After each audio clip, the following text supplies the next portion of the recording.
a second. We have a headphone volume, which also controls the main volume. So you have to watch if you got this volume and this volume going, you might have to do some adjustments to get sound out. We have two inputs, a mono input and of course the stereo input, and then the foot switch, which I just had plugged in. So we'll plug that back in. So now we have the Beat Buddy ready to go. And like I said, you can put the guitar, and I'll show you some. I'll play a couple songs in a few minutes here, showing you all the things that you can do. All right, let's look at some of the beats that you have from the card. And you can also get another card which has a lot more beats to it. And there's a whole group, a community that are making songs, making beats, because you can use a MIDI editor to create songs and put this in here. So what you have is an intro and an outro. You have the main beat. You could have multiple beat variations for each song. So if you've got a very complex song that goes from 4/4 to 5/4, if you've got a song that does a hand percussion to a drum set to a drum set with cymbals to a drum set with all crash cymbals in the sound, you can do a lot. It'll also have some transitions in there. So, and of course there'll be a few different transitions, so it doesn't sound the same type sound every time you want to transition or put in a drum fill. So lots of cool stuff here. So let's go in here. Oh, and the middle button right here is also the ability to tap the tempo. So if you don't know the exact tempo, you can tap it to get there. So we go in here, and so we hit the left button to get into the menu. We'll hit the right button to get to the main folder. So left and right, and then we can go up in the different folders, or in this case, genres. So we can start with blues. We hit here, and we got blues 1. We bring it in. You're going to see if it needs to load the drum set, you'll see a blue line come through here. But in this case, it's still got the Latin drum set, so we're gonna go back to the blues. We'll go rock drum set. Now see, it's bringing that blue line, saying that it's loading the drum set. So we got to wait for that to come in, so we get all the sounds. And these are all actual wave sounds. All the drums, from the snare to the bass to the cymbals. And so you can actually put in wave sounds yourself of your drum kit, or your drummer's drum kit, or whatnot, to give it that more authentic sound. And so they have this. We have it now set up for Blues 1. Now I'm going to hit the button, and it will go through an intro. And as you can see, it's keeping time. We've got a good tempo. Let's bring it up a little bit to about 110. Here we go.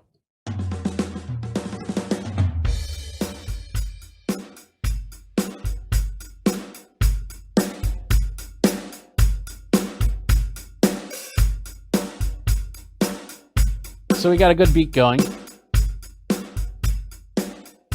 And if I want to do a transition, I hold it down.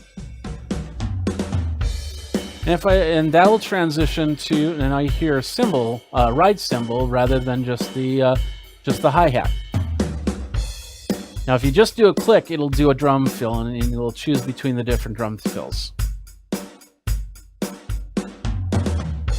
So I'll do it again. And there's a third one. And they're not all the same. And as you can see, when I hit the drum fill, it started the fill at that point. So you have to be a little bit careful if you're trying to preempt the fill. But you get the idea. You can start the fill on 1, or you can start the fill on 4. And go from there. Now the pedal adds extra sounds. This one will pause the sound. And this one will give you a cymbal, or whatever you designate it to be. In this case, it's a cymbal. I know that gets a little annoying, but the whole point is that you can then make it sound a little bit more like this, not coming as a pedal for rock. Now, to end it, you just basically double tap it. So as you can see with the original card, you get a whole bunch of stuff, but you can create your own drum beats as you go. And I know you can't see that right now, but you can create your drum beats as you go. And that's basically by connecting in the MIDI cable. We'll connect the MIDI cable really quick. And it says USB device connected. I'm showing as a USB drive on my computer. And this is what we see. First of all, I want to show you the page here really quick.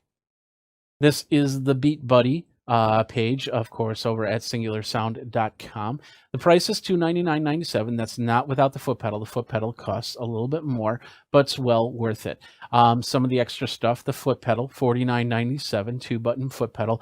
I've tried to do other button foot pedals, and they don't work. You got to have the Beat Buddy Singular Sound foot switch with that. They also have the MIDI sync cable if you decide to hook it up into your keyboard or whatnot. All right, so this is the interface that you have when you connect it up to the Beat Buddy. As you can see, you have an intro and an outro right here, which you can create, or you can bring in in this case, the blues fill. You have the blues beats straight eighths, and you can hear it by hitting the play button here.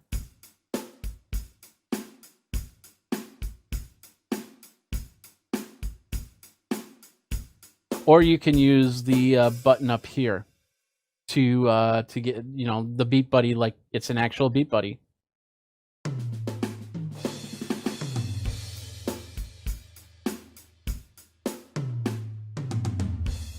All right. We have different types of song shuffles that you can go through, and you can rearrange this by simply moving things over back and forth. It's very intuitive area here. We have the transition fills right here, and we have the accent hit right here. So if you don't want a cymbal on that foot switch, you can change that to a cowbell or a claves or something else, and go from there. You can add multiple sections. So all we have to do is hit the add button right here. As you can see, another section, another section, another section, another section, another section. We keep going. If we try to save it at this point, it's going to say, hey, you don't have anything in these sections, so we're not going to save it. So let's just delete these sections out. Pretty straightforward. It's this part that gets a little bit more intense, and that is the actual editing of the beats. So we'll right click and we'll say edit, and it's going to say, yeah, it's going to be quantized. So they recommend that you do that now. So we're going to say yes. And here it is. You're going, well, where's the drums? Well, you have a lot of drums here, so we're going to bring it down to where the beat is. Now, in this case, they're using 16th notes, and you can split these up into 30-second notes. You can bring these together to eighth notes or quarter notes or whatnot. But in this case, they just have them set as 16th notes. So we're going to go down to the beat. And as you can see, it's got this is the hi-hat closed and the kick drum. So we can change this at all by just basically clicking on the square and bringing it down to 0, which will turn it off, or bringing up to a whole 127, which will make it the loudest sound as possible. We'll put it back to 104. So let's bring something into here. Let's bring in a bongo. Let's go high bongo, and we'll go 75, 75, 75, 70, something like that. So as you can see, that gets a little bit tedious, but as we play it, you just heard the bongos.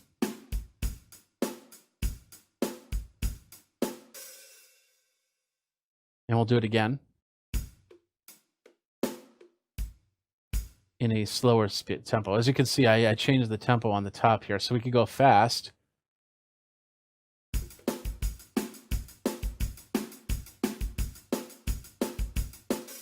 But you can do all the editing right from here, and when you're done, you just save it and write to the Beat Buddy, and then those extra beats will be in the inside of your device. Now, and that's through the apply and cancel down here. We're going to hit cancel because I don't want to save that stuff.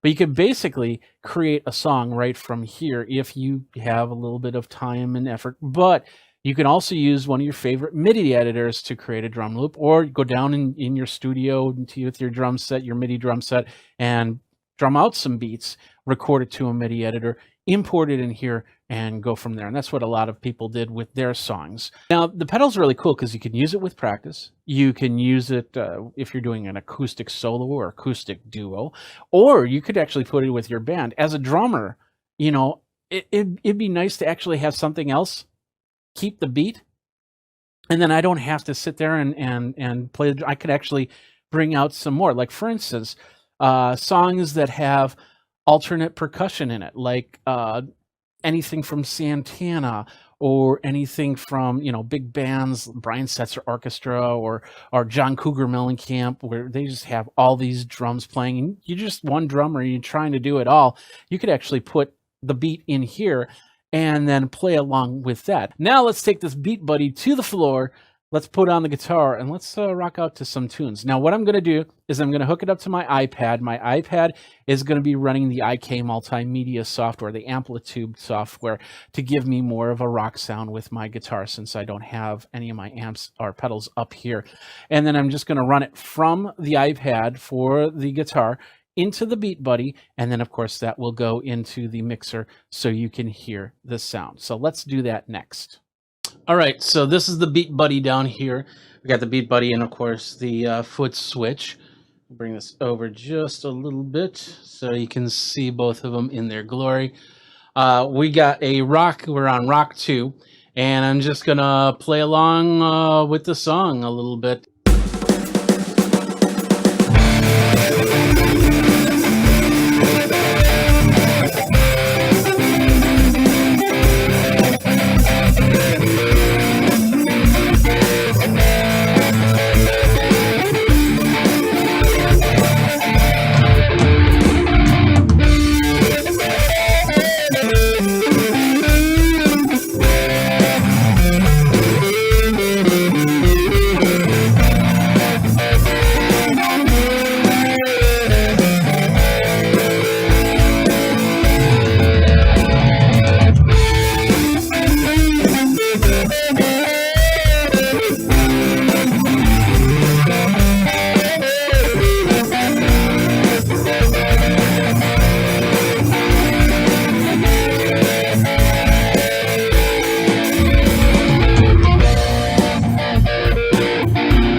And that is the Beat Buddy by Singular Sound Geekazine review. What'd you think about it? Do you have the Beat Buddy yourself? Do you like it? Do you not like it? Let me know what you think about this little pedal in a box, in a pedal, or this little drummer in a pedal, by tweeting me over at Geekazine, geekazine@gmail.com. The socials right here. And of course, go over to YouTube. Go ahead, like, subscribe, comment there. Hit the bell notifications for the next cool video coming out from Geekazine, because we do a lot of consumer tech, a lot of music tech, and a lot more. So, and of course, we're over on Twitch live, twitch.tv/Geekazine, to watch all these videos as well. Thanks a lot for watching. Till next time, you guys geek out, and hey, rock on. Hey everybody, Jeffrey Powers here from Geekazine. Today we're going to take a look at this right here. It is the Moto Drum modeler from IK Multimedia. It is a program that allows you to create drum sounds in your DAW, in whatever you need it to do, and a whole bunch more. Jeffrey Powers from Geekazine, Think Magazine, Put in the Geek. You got me. You can find me on all the socials, including Twitch and Twitter and TikTok and all that other good stuff.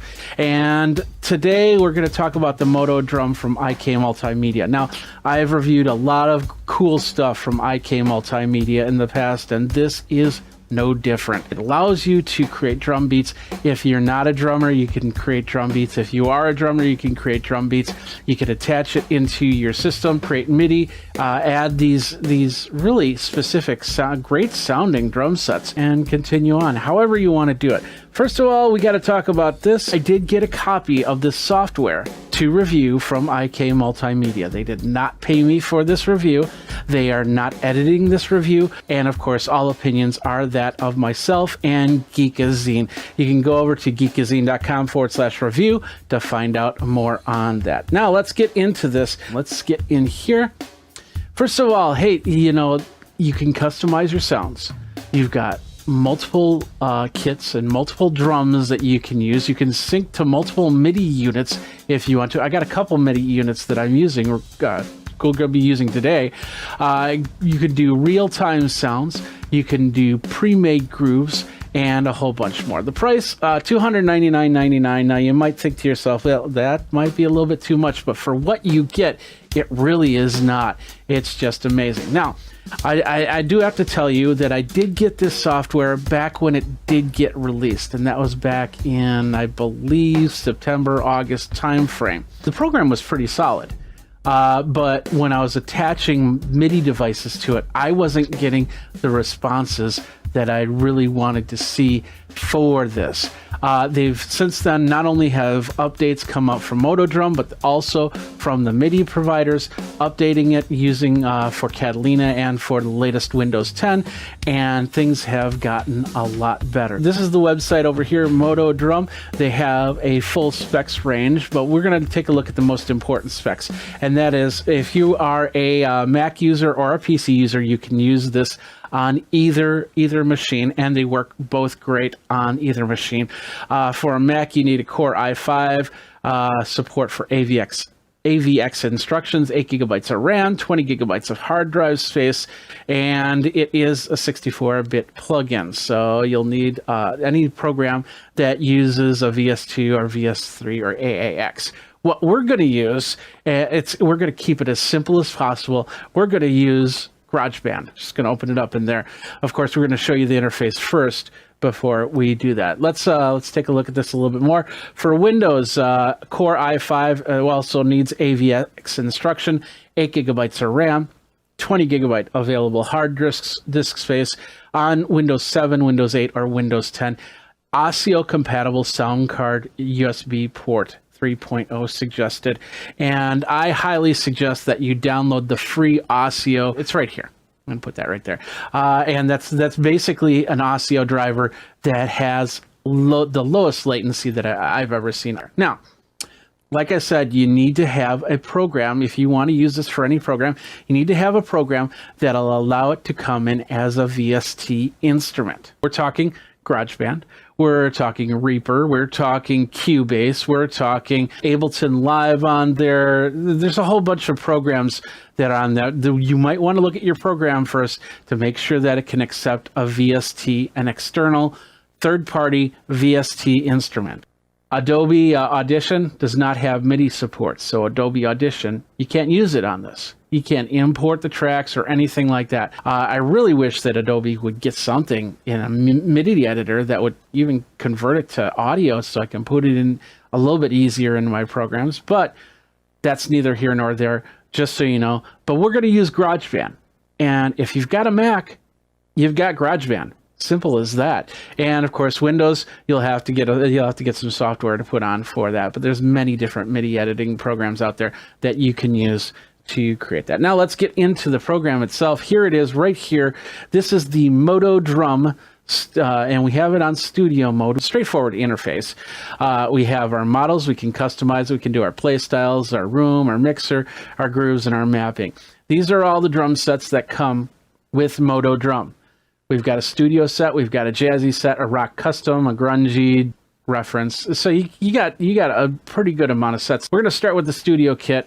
It just looks like a standard 5-piece drum set with a couple cymbals, hi-hat, and ride here.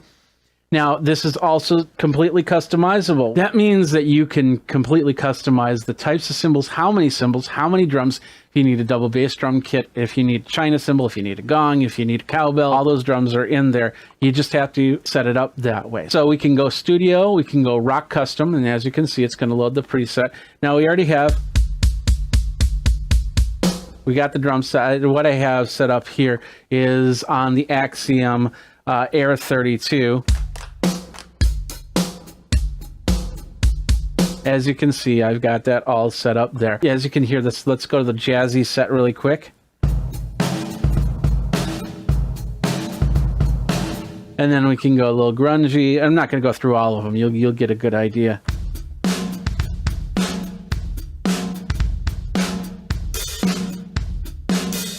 And then let's just do Plexi as one more, because we like Plexi. I like Plexi drums.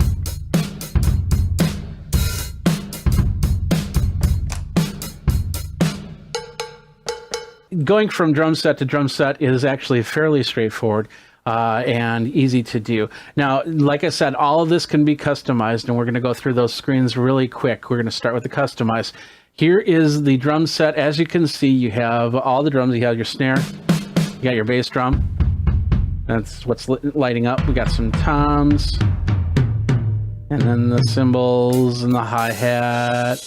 As you can go from there. Now, you can take all these drums, as you can see on the top, that's actually switching around. So if I want to use this Plexi kit, but I really like this Black Oyster shell for the snare, there it is. Now let's say I do D Gentleman.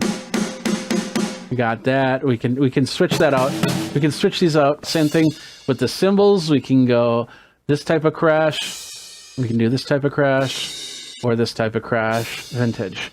And ride cymbal, if you want a little bit more plated sound, a little drier sound right there.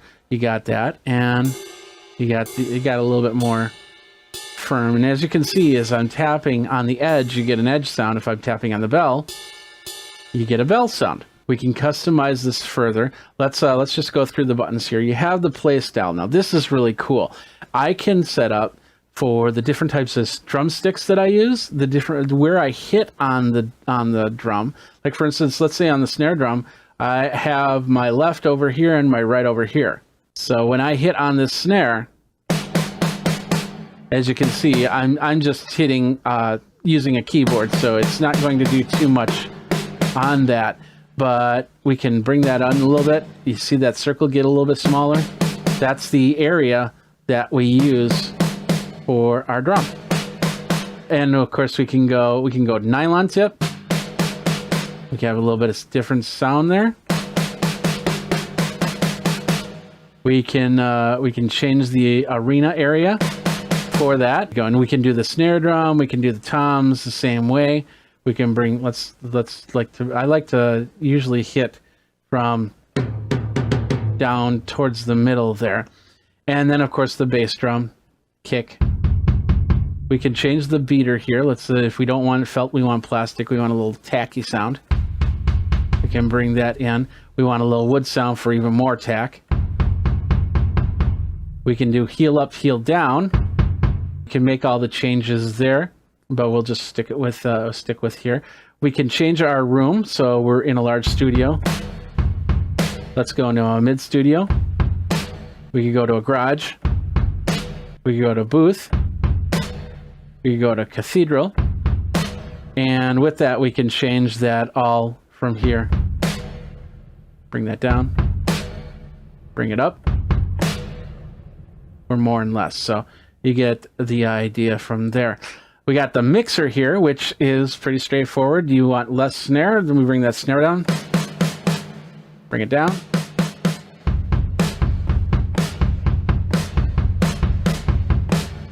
And then, of course, ultimately the main mix is right here. We can put in effects. Like, for instance, let's say with this one, we want to put in, let's do a crusher on this tom. And we can edit that. So you can see how that changes a little bit. Bring in a little bit more. We can change the cutoff. Went the wrong way. So less ring, more ring, more ring. So you get the idea. And then when we're ready, we can just say, okay, I don't want that on anymore, so I'll just turn that off. And there we go. We can add. This is just a regular mixer, so it adds everything: cymbals, toms, and cowbell, and what other instruments you have there. Next, we have grooves. This is all predefined grooves, so we'll just do Ace 102 really quick.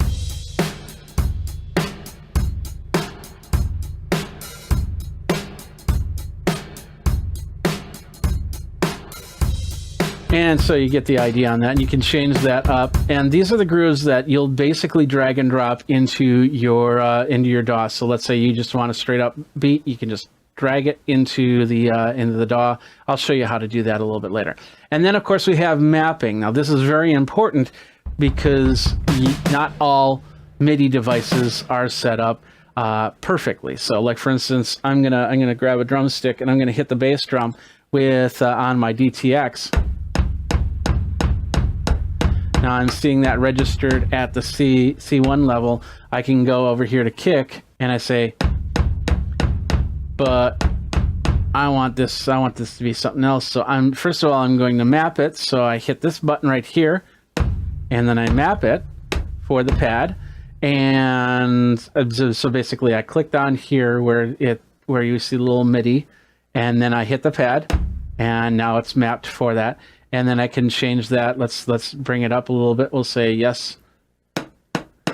Now it's not registering as anything, so we can bring it back down.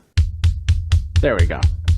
Now in this interface, we can do a lot of different changes. Like we can do a velocity curve, basically drag and drop.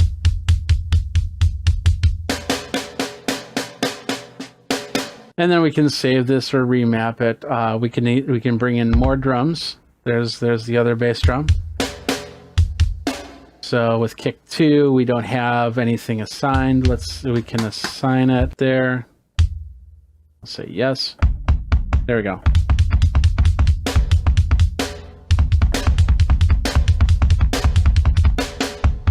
And with that, we bring this in. So now you see, if we go back to customize, we have this drum right here. There's also a way to bring in the drums over here, and we can change this out. So let's see, we want that as the Blue Oyster one. It's the edit kit. Now you're seeing all the drums, all the cymbals with that. So we can change this out. We can bring in this China. We can bring in this crash, little splash. And now we've got a bigger drum kit that we can use, and we just basically have to go into the mapping and map those. So we'll go like that, and we'll go.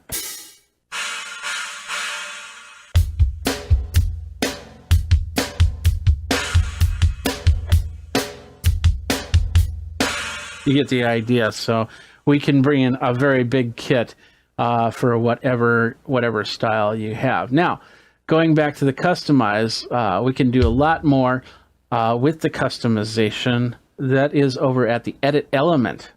Now, this is where you can really have some fun with this. You can tell it what type of edges you have on your bass drum. You can tell it the diameter of the bass drum, the depth of the bass drum. Let's see, it can go from 12 inches to 24 inches. We got a diameter of 17 inches for a smaller or a really big drum. We can tell it what type of heads we want. We want a clear or coated head. Or do we want, what do we want for the resonant head? Do we want more volume on there? For our resonant, do we want dampening on there for our resonant head? Do we want to tune it a little bit to give it that poing sound? Or we'll just reset it back to default.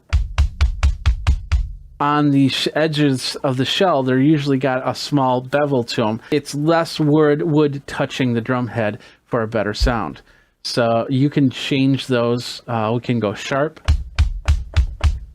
We can go point. Or rounded. And they all add different sounds to the drum there. So we can totally customize that. We can switch it up. Let's go to the snare drum. And we'll do edit element of the snare drum. With this, once again, we can change the heads. We can get a nice coated head. And different sets will give you different options. The type of snare. Do you want a large snare or a medium snare? Do you want a shell of diameter, a bigger shell with a bigger depth or a smaller depth? And all these, you get the idea. So there's full customization as to what you're doing with this drum set. And you can really just sit there and fine tune the sounds of each drum. So there's a lot of different sounds in here. We haven't even gotten into the best parts, and that is putting it into your DAW-based program. So, but first of all, like I said, everything right now we've been going through here.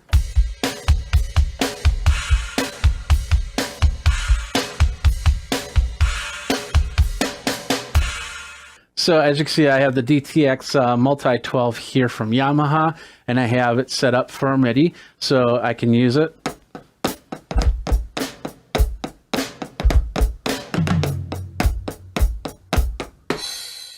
So we have a couple different ways you can do that, especially if you have an older drum module and you want some better sounds to it. You can bring those in using this program. Now let's bring it into a DAW system. And like I said, we're going to use GarageBand. We're going to try and keep it as simple as possible. So we're going to close this out. And we're going to go into GarageBand. We're going to say, this says a new thing, software instrument. We're going to go drum kit. And we'll just say, let's do Bluebird. But we're going to change that up here. Because what's going to happen is we're going to go down here. and we're going to see a thing that says plugins, and this will be like this when you start out. Do the drop down, hit the drum kit, and then you'll see Moto Drum in the list, or it might say IK Multimedia sometimes. So either way, you'll go into Moto Drum and you'll hit stereo, and it loads the plugins, and then the Moto Drum shows back up. And we're using the drum, and we can change that up. We'll go to the Babinga. So we can go in here. Let's bring this down a little bit. We got the metronome ready to go. Let's record something really quick.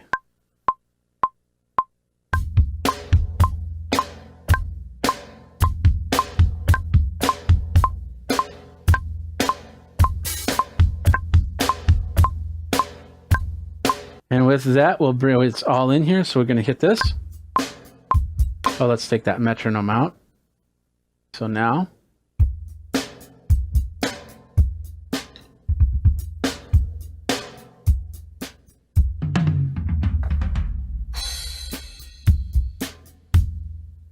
There you go. And of course, with this, you can go into the MIDI patterns, and you can change the velocities if you don't like the way that that you hit the drum or anything like that. And really, depending on what module you use, they can register velocity. So it can register a light hit or a heavy hit, or maybe even a drum roll or things like that. And you might have to go in and do some tweaking into your MIDI editor to get the sound you want. Maybe you're doing like little flams and things like that. You'll have to make the adjustments because not everything, it won't understand everything, and that's any program. So you'll have to go into the MIDI editor and make some adjustments here and there. So expect that to happen. It's not going to be 100% perfect. But the cool thing about this now is I can go in here, and with this drum beat that I do, and I'm going to loop this drum beat. Now I'm going to go to Rock Custom, and I've completely changed my drum set. Go to Jazzy.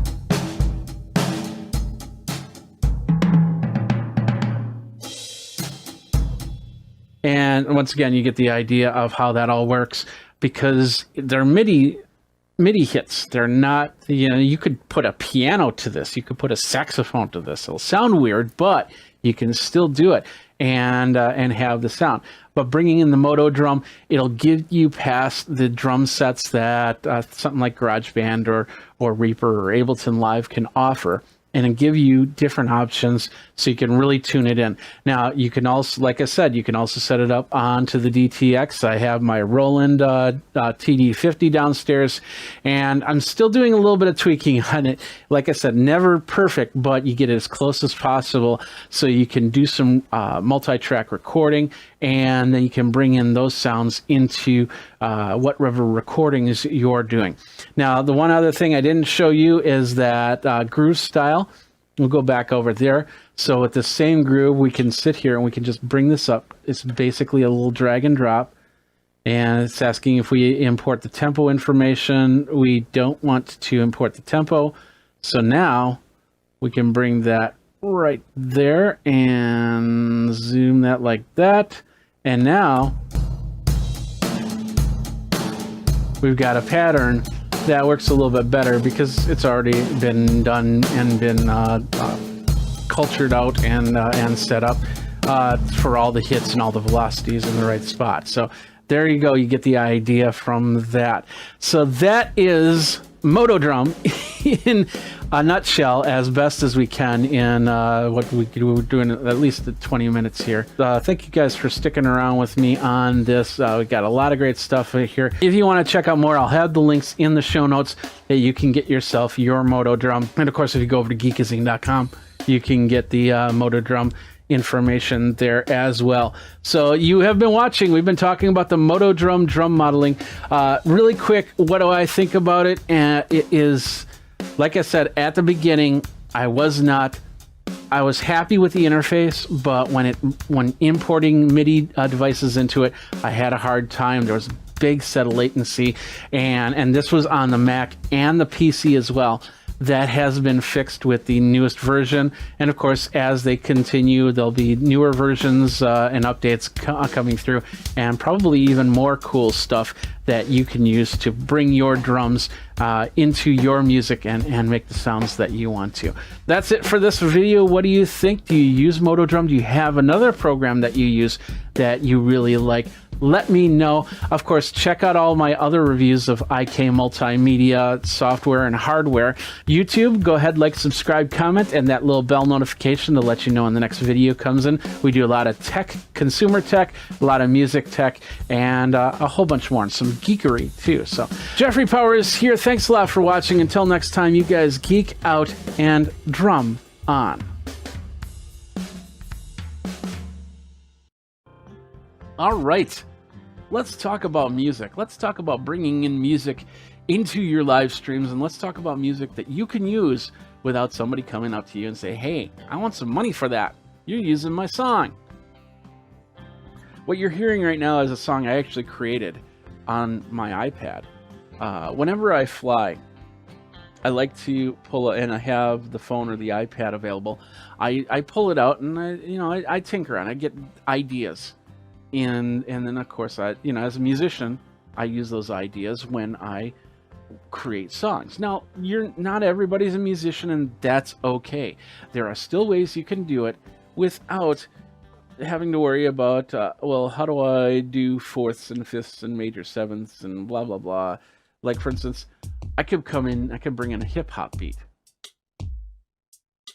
And I can use this beat, and I can actually control it if I want to, by little bits and pieces, so you get an idea that there's change to it. And then, of course, I can stop it altogether. So there are different ways to do this, and once again, these ways so far, there have been no copyright to it. Nobody's going to come to you and say, hey, you got a copyright strike because you're using our music. Hey, it's just not going to happen. And if it does happen, you can say, no, this is my original music. So go away. Now, keep in mind, you can't just take like a Billie Eilish song and then create it using one of these programs and then think that you can use that. It's got to be your own creation. I'm going to show you 3 ways you can do it. And even if you're not a musician, these ways will help. But there's many other ways. Now, first of all, before that, we'll talk about some other ways that you can get music in. But keep in mind, if you're using it for live streaming, if you're using it for anything beyond YouTube, especially if your videos all of a sudden show up on TV or show up on Hulu or something like that, then the music, then you face a different type of copyright. Because and this is what I use. I use a program. Let me call it up here really quick. It's called Epidemic. Yeah, there it is. Epidemic Sound. I had to think about that for a second. So this is basically some software that you can use and you can sign up as a YouTuber, and it'll give you music to put in your soundtracks. And a lot of the videos that I put up on YouTube, up on Facebook, will have Epidemic Sound in it, because I just don't want to deal with it. And it's never going to get past YouTube. And if it did get past YouTube, I'm going to have to take those tracks out or relicense them. But, it's like $15 a month, and I can, if I need a country 2-step, or if I need a ballad, or if I need something rocking and rolling, I've got all that music at my fingertips because I've done this. I've tried to get royalty-free music, and without a company like this behind it, it gets tougher. In fact, there is a video out there that I had music in that is commercial free. They're not they're not looking for money, but somebody on YouTube found a way to actually create the license for it. And so every time I'll get dinged, not a copyright strike from YouTube, but I'll get dinged. I'll get a message from YouTube saying I can't monetize the video because this music is not mine and I don't have permission to use it. Well, the person that put the copyright claim together also doesn't have the permission to use it. So I don't know.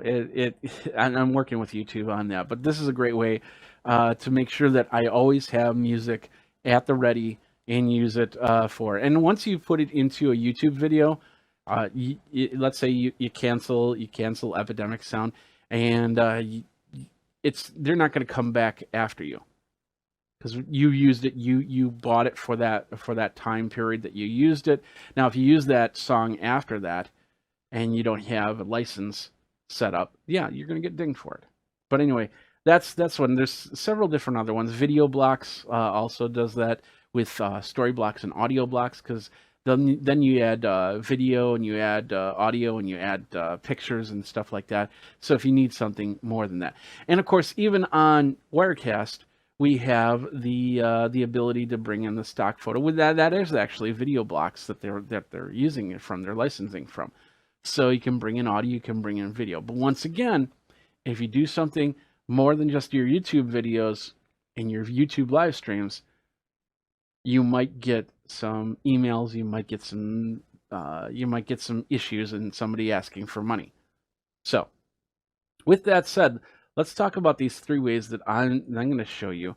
And one's a hardware solution, 2 are software solutions. And the first one's super easy. If you've got a MacBook, this is the easiest way to do it.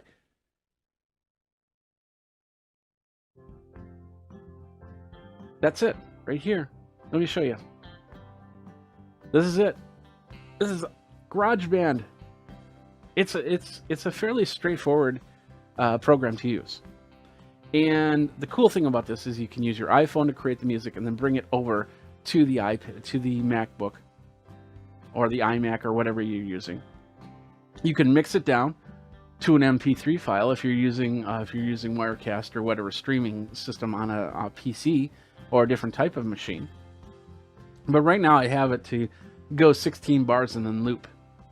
So just playing the same 16 bars again and again. And with this, I can change it up a little bit. Like, for instance, I can take out the piano. I can take out the guitar. And some extra drums, and then house drums. Or I can bring them back all in. I can say, yeah, I just want the house drums. Or I want this, which is just basically accent drums. You get it, maybe some grand piano.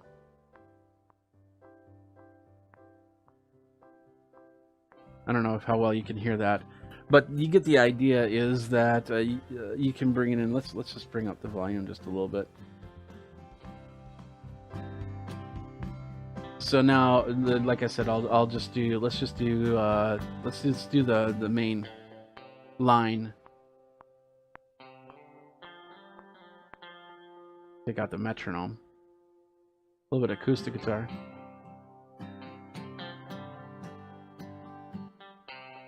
So, and with the acoustic guitar, like I said, this acoustic line is actually fairly easy to run on iPad and iPhone, because you don't have to figure out all the notes. You can figure out a strum pattern and then just hit chords as you're going.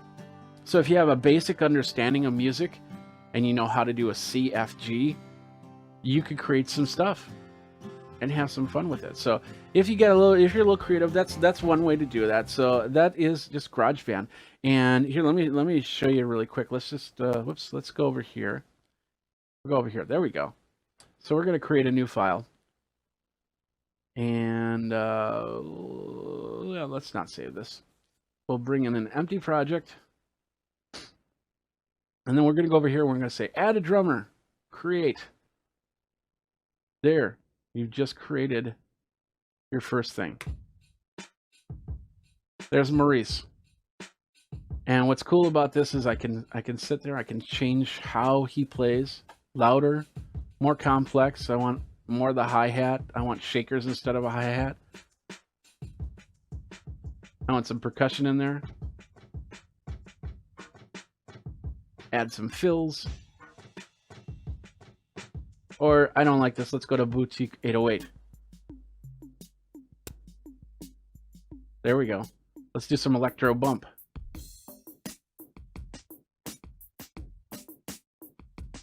And I can create. I have plugins that I can bring those in to add to this sound. Let's go back. Let's go to Big Room. Let's go to Dez. Let's change him up. Change up our drummer. Go back to Big Room.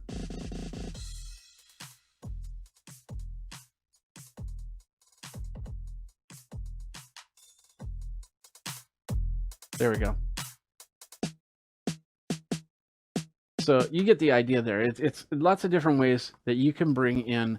You can bring in a drummer and you can bring in a sound. If you just want a drummer, that's one way to do it. Another way to do it is by going over to. Let me bring it up here. Another program that I use is called Band in a Box. This is going to cost a little bit more, but it's got some great features to it.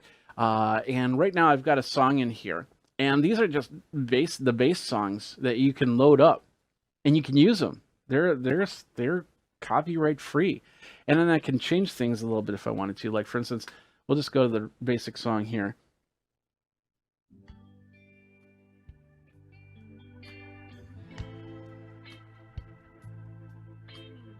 Nice little slow classic rock.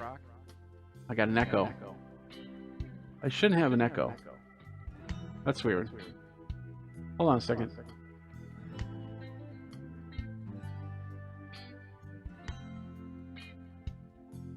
There. Okay, there we go. I had a button on. So anyway, the idea, yeah, as you can see, now I can talk and I have this music playing behind me, and this is actually absolutely copyright free. And if I wanted to, I can say, okay, I want this to be an F instead of an G. So now it's gonna sound a little weird, but because I didn't think about it too much, but that's not too bad. And then I can bring this to G, and then now I've got a different song if I wanted to. It is, as you can see, fairly straightforward. And to create the styles, you can go from the list, and you can use the base list, or you can buy whatever add-ons they have, because you can get tons of more songs if you need something a little bit more specific to what you're doing. But as you can see, it's there you are. You've now got a song. You've got music behind you that you're not going to get in trouble for using because of the fact that it's copyright free. And what's cool about this is you can use this for things like when you're planning to do a live stream and you have to go silent. Let's say you're doing overhead cameras just showing the crowd or something like that. You can have this music playing in the background. I've done this several times for events. So they have something audio based to listen to while they're waiting for the stream to come back up. It's pretty cool. So we have that option. Let's bring that down. Let's stop that. And there's a third option. Now this is a pretty cool option, and what's really cool about this is you can also create your own beats and stuff like that. It's mostly drums, but you can actually put in other instruments if you put some thought into it. And it's this thing right here. And why didn't that switch over? Let's do that. Did it not? Oh. Well, that's interesting. Let's move it over then. Hold on a second. Oh, stop being difficult. There we are. This is the Beat Buddy. This is a product I got about a year ago, and I've done some stuff on this before. And this is really cool because with this, you can just put some straight up drum beats down. Now here's how it sounds. Let me switch over here. Is it ready? Okay. So now if I hit this button, it's doing a straight up hip hop beat. And I got that running in the background. So now I can talk. I got this hip hop beat going on, and I can alter it a little bit. Let's say I'm going to go from one segment to the other. I'll just press it down. Now I've got a little bit of skip in there, a little bit of feel like it's not just going to be a straight beat through the whole thing. I can do multiple fills, and then I can go to a different type of beat. And then when I'm done, I'll just double click on it and I'll do an outro fill and it's done. I can go in here, I can go down to hip hop 2 and I can change the volume, I can change the tempo. Oops. Oh, that's the drum set, I'm sorry. Tempo is over here.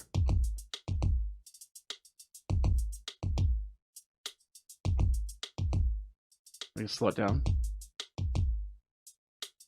And then when I'm done, I just stop it.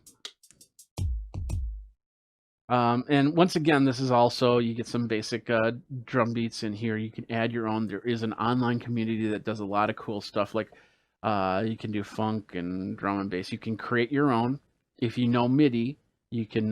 They have a program that you load up, and you can change all the MIDI on there. But you can also bring in stuff that you're working on. Whoops. Like, let's see if I can find it. Maybe I don't have it on this one. Got metronomes, voice beatbox, voice world. Nope, I didn't bring it in, but there's some premium demos here. Let's see. Here's a Phil Collins demo. So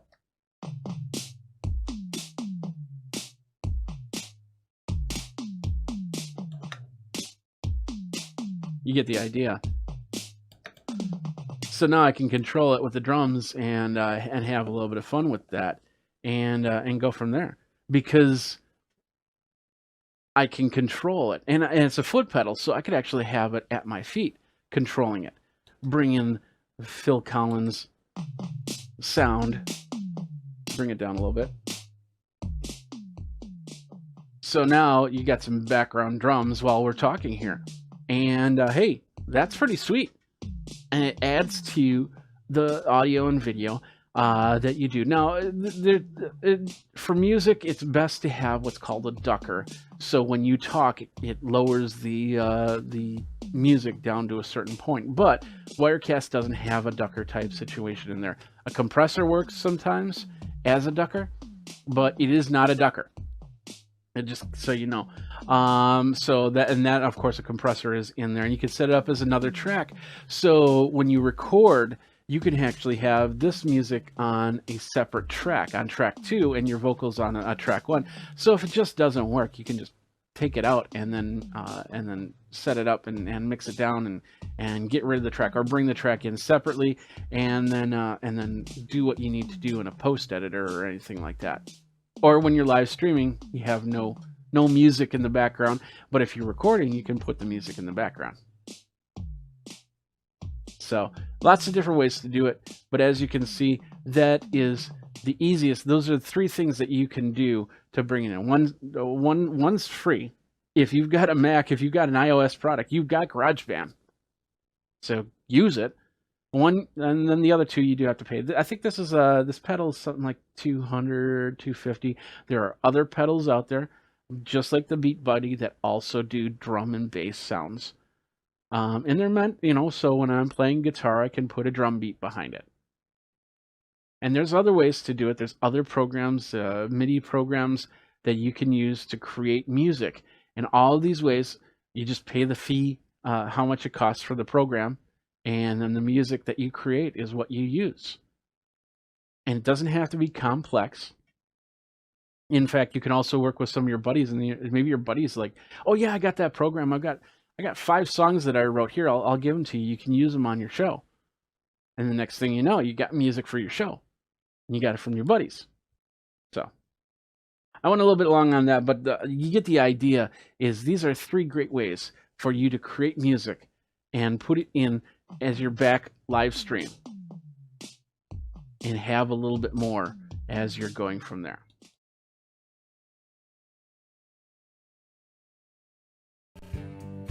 What's up, my geeks? Jeffrey Powers here from Geekazine, and today I'm going to show you a really cool thing that you can do on Facebook. I've talked about 3D photos before, but now we're going to talk about how you can make yourself a custom Facebook 3D photo. You maybe don't have an iPhone or an Android phone that can do all that. Maybe you want to take some of your old photos before this whole depth and 3D photo thing happen and make them into 3D photos. You can do that. I've even done it with this screen from a screenshot from here, and I'm going to show you how to do it. First of all, Jeffrey Powers with Geekazine. Think Magazine, put in the geek. You got me. I am here just for you. Thank you guys very much for coming to the show. I'm adding a little bit of more how-to stuff here, so if there's anything you want me to look at how-to wise in technology, let me know by tweeting me over at Geekazine. Well, this is where it all started. I decided, hey, I'm going to test this out. I knew that there was a way to actually make Facebook photos, but I want to have a little bit of fun with this. So I made my first one, and it just was not that great. But then I made this one right here, and I was really impressed with how this works. Now, this is the Facebook image. As you can see, I'm moving around a little bit. Let's zoom in a little bit. It says, how do construction workers party? And if you can look closely, and it says they raise the roof. It's hard to see on here because of the fact that you can see it better on the phone. You can see it better when you're scrolling up and down. But that's the idea. Now, I made this 3D photo the other day. I used an image that I got back when I went to South Korea. That's actually in Seoul Square. They had an inflatable moon, which was really cool. And then I decided, well, what would happen if I made a 3D photo with that? And this was not in a 3D photo. I don't even think I took it on an iPhone. So I just took the picture and I brought it into Photoshop. Now, you don't have to use Photoshop, but I tried to do it in Paint and it doesn't work that well. In fact, I couldn't figure out how to do it in Paint. So maybe you do. Maybe you're the Paint aficionado. If you are, let me know by tweeting me and commenting down below over on YouTube. Don't forget to like, subscribe, and the bell notification for the next video, of course. I tried to do it. So I ended up doing it in Photoshop, but I also downloaded GIMP and tried it in GIMP. Now, GIMP is an absolutely free software that you can get on the absolutely free interwebs. Well, not absolutely free interwebs, but you get the idea. You can put GIMP onto your computer and you can do this exact same thing. All you need is a program. And if you're on Mac, you have Mac programs, but all you need is a program that can invert image, basically create black and white photos and darken out certain areas and lighten out certain areas and all that stuff. I'm going to show you how to do it in a second here. So I'm going to do it in GIMP. I'm going to do it in Photoshop, and then I'm going to show you how it works. So let's first of all, let's go over to my first thing. We'll go back to the How to Construction Workers Party. This one was actually fairly straightforward. It took a couple times to actually get it to work, but the idea, it's actually really simple. All you have to do is create two files. One is the JPEG of the image, in this case the moon, with the text, How to Construction Workers Party, and they raise the roof. I'll show you how that all works. And then you have to create a second photo, and it kind of looks like a negative of the photo, and it's really not. And here it is right here. So you have the background, you have the mid-row, which is the moon, you have they raise the roof, and they were both they raise the roof right there. That's basically the secondary photo, the depth photo that you create when you create that. Now, I've kept it really simple from here, but it does work from the basic gamut of white to black and grays in between. In fact, if you look at the moon here, you'll notice that it's at a gradient. And the reason why the gradient is to create the depth. If it was all white, it would figure it like a flat object, like a quarter or something like that. And therefore, treat it like a quarter, like a flat object. This has a little bit of roundness to it. So, yeah, as you can see, I put a little gradient in there. Now, when you get into shaping stuff like a head or something like that, that changes the gradients just a little bit, and you really got to work on that and play around with that. So your first photo or your first image is basically this one right here, where it shows everything. In fact, I have it right here. Let's bring it up.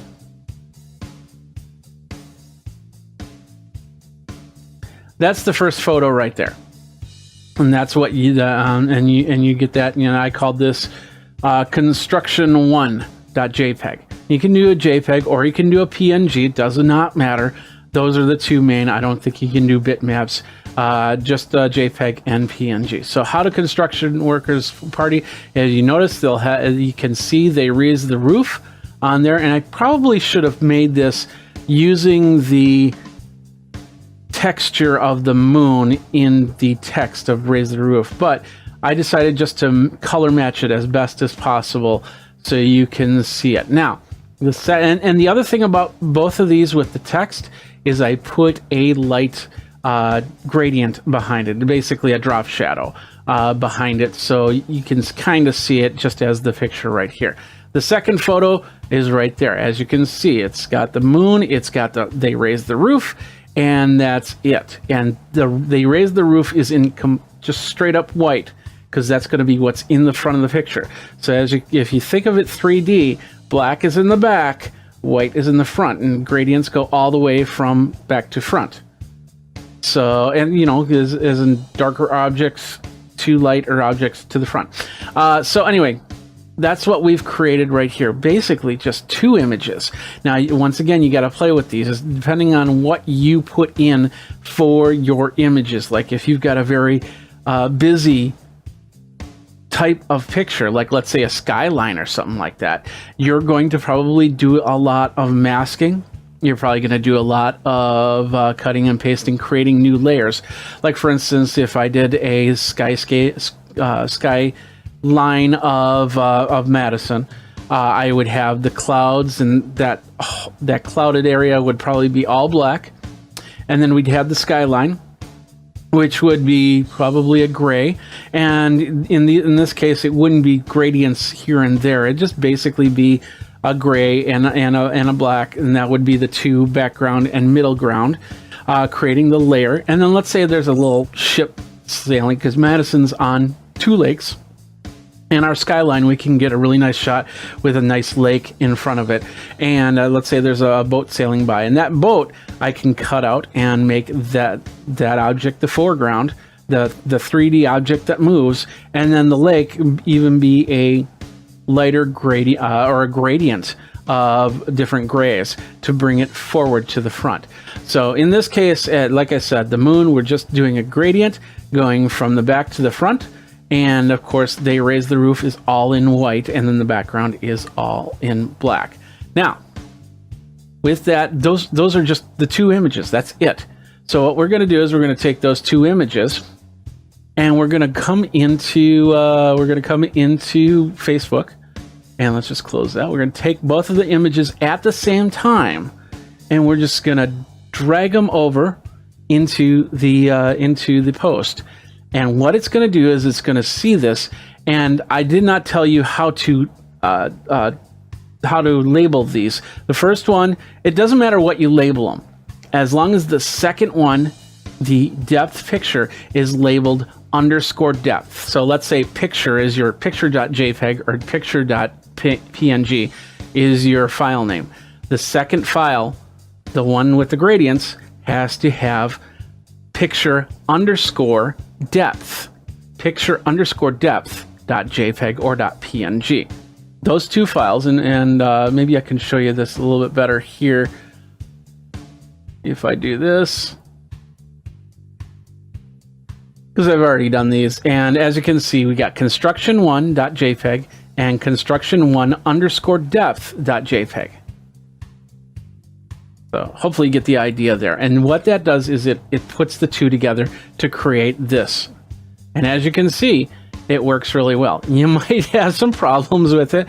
It doesn't happen the first time. It took me about 3 or 4 times to actually get this going, but it does work after a while. So just put it up there. You can actually bring it up into the page, and without posting it, to actually see what it's going to look like when you're done. If you don't like it, you just hit that little X button in the corner and you start over, and you do a little bit of adjustments, and then you bring those back in and then test it out, and whatever. If you like it, then post away.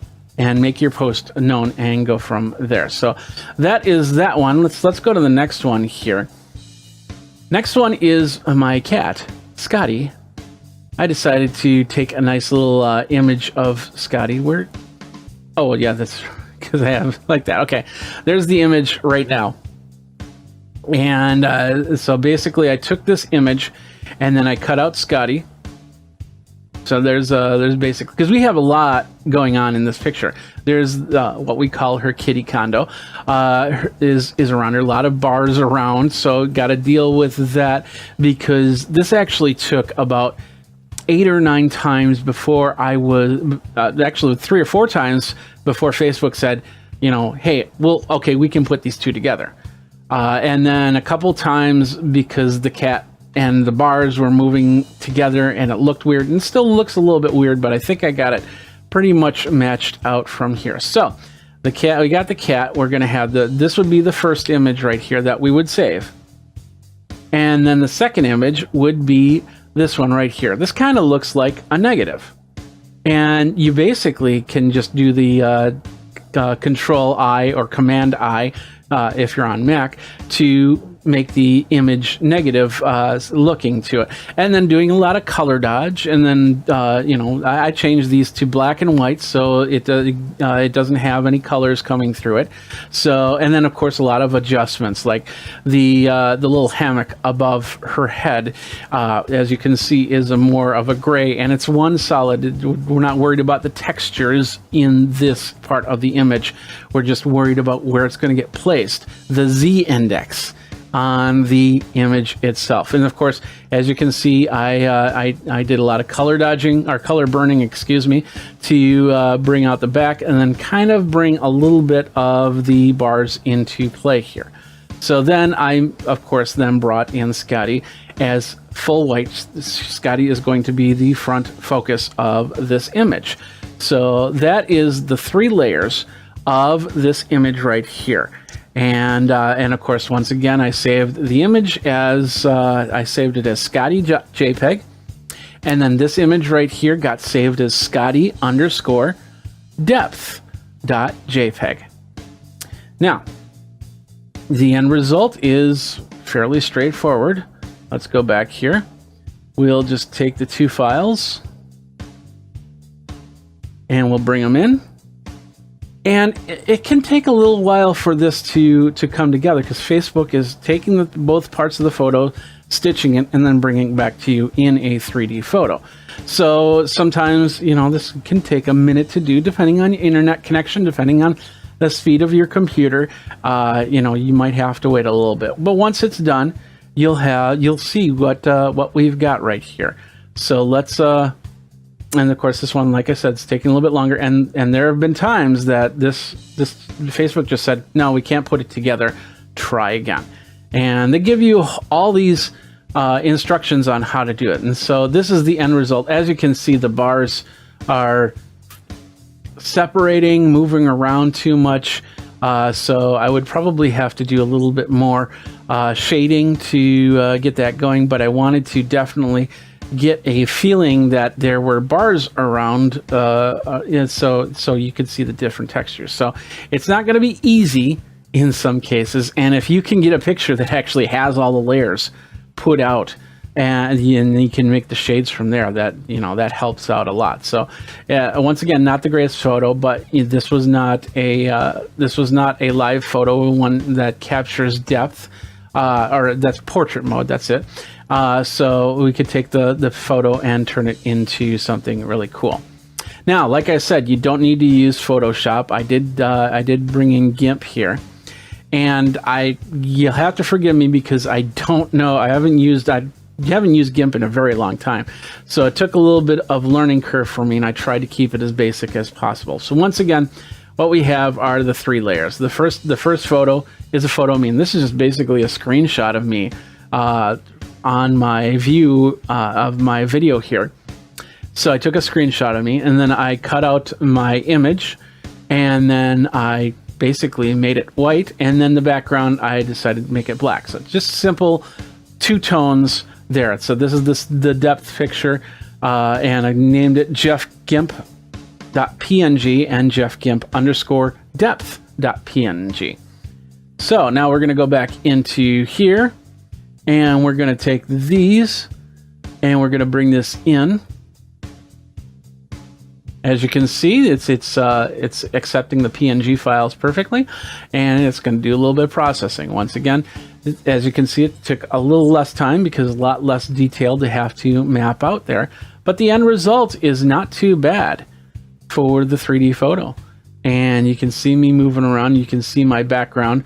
I'm moving the other way. Got a little bit of blur in between the head and the background because it doesn't know what's behind me. And so it can't assume there's the same behind because that's not the case.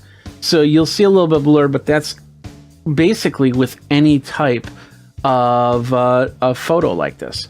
And I don't think there's anything you can do unless there's a third layer that they put in that actually you can take a picture of the area and then match what is really behind me. But Facebook's not going to do that just for this simple idea. So that's basically it. We've got 3 photos and we've got a Facebook 3D photo.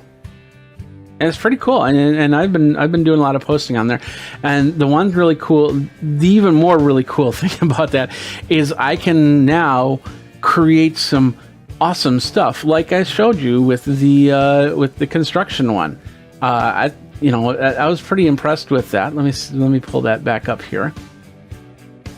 I'll leave this page. So basically, we can have a little bit of fun with this and see what happens. So let's bring that back up. Here we are. So how do construction workers party? They raise the roof. And I'm going to play with this a little bit more with different images, trying to keep the background image as simple as possible. With this moon, it made it great because once again the gradients were there. If you noticed also, when I had the moon, it was never completely white in the middle. It was always a gradient to a slight gray.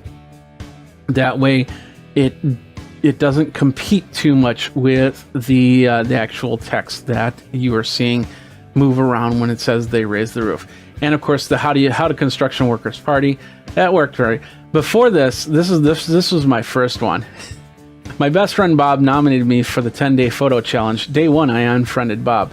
Now, as you can see with this one, the front, this is what I'm telling you about the white, is it basically just sticks right to the front of the image and messes with the text and messes with the moon to the point where it just looks a little bit odd when you move around. But once I changed that with the moon, the text all came in line. And I already posted this, so I wasn't going to repost it, but it looks a lot better on the second time around. And then, of course, the third time around being this one. And I think this came out really well. And you can check it out over on my Facebook page. That would be facebook.com/Jeffrey Powers. But you get the idea. And I'll post a couple onto Geekazine, including this one right here that I'm going to be working on very soon. Let's bring this up. I'll show you this one really quick. This is an upcoming video that I had at CES.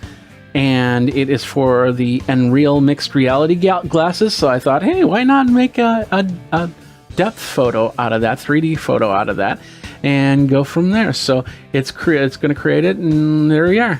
So there is it's going to be the 3D photo that when I post the article, and then I post it on Facebook, you will see this image, which will be the 3D photo moving around. And I think it turned out pretty well. For what I had there. So, and of course, if you go over to Geekazine.com, you'll actually see the flat image. They won't have the in-depth movement to it. But you get the idea. You can have a lot of fun with this in many different ways. So let me know what you guys do to create some really awesome content by simply going over to Geekazine. You can find me over at Geekazine.com. Think Magazine, put in a geek, you got me. Twitter, Facebook, TikTok, Instagram, all these Geekazine. is where you're going to find me. We're on Twitch, we're on YouTube. Don't forget to like, subscribe, comment, hit that bell notification so you know when the next video comes out. And hey, you can also join the Patreon movement. You can also tip me. There's a lot of great ways. It'll show you in the show notes there. Thanks a lot for watching. Jeffrey Powers here from Geekazine. Until next time, you guys geek out and create more cool Facebook 3D photos. So take care.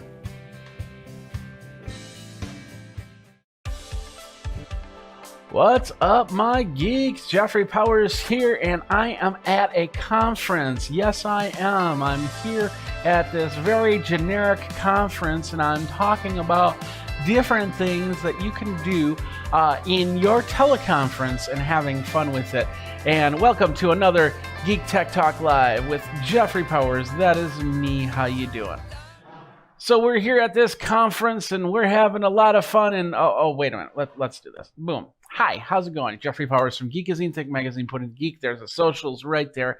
And today we're going to be taking a look at a piece of software that lets you do this. Hi, I'm at a conference and I'm talking, and all of a sudden I'm floating this way. Wait, what? Something's wrong. Okay, I'm back.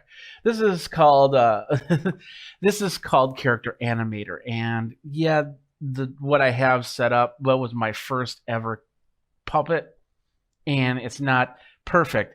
But I'm going to show you some puppets that you can use. There's ways you can create your own puppets and do a lot more, and you can have a lot of fun with it. For those of you that are doing online conferences, teleconferencing calls and stuff like that through whatever software that you use, you can take this software and you can use this inside as long as it accepts the video in through Adobe. You can go and follow me. You don't need to do it, but if you want to check out when I have more, because I have a lot of cool stuff, you should check out the Lego builds that are over here on the Amazon Live channel. You should check out the technology that I review. And then, of course, all of these Adobe how-tos are definitely going to be part of this whole thing. Now, first of all, I want to let you know, I did get a product. Adobe did get me a copy of the software to review and use, but all opinions are of my own. You can go over to my review page to find out more. And I've played with this software for a few years now. And now that we're in this area of everybody's doing online meetings, they're doing weird things for these online meetings. I've heard of stories of people that are they're starting with the backgrounds. The backgrounds were super easy. They don't need the green screen, what's called chroma key, and they can put in a background as long as they're well lit. It does pretty good. You get a nice picture of San Francisco or Bridge of the Enterprise or whatnot. You get all these options. But what if you could take it one step further? What if you can take it to a cartoon level? And that's where this program comes in. It's called Character Animator by Adobe. It's part of the Adobe Creative Cloud, and which comes in. It's just amazing how many pieces you get with the Creative Cloud for around $52 a month or $600 a year. You get Photoshop, you get Premiere Pro, you get Rush, you get AI, you get 100 gigabytes of storage. You get all of it here, and just tons of programs. And I've showed you the programs. If you saw my previous videos, I showed you how I use Premiere Pro in creating my videos. I showed you how to use Photoshop in creating my thumbnails. And now I'm going to show you how to impress your friends on your online conferences with this piece of software that does come with the Adobe Creative Cloud. Now let's pull up my Creative Cloud here really quick. So this is the Creative Cloud right here, and it comes with all of these. These are the ones that are installed on my PC and Mac. You also have mobile devices, and you also have web devices. So if you go to the mobile device, you can do Photoshop on your mobile device. You can do Premiere Rush, you've got Fresco, you've got Illustrator Draw. So you can get Spark Video. You can create compelling videos in minutes. I should probably use Spark Video. I don't use Spark Video on my phone. And just a whole bunch of cool stuff. You have web enabled apps as well. like Mixamo, which is a 3D modeling software. Adobe Color, you got Spark, which creates graphics mobily. So you can go up there and then create your graphics and then put it down. Because there's a lot of times where I'm not by my computer, and something like that would really, really help me, whether it be on mobile or desktop or web. So, but these are the programs that I have installed. These are the programs I don't have installed. So as you can see, Dreamweaver makes web pages. Dimension is 3D design. Lightroom does photo touch editing. Animate you can do something similar to Character Animator, and it's very possible the Character Animator and Animate will eventually merge together. I wouldn't be surprised on that, but for right now, these are two separate programs. Prelude is metadata ingest with Fuse, which is it's a beta. And you can get beta software and play with the beta software for 3D characters in Photoshop projects. So, and I'll have to show you how to do some Photoshop 3D creations, because I've made some logos already in 3D, and you can do a lot more with that. It's pretty cool. It's pretty cool. So, but anyway, we're talking about Character Animator, and let's just go to Character Animator's webpage here. Let's go back here. So this is basically it. This allows you to create characters, or what they call puppets. And what and you can actually create yourself as a puppet, like I did right there. That was a very crude version of me. I made a later version, but I just don't know what happened to it. And I had to reload my PC, so I probably wiped it out in that. But, you know, a lot of people have been using Character Animator. In fact, at the beginning, while it was still in beta mode, CBS was using this on Stephen Colbert's show to make President Trump. And that's the program that they used, this one right here, to make that character. And he was sitting on the chair, and it's easy to do. You can bring it in. I could actually have my character standing right here. I've got him in a background right now. It's a conference background, but you can do a whole bunch more with that. And I'll show you how that all works as we go. So, and if you have any questions, feel free. There's a comment section right over here. Go ahead and ask questions, then I'll try and answer them as best as possible. Let's see, we also have, if we go to the page, there's like puppets and puppets galore. And I know that you can also get puppets. If you just don't want to spend the time to figure out how the puppet's created, you can actually have people make puppets for you. And you could also go and get pre-made puppets. If you want to do like a simple video on how to do something, you know, like a little professor with a little yardstick or something like that, and then you have all that going, and you can bring it in scenes. You can actually even make a whole 30-minute, 1 hour, 2 hour, 5 hour, 20-hour video using Character Animator. And so you bring your creations out. It depends on how you really want to use it.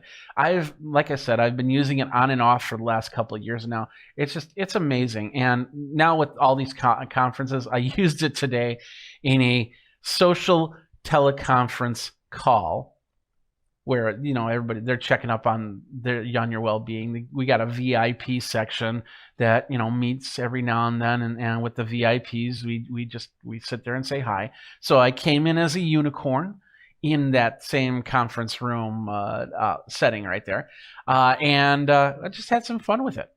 And you can too. And you don't have to buy a llama to bring to future teleconference calls. You can make the llama and show it right there.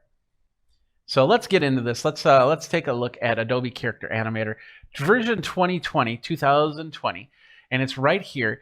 And it basically is using my face movements. Now, if you see on the top right-hand corner, you're going to actually see my face, and I'm going to be talking. Now, with this face, you're going to see some red dots around my face. This is the mapping of my face, and this is what makes the Character Animator magic happen, because it uses my face and uses my movements to make movements. Now, this is a very stiff movement of me, and the mouth isn't moving as well as I really wanted to, but newer character animators, they'll do that and do that a lot better. And all you have to do is go to the home, and you've got like a whole bunch of characters that you can start with.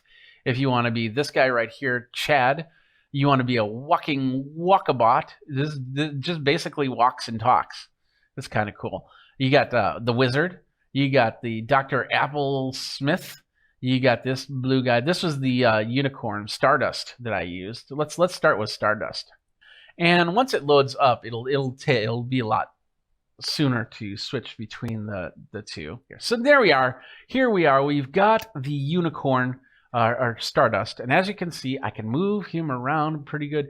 I can move his hands, but I have to use my mouse to move the hands.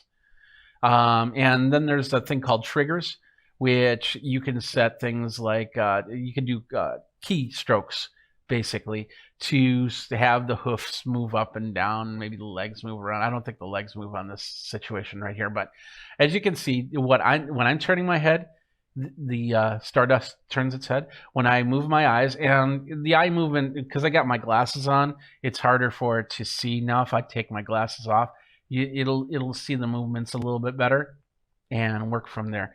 But I need my glasses to see, so I'm going to put them on, and so it looks like Stardust is looking up into the distance. If I tip my head back a little bit, it might do that. So there's little nuances that you need to be aware of when you're creating your character. We gotta get up here. We get back to this screen, which is basically exactly what you see right here. It's the same camera I'm using to bring this in. I can choose from any type of camera.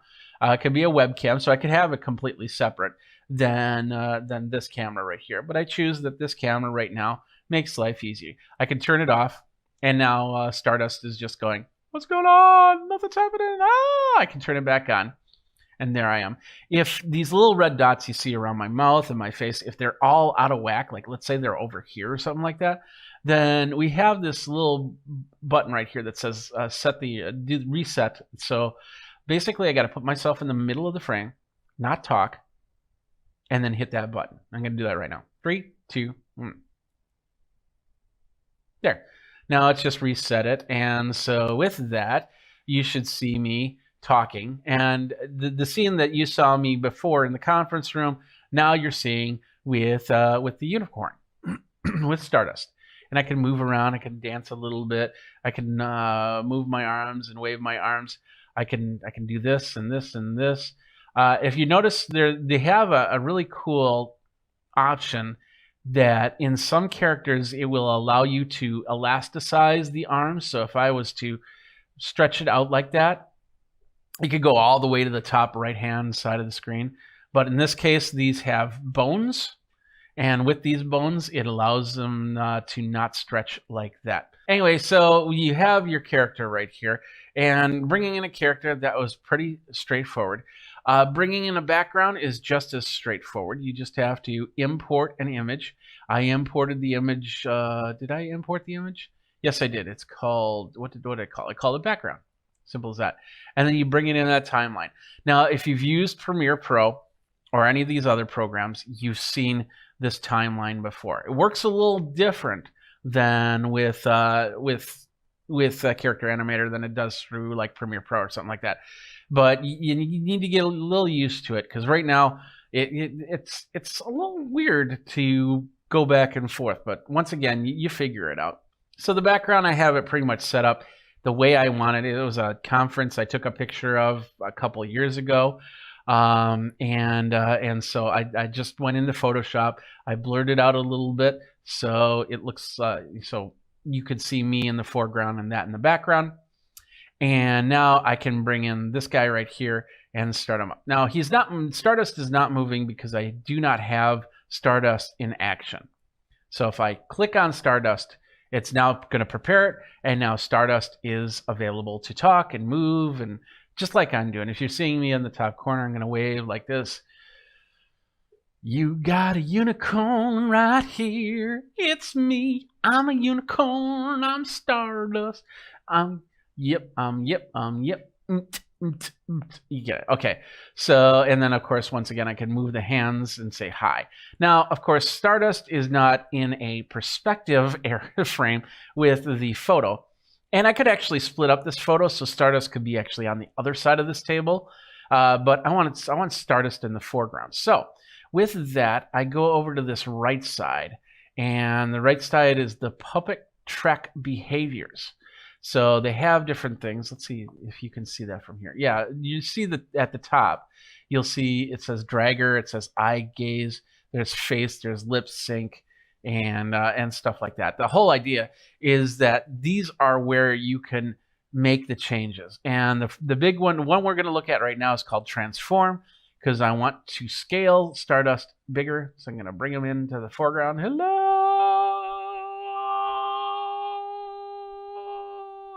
Back up, back up, back up. Oh, he's upside down. Oh. So this is Stardust. We're going to make him a nice, about there. Now I got to reposition him because he's kind of up there. So let's reposition him. So that's the position Y. Bring him down a little bit, or her down. I don't know. It's up to you what you would call him or her. And then let's scale Stardust back a little bit so we can get the unicorn or the horn and the hands or hooves. So now I got the hooves. I got the hooves right here, and I got the horn up here, and I got the head here, and it's all good. So we got that position. We got that scaled. We can even do a rotate if we want. Now, all of this you can use to create the movie, because you can actually create the scenes inside here. That's what that timeline is for. So in the timeline, all you have to do is hit the record button and talk. So I could hit this record button, and now it's going to record in 3, 2, 1, and it says, "Hello, I'm Stardust. How you doing? I'm here. You're here. We're all here. Yada yada yada. Blah blah blah blah blah. Thank you very much for coming to the show." I'm going to hit stop, so I don't confuse myself on this recording and that recording. But now Stardust has a little scene right here, and you can see that it just populated all here in the take. The camera input, the audio input. I didn't set the audio on here. I don't know what audio input I'm using, so it probably didn't do any audio to this. But if I did, then I hit the playback, and I can actually hear what I just said.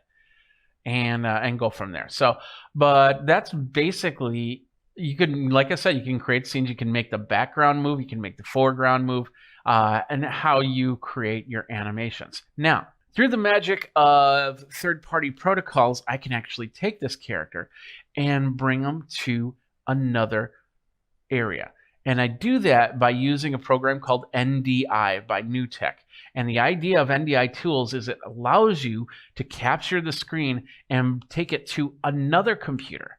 Let's say you're on one computer and you're doing a presentation. You use NDI tools that will send the presentation to another computer where you can watch that presentation. You can send it to multiple computers, multiple sources, and all of them can watch that presentation. It's a pretty cool program, absolutely free. And just look for NDI tools, and you're good to go. That is what we use, because Adobe has adopted NDI tools for this use. So once you install NDI tools, we'll go back up here, and we'll go to Edit, and we'll go to Preferences. Inside of Preferences, we'll just zoom this over here, we got Live Output. Now, any external cameras options will be in this output. So I can send Stardust to my first monitor, my second monitor, my third monitor, my fourth monitor, or a capture card or anything like that, whatever's set up in there. NDI output is where I'm going, and I hit the setup here, and that's going to take me to the NDI page. That's not what I wanted to do. So let's just bring that back for a second here.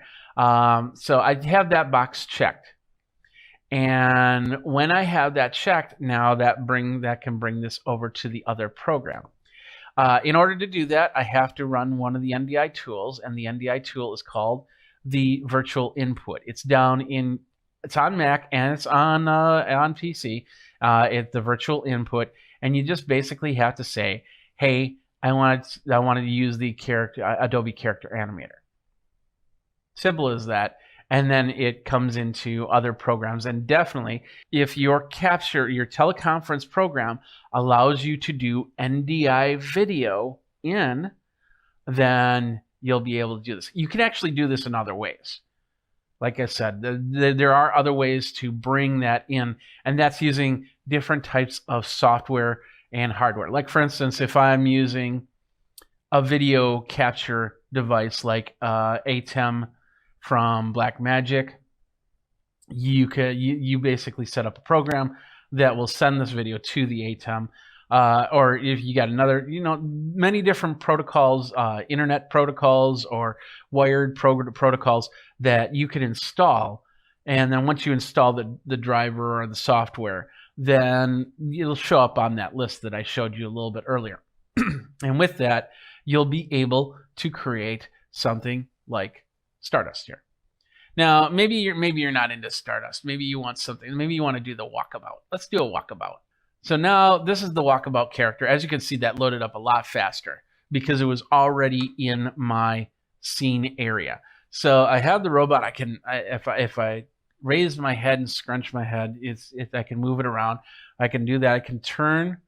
I can go back and forward with this. He can't turn his head, but that's by design. I can't move the hands. I can't do the legs because it's already doing a motion. It's walking. And with that walk, that's all it's doing. It's walking and talking. So I could be a walking and talking encyclopedia. We also got, what else we got? I'm trying, Chloe is the default.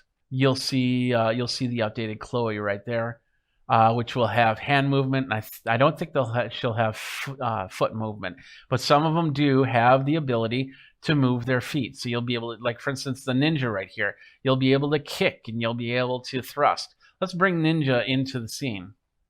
It's going to take a couple seconds, but once I bring Ninja in, Ninja doesn't have a mouth, but he has mouth movement, or she has mouth movement. We don't know if it's a guy or a girl, but also has the ability to move the hands. Now, so I can move it with my mouse, and as you can see, it's not only moving it, but it's also giving me cartoon motion.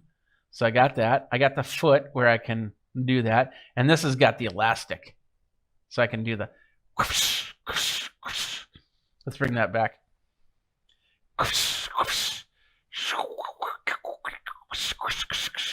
And it comes right back. And the same with the hand.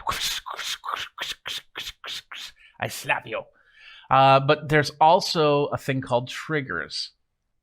Oh, where is it? They moved this around a little bit.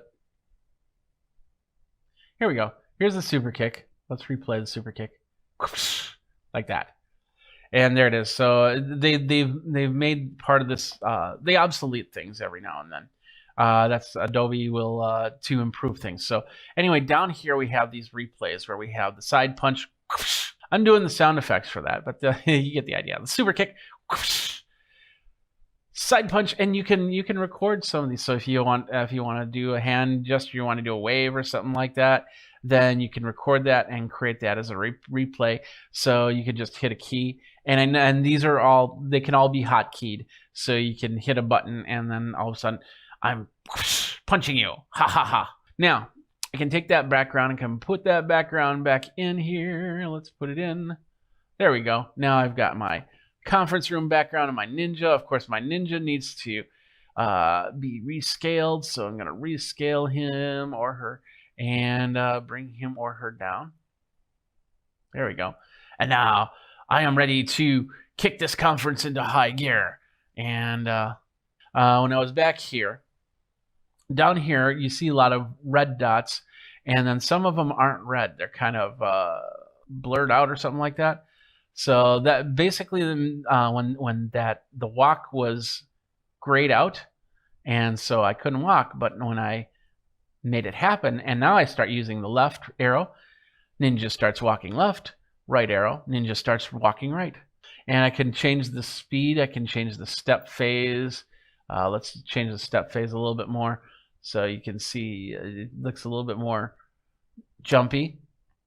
And you get the idea right there. So now I can go, there's one thing called the motion lines.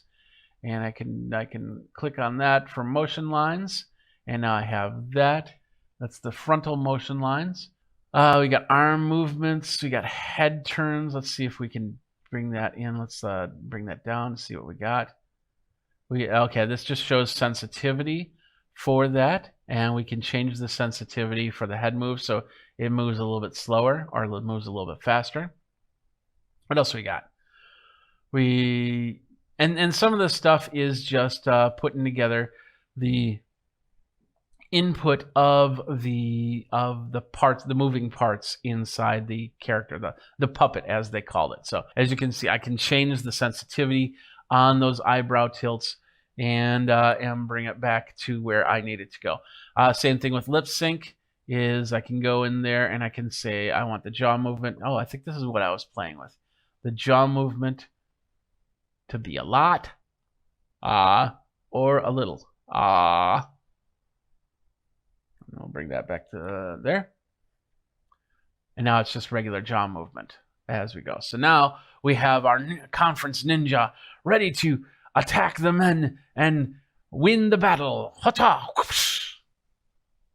Hata! Now, it's all well and fun and to play with the ninja and play with some of these other characters, but how do you create your own puppets?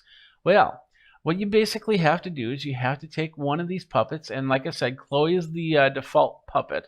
There are two different types of Chloes. There is an Illustrator version, and then there's a Photoshop version. And depending on which version, which program you want to use, you'll want to load up that one. So if we go to, oh, this is still loading, but if we go to Chloe Photoshop, is it this one? Yeah, this one. We're in Chloe Photoshop 2. There's Chloe. Hi, Chloe. How's it going? Her lips aren't moving. Why aren't her lips? She might be. Okay. Chloe might be voice activated. So I got to make sure that I have the right audio. And we'll say, okay. And now look at that, because I'm using my voice, and you can see this up here.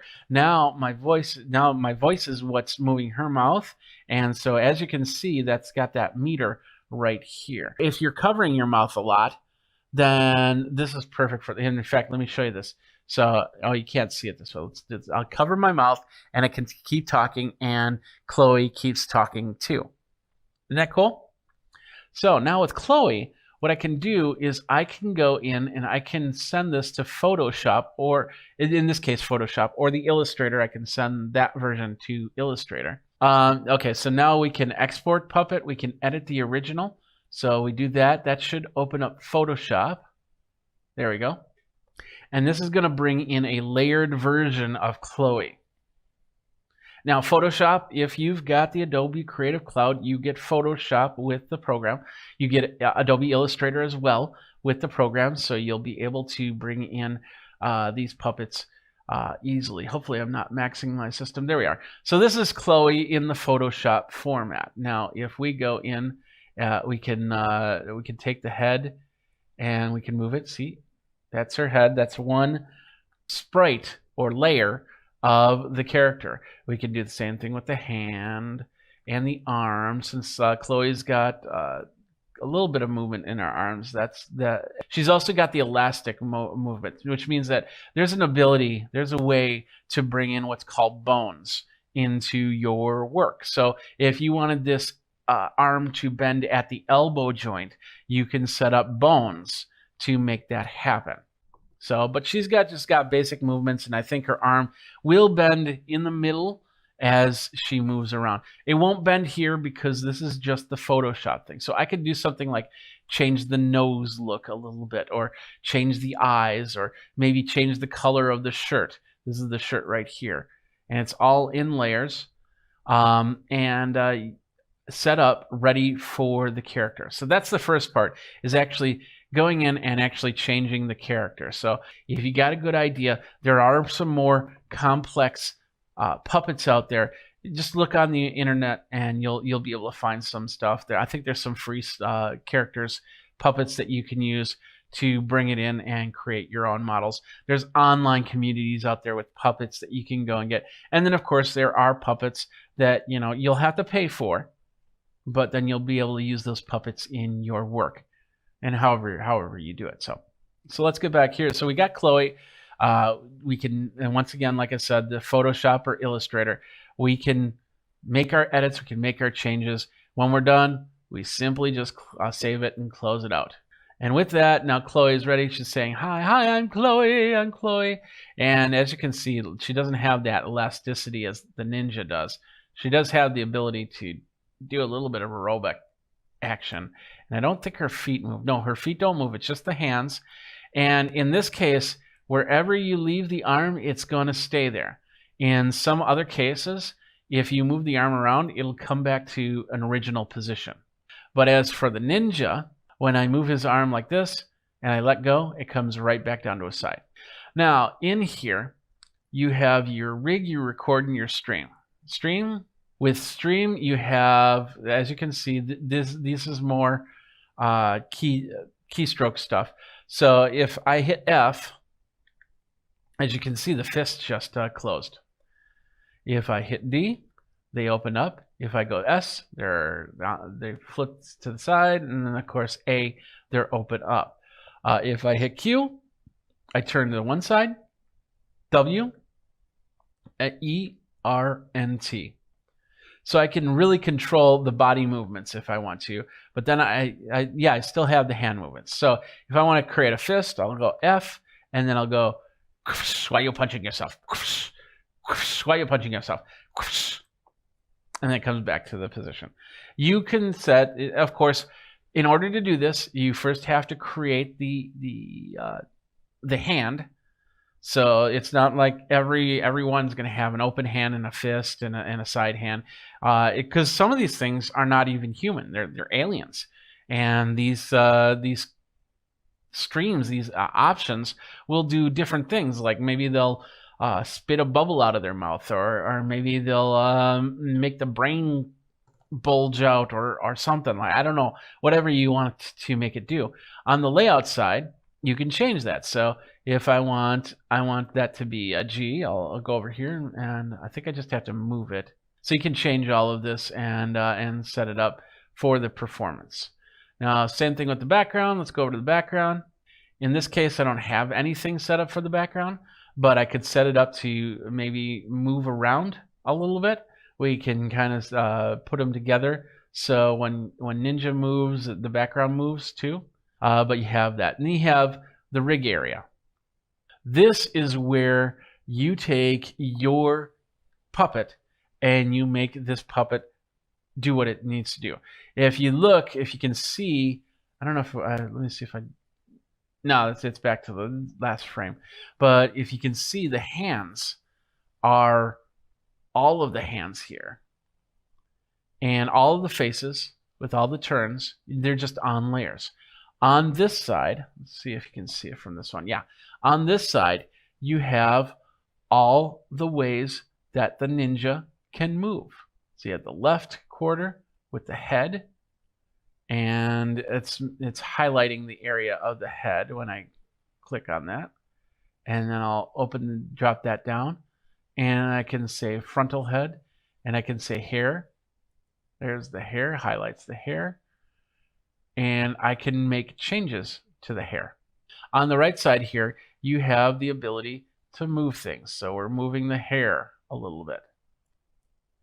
Just put that back to where it was. We can change its opacity.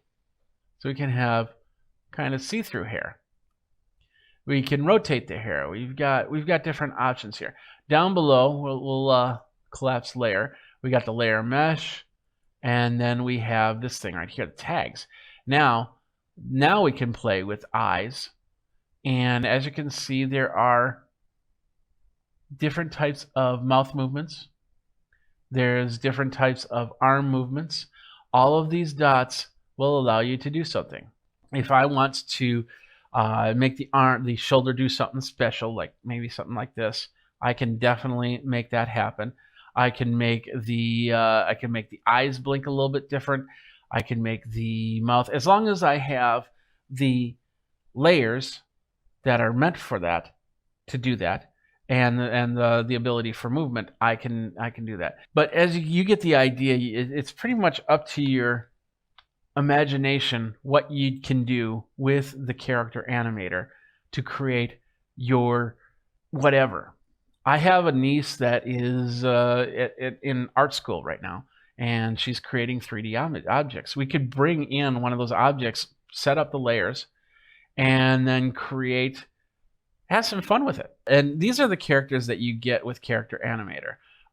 So you can use Chad, you can use Chloe, you can use the Walkabout, you can use Red Monster, you can use Tull.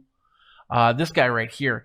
This is what's cool about Thorn is they've now added a background to Thorn. So when he comes up, he's going to have really nice animated background that you can use in your videos if you want to. So you don't have to do any extra stuff. You just bring them in and boom, and there you go. And he's taking a little time to prepare, but he's coming in. There he is. You see, that's a really nice background. So if I go here, now I'm this big monster guy, but as you can see, his hands, he has jointed arms. So they joint at the elbow and they joint at the hand. So he can bring that like that, or bring this down and bring it down the ground and like be in like a knuckle dragger right there. Pairing scene. There we go. Now as you can see, Heather's got, this is perfect for anybody that wants to do a vlog or something like that. I don't think her hands move. Let's see if she's got any stream options. There are no controls for Heather. So you just basically talk and do that. But I could probably figure out, there's probably a way. Let's go to the rig and see what Heather looks like. So her hands are just there. That's it. So it's just basically Heather talking. None of this stuff in the background moves, so I can't move the crystal ball. I can't move anything like that. I'm trying to click on the screen. I don't see anything that's triggering. It would have been nice to have that candle move or something like that. I mean, you could set that up. You could recreate this puppet and then have it so you hit G and all of a sudden the candle flickers. So that's Heather. Let's see what else we got. And once again, you can use these right out of the box. I've never tried this one. Oh, this is the new where you can create a new capture. We're going to capture the facial features. So we're going to start the capture. It asks for a neutral.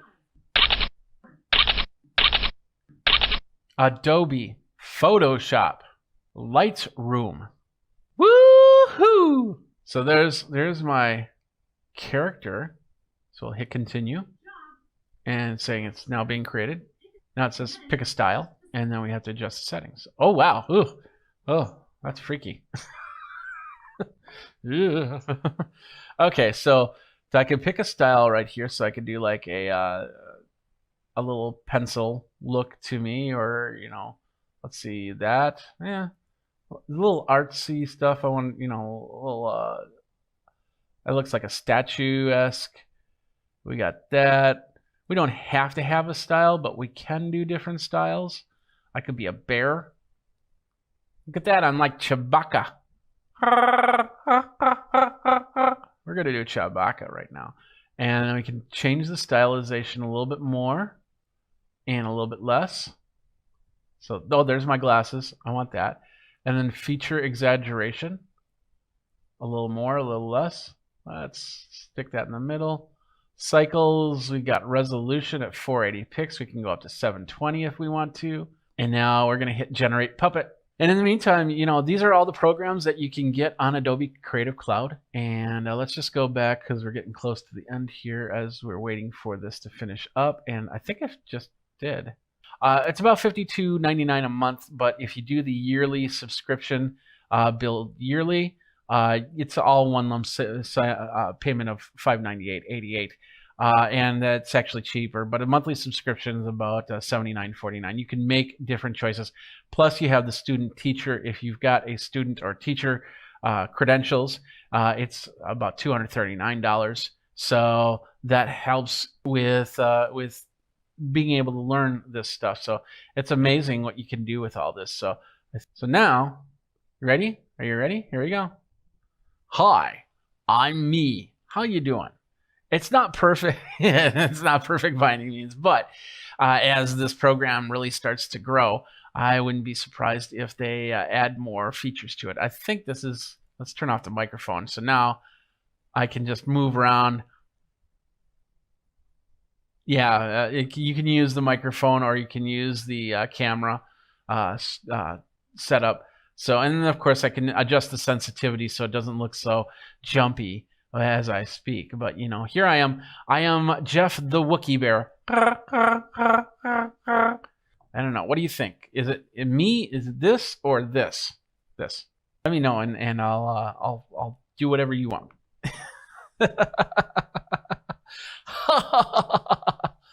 So, all right. Well, that's gonna do it for this. Let's get back to this guy right here. And that's going to do it for this episode of Geek Tech Talk Live. My name is Jeffrey Powers. There we go. Now, so you've been watching another episode of Geek Tech Talk Live with Jeffrey Powers. Tell me what you think. Are you going to use Character Animator? You can bring it right into your teleconference program. I know the popular teleconference programs will allow you to use this to bring it in as your scene. So you can have a lot of fun with it. Like I said, I was playing with it a little bit earlier at a conference, and people were laughing, and it just made the mood a little bit cooler. So let me know what you think. Of course, you can reach me on the socials. I'm everywhere. You can find a social. I'm there. Just think magazine, put in geek, and go from there. Thanks a lot for watching. This has been another episode of Geek Tech Talk Live with Jeffrey Powers. Yeah, so as we finish up this conference call, does anyone have any questions? Brad? Yeah, can we get better coffee for next time? Well, since you're at home, I suppose you can kind of get your own. Anyone else? Wizard? I need more skin cream.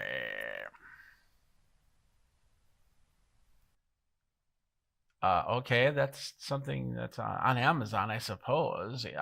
Yeah, Stardust, do you have a question? I just want to say that everybody's beautiful. Well, thank you. Fish, you had a question? Bloop. Yeah, we can do that. I think that's it for this call. See you guys next week. Okay, goodbye. Goodbye. Okay, Goodbye. Okay, see ya. Bloop. Bye.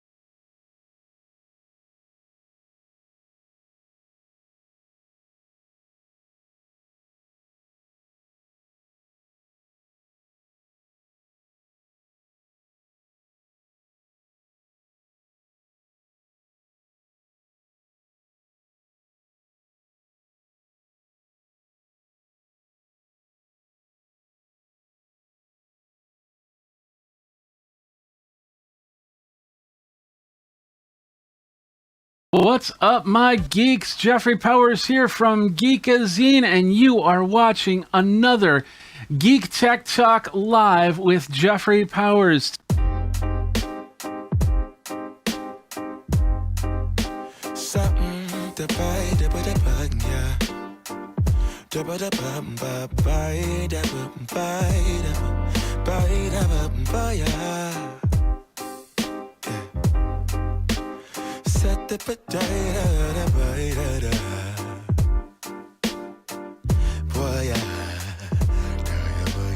The HP Never Stop 1202W is a loaner model. I do have to send it back, but nobody's editing this video or this my posts on Geekazine.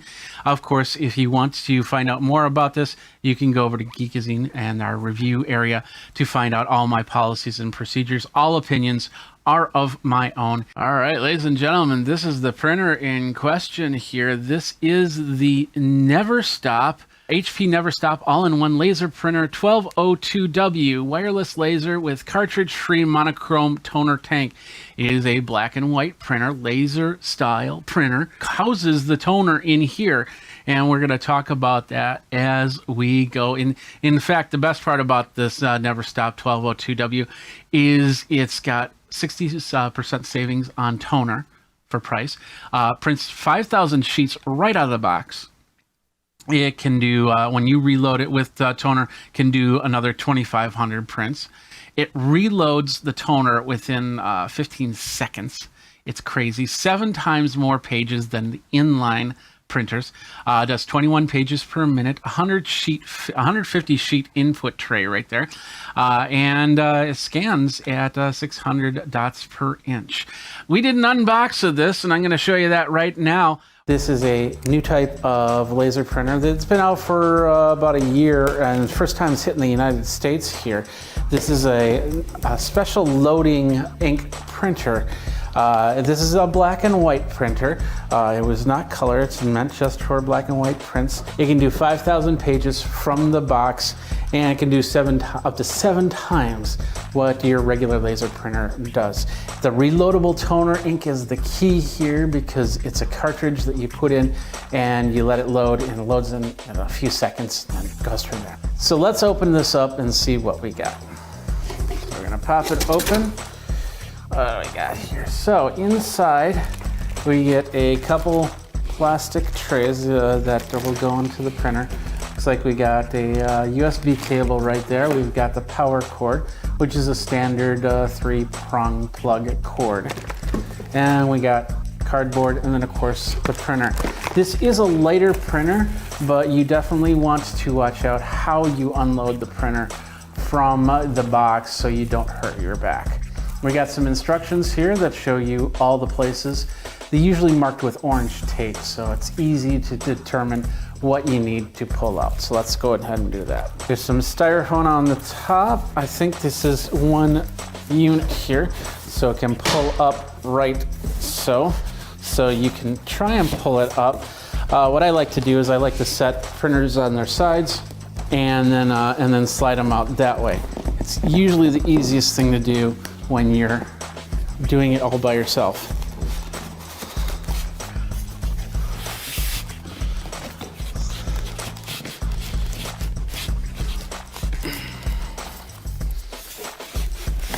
There we go. And we'll just slide it to let the box kind of fall off the side of the table here. There we go. And we'll set the box right here. Now, we'll gently turn it back 90 degrees. There's our printer right here. We got some styrofoam on both sides, which we have to carefully remove. Throw it in the box. Throw it in the box. And here we got the printer right here. So let's go ahead, pull the plastic. It looks like it comes from the top down. But this is a review model, so it might be a little bit packaged differently than what you would get if you were to actually buy it outright. All right, there we go. Put the plastic in the box. All right, so the instruction manual, let's get that again. Like I says, tells us where all the tape is, but we have the orange tape that'll tell us as well. So we'll hit the orange tape right here and right here to begin with. And we'll cautiously set this on the box because we are going to be returning this model. We got a little plastic film, we'll leave that be. Okay, that flips open. So there's a little scanner right there, pretty cool. We will turn it to its side, and there's a lot of tape right here, which we will pull off. I think this comes up, so we can pull out the tape here and here. Put that on the box. We open up the printer. Oh, we got another piece of tape right there that holds this door open. We got the door open right there. Guess where this tape's going? On the box. All right, there we go. And let's see, we got another piece of tape that holds this orange piece right here. And there's a piece of white right there. And pull this up. And this looks like to be a lot of stuff here. There we go. Some plastic and some I'm guessing this is so the toner doesn't go everywhere. We got the tray over there. So we're just gonna open up the instructions and make sure we've got all the tape, because you don't want tape hiding anywhere. So it said to take the tape off, lift this up, take the tape off there and pull that piece out. Next up, what we're gonna do is we got these two pieces over here. We'll set this down for a second. So we have these two pieces right here. We got the tray insert, and the USB cable coming back over there. We got another part of the tray insert, slightly different than other HP printers. So we got this insert right here in the box. We got this insert right here. Right there. So this is the page insert. I'm not exactly sure how that goes, so we got to go to the instructions here. So it basically says take this piece, this is the tray piece, and we insert it like so. The tray insert will actually clip right there. So now we put the paper into here, which I have to go get. I'll be right back. All right, so basically we're gonna set to the paper setting, and then I guess we're gonna put it right in there. There we go. And then next is this cover tray, which goes right in like that. And there, we're good to go. So the first print takes around 20 to 25 seconds to warm up, and that's after the printer's turned on. But after that, I was making prints easily, pretty quick. Like I said, it does about 21 pages per minute. Let's take a look at the printer a little bit closer here. What we've got here, we've got the little LCD panel right here, and of course all the buttons from the power button to the, I can't see it from this angle, but they'll turn on when we activate it. We got a little scanner area, so if you need to scan some documents, you can do that. We got the scanner part. We can pull up the second area here, and that gives us where we're going to capture the prints at. We've got our feeder area right here, and then this is our level. This tells us how much toner we have here. So if we open this up, this is where we put the toner in. Now they didn't give me a toner to use, so it's basically we got a screenshot of it right here. This is the toner cartridge, which inserts into the printer right here. It's a plunger system that allows you to put the toner into it. It's supposed to be mess free, and it takes about 15 seconds. Now, like I said, I don't have the plunger, so I can't tell you how that works. But once this comes down to almost nothing, you can then put it in and go from there. Out of the box, it does 5,000 pages. So straight up 5,000, you're done. It's all good.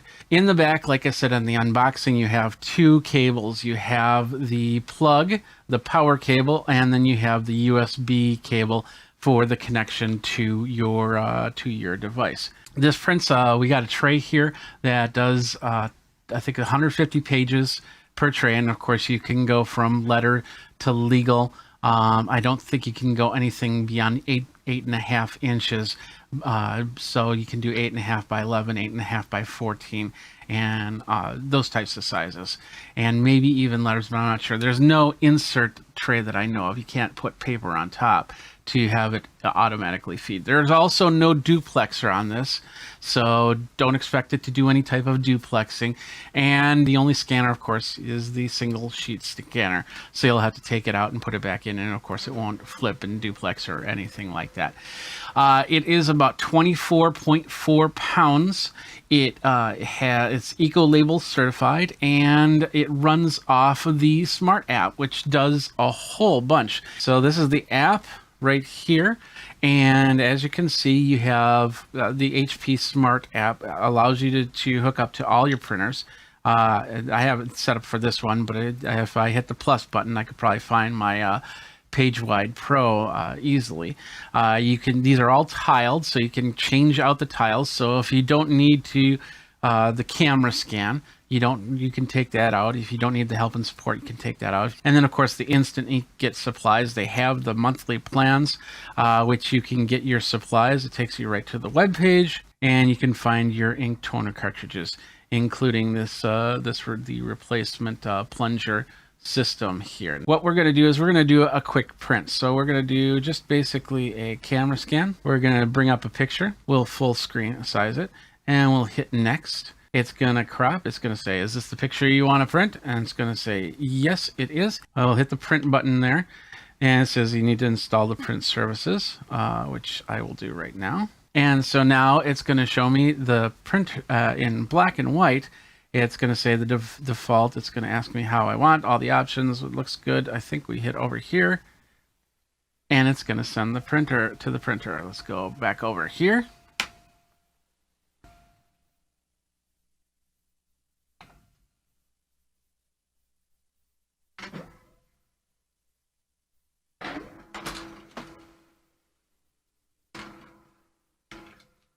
And this first one, this time it took about 15-16 seconds. And then, of course, here we have the print. It's not my best print, of course, because this came from, I took pictures from another device to show off that device. So, but as you can see, it printed well. It's got a small little border on the sides. I don't know if we can get rid of that at all, but we can, we definitely have that right there.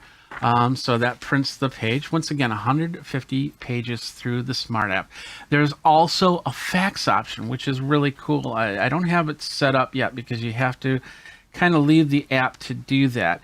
But and I think this is going to be with all the printers out there, so that use the HP Smart App option. It's going to be able to do a mobile fax. You'll hit that, and then it'll take you to another page where you have to sign up. It doesn't do incoming faxes, just outgoing faxes. And it's taking a small while to do that. So we'll just come back here. So the Smart App has a lot of awesome features to it, including the printer scan and that. And once again, we can personalize those tiles to whatever we need, whatever we don't need, which is pretty amazing. Some other things about this printer, like I said, it's under 25 pounds, so it's easy to lift on my own, as you saw in the unbox. We've got the page here. This is all the details of the Never Stop Laser MFP 1202W printer. Duty cycle of monthly letter up to 20,000 pages. Memory inside 64 megabytes, so you can you basically have a lot of prints ready to go. And it'll queue that up that way. It does do Wi-Fi direct. It does do high-speed USB. There is no Ethernet jack to this. It's not meant for hooking up via a cable like that.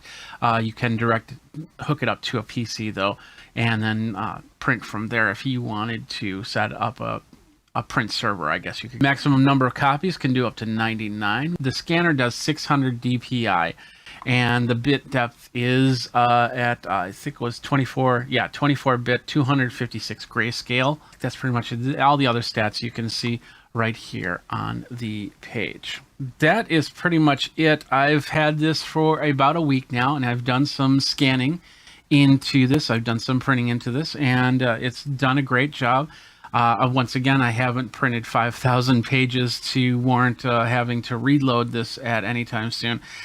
And it's perfect for an SMB, like a small medium business, to print out something that doesn't do anything high volume, or maybe if you need to have that personal printer on your desktop, because there are some roles where you need to have a printer in a closed area so nobody can see what you print.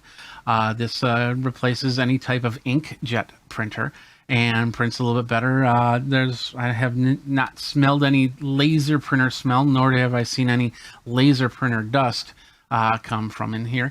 Inside there is a drum that you pop here and you open here. Let's go back to this one. Inside there's a drum right here, and which pops out like that, and the toner is encased in the drum. And we asked if the drum, if that needs to be replaced.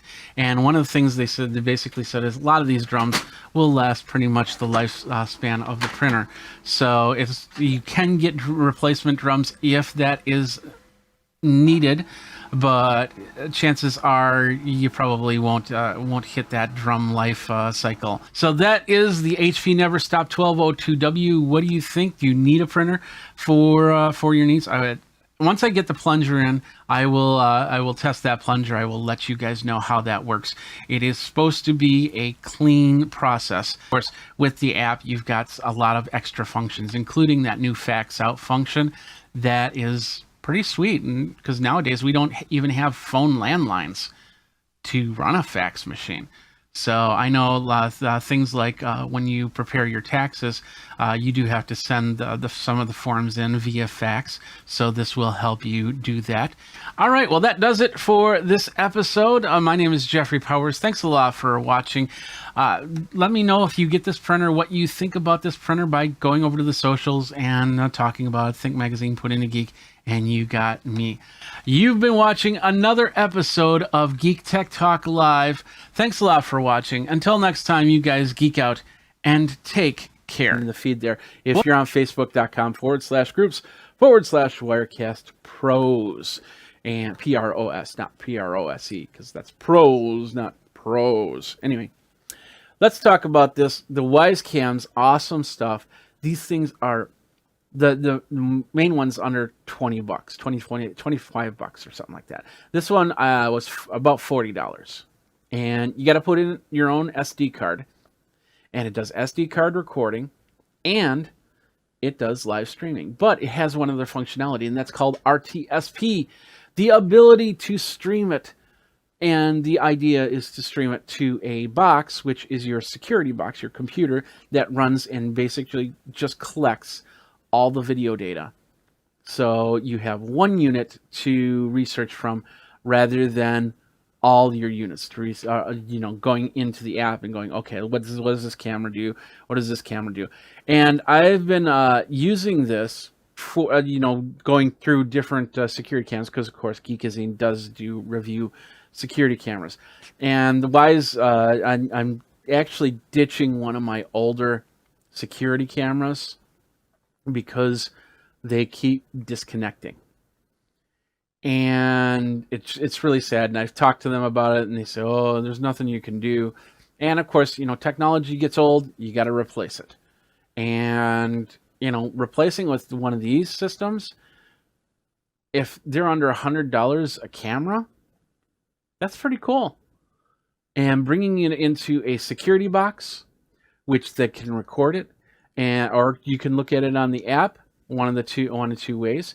But once again, you can set up a router for all your security cameras going straight to the box, so that has the least amount of a resistance, and then you have everything recorded in one area. And I have different brands of security cameras around here. Like Homemate is right over here. I've got the EasyViz over there. I got the Arlo's up there. I've got I got like 3 other brands of cameras. I can't think of them offhand. But anyway, the idea is that having them to go to one area to record out, so you can go. It's just perfect. So anyway, that's what this camera is. And the cool thing about this is I can sit here and now I can use the PTZ options, maybe. How's it going? Oh, there we go. And bring this camera to me so I can see what's going on around the area. The Homemate actually has a PTZ option as well, which is really cool. And I have it pointed outside so it can see what's going on outside. But this is the camera itself. Pretty easy for, and of course we got the little app right here that allows me to control it. But it has another functionality, and that's the RTSP, the ability to hook it up into Wirecast. And I'm going to show you how to do that here in a second here. And in fact, let's switch over to this one. There we go. And I've got Wirecast set up on this machine right here, of course. And I've got all my RTSP cameras. Like, for instance, this is the web stream right here, the one I just showed you. This is my PTZ Optics, which is the PTZ camera, which I normally use NDI for. And then, of course, I got a shot of my outside, another Wise Cam showing you the front door. So as you can see, You can do a lot of different things with that. And as you can see, it's also not perfect because of connections. Now, in all fairness, right now I have this camera this machine's pulling it, my main machine's pulling it, and the phone is pulling the video feed right now.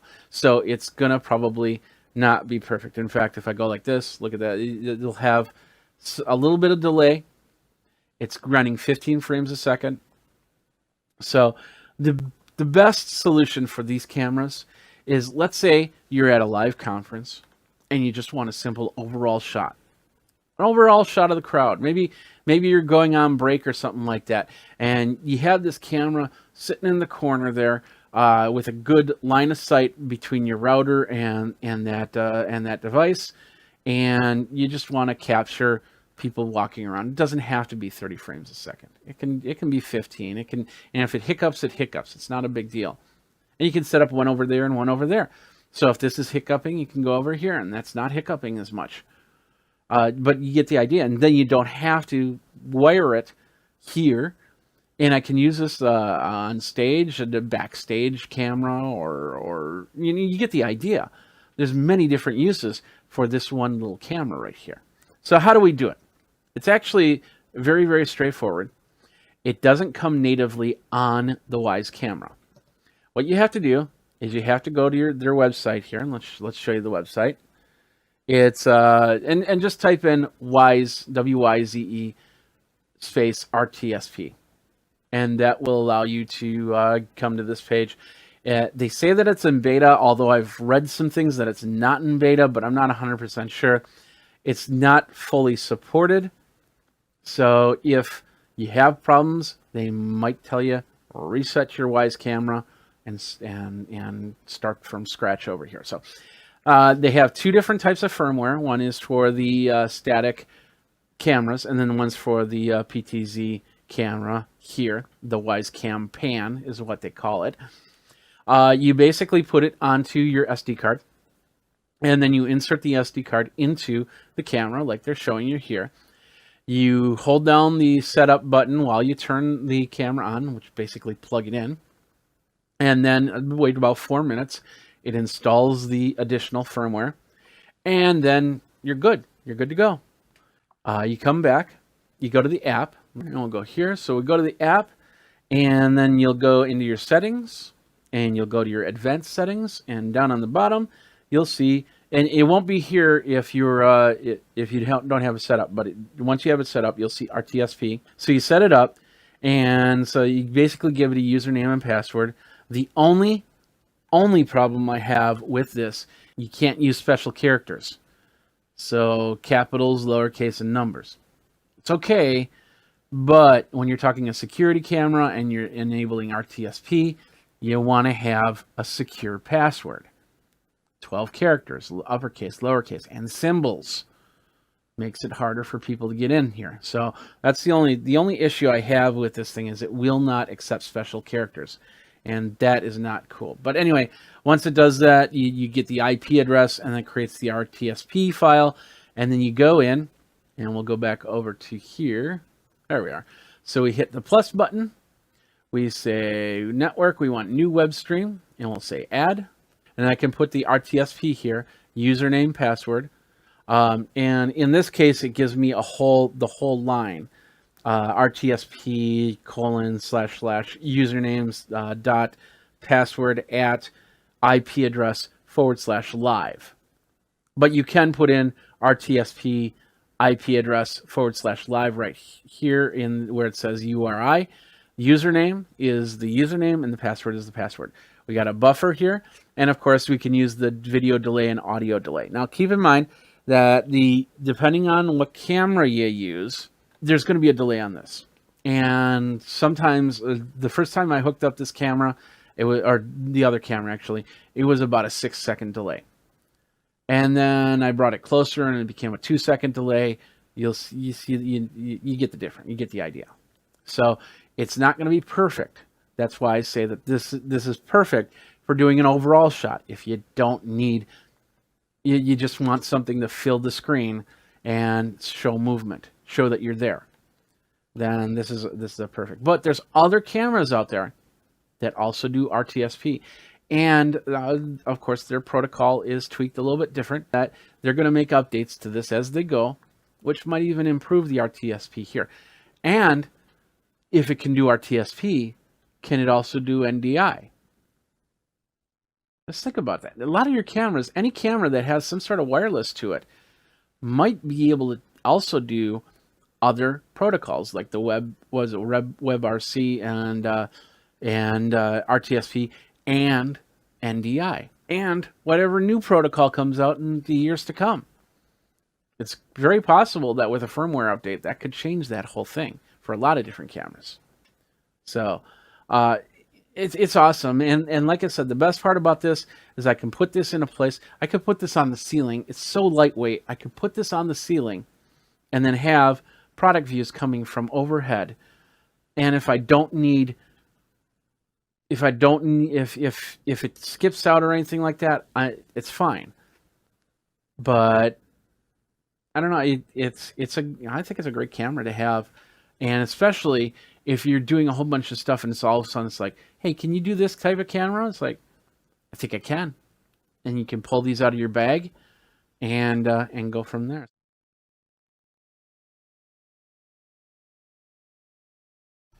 What's up, my geeks? Jeffrey Powers here from Geekazine, and our friends at Munch Packs have decided to send me a Munch Pack. Interesting. What is Munch Pack? They're just basically you can discover new snacks from many different countries and stuff like that. You know, when I've traveled overseas, I've tried a whole bunch of different foods and snacks, and this is going to be no different. Now, I'm not getting paid for this. They just sent me a pack to munch on, and so I thought I'd unbox it and show it to you really quick. So let's do that really quick. So this is the Munch Pack. Let's open it up. It's a simple box. Of course, you can send it as a gift, and you can send it as a, send it to yourself if you're really hungry. You got the Munch Pack right here. Canada, Spain, Philippines, a lot more. Let's see, we've got, this looks like from South Korea. We've got something from Canada. Oh, it says on the bottom, Costa Rica, Spain, many different areas. Did you know that South Korea's national dish is kimchi? And hopefully they don't have well, maybe they will have some kimchi in here. I don't know. So you get the whole Munch Pack, family packs, and stuff like that. So that's pretty cool. We got a little piece of wax paper here, and this is going to be now showing us everything that we have in our Munch Pack. And we'll start on the top here. Let's take a look here. Chick Chack, everything flavored snacks. We got the guide right here. Oh, that's cool. So let's see, Chick Chack. Chick Chack, there we go. That's from Israel. I've been to Israel before, so I've never had a Chick Chack. So pretty cool. Delicious, crunchy, salty, everything bagel-inspired snacks. So if you're into bagels, the Chick Chack. All right, next up, let's set this over here. We got some Zapp's potato chips. I know I've seen Zapp's before. They are from the United States, so you can get some Zapp's potato chips. Going to South Korea, these are the Crown Shinsang. These look like a honey type potato snack, wheat snacks as they call them. We'll put it right here. And oh, wow, they even send drinks. Here's a nice little Fanta. This looks like it's coming from Japan. This is Fanta Yokin Orange Yogurt. And yes, this is from Japan. Your orange yogurt. Crazy. So let's set that over here. What else we got? Watermelon slices from Vidal. Vidal is, let's see, this is from Spain. Spain's always, I've been to Spain a few times, great place. So these are the watermelon slices from Spain. We got some Pepro from Latte. This is Pepro Nude Chocolate. And this is from South Korea. Oh, this is from South Korea. Okay, another South Korean delight right here. Let's set that right there. We got some yummy gummy silly straws, and I think that was right next to it. This is from Turkey, and that looks pretty yummy right there. Lots of sugar here. We got a Nusita Galeta, and the booklet says this is from from Costa Rica. So awesome here. Got a couple more in here. Oh, this is one of my favorite ones. This is called Maichu. It's from South Korea. I know exactly. Maichu. Whenever I'm in South Korea, I get Maichu. They gave me the apple flavor. I don't think I've ever had the apple flavor. So, and I have never had it in this format. So I'm wondering if this is more gum than anything. Grape is my favorite when it comes to the Maichu. I love the grape, and apple. We'll see how the apple tastes here. Next up, this looks like some sort of candy tape of somewhere. This is the Extreme Fruit Sea Extreme. This comes from Thailand. So pretty cool food from Thailand. And then the last, but certainly not least, is the Double Dutch. It's a stroopwafel. And I'm guessing I know where this is coming from, but let's just double check because you never know. Double Dutch honey vanilla stroopwafel. Oh, no, I didn't know it's from Canada. It's coming from Canada. So, I thought it would be Switzerland or something like that. But this is from Canada. It's honey vanilla. So that is it. That's the munch pack. Let's take the box out and let's set up this candy really quick. So this is all the candy in the munch pack. In the munch pack. I forgot the Fanta. Got a Fanta. Love the Fanta. That's yogurt. That's crazy. Yogurt. And I know I think I've tasted yogurt drink before, but I can't wait to try this, of course. And this is part 2 where we're going to try. We're going to eat, we're going to have fun, we're going to be yummy and everything. So anyway, Jennifer's right here, so you might see her hand, but she wants to be off camera, and that's fine. So what do you want to try first? Something savory. I'm going to give you the munch pack, so you can read that up. We will start with the Zaps. These are the Zaps right here. They are Evil Eye New Orleans kettle style already. So let's open it up. These might be a little bit spicy.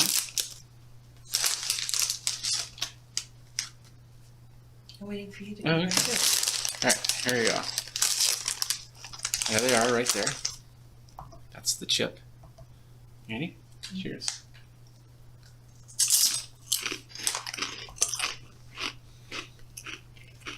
Crunchy. There's no vitamin D, or no, there's 2% of vitamin D in here. 22 milligrams of calcium and a little bit of iron. 320 milligrams of sodium and 2 grams of sugar with 32 grams of carbohydrates. And that was Zapp's potato chips. And there is a post kick coming through. Yeah. Pretty back of the throat. Yeah, very much so. And really not until just now for me. Yeah. All right, next up, let's do this. This is the Chick Shack, is the name of it, by Oppenheimer. Let's open it up.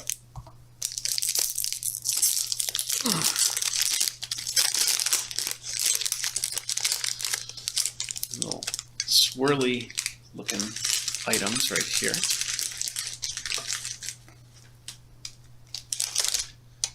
Cheers.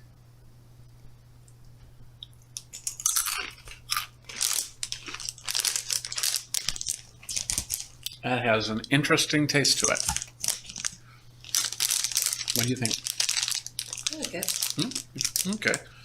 It's kind of reminiscent of, they're the big wavy square chips. Oh, like Sun Chips? Mm-hmm. Well, you're pretty close to spot on because this is made with wheat flour. Okay. And maltodextrin and palm oil and natural cooking spices, flavor enhancement. And that's Chick Shack. Where is this Chick Shack from? It's from Israel. Israel, that's right. And it's a bagel and everything bagel inspired snack. Mm. So there's probably a bit of rye to it as well. Yeah. Yeah. Yeah. You'll have the Chick Shacks. Mm-hmm. I'll sit back there. Take a small sip of water. That'll be good with some yogurt. Oh. You like when we were in Tel Aviv? Yeah, if we're going to do yogurt, then we're going to do the Fanta. Yogurt flavored Fanta. Yes. Can you guess where this is from? Is it Korean? No. No. Is that Japan? All right, so this is from Japan. Ooh, a little pop. I'll let you have for a sip.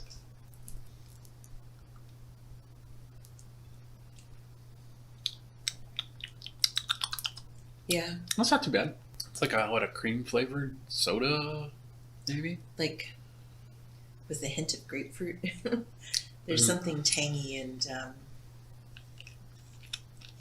a little citrusy Mm-hmm. that goes beyond a cream soda. Water, high fructose starch syrup, sugar, dextrohystralone, lactic acid, carbonated acid, potassium, sucralose, and ascorbic acid. Lyokin orange is like orange, not orange. I don't know if it's Iokin or Lyokin because it's written both ways. Oh, okay. It's probably a very loose translation, though. We could do watermelon slices from Vidal. Let's do that. There we go.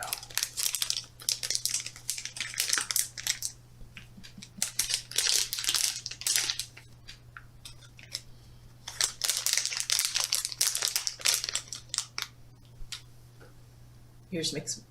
Oh, I see it. Okay. Yeah, looks more like a watermelon right there. So Kind of. cheers. Kind of a reverse watermelon now I'm Yeah. thinking about it. Wow, that's very chewy.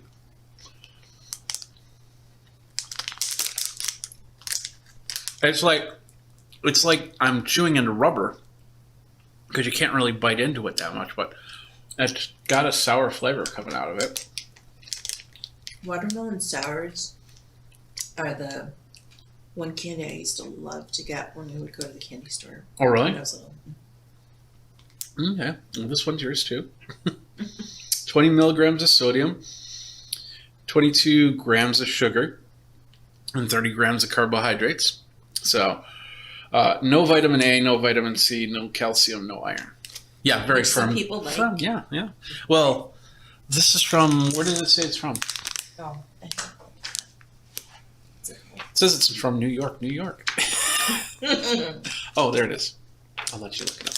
no, you can Spain. from Spain. Yes. I don't know what part of Spain, though. I don't remember seeing this while I was in Spain. These marvelous sugar-coated gummy watermelon slices look and taste surprisingly just like the real thing. These sweet gummies will be sure to satisfy your sweet tooth. Spain. I definitely think there's a sourness to them. Yeah, which definitely. it doesn't really say on here. Yes. And again, I like watermelon sours. I prefer that to just straight watermelon. But Okay. It's just really firm. Yeah, very firm. Yeah, absolutely. All right. What shall we try next? Something salty. Salty. So we're going to go back to South Korea. And I don't know if I had these while I was in South Korea. Can you read this? Mm. Jennifer's been working on her Korean. I'm just looking to see if it's written in a better font anywhere. Yeah. Because Yeah, that's the problem with some of the Korean food is they create this really outrageous looking font, and so sometimes it kind of looks odd. All right, well, it looks like a little guy right there, and then another dude right there, and I know that this works as in consonant, vowel, consonant. Mos Mar Le Noon, Okay. which doesn't make sense to me. Yeah, that's okay. You did a good Yeah. job. You tried it. You can do better than I can. So. That's debatable. And on the top here, I can tell you that this in small print right here is called Crown because it's the name of the company who makes these. You can definitely smell it. There it is right there. Interesting. It's very barrelish. So here we go. Ready?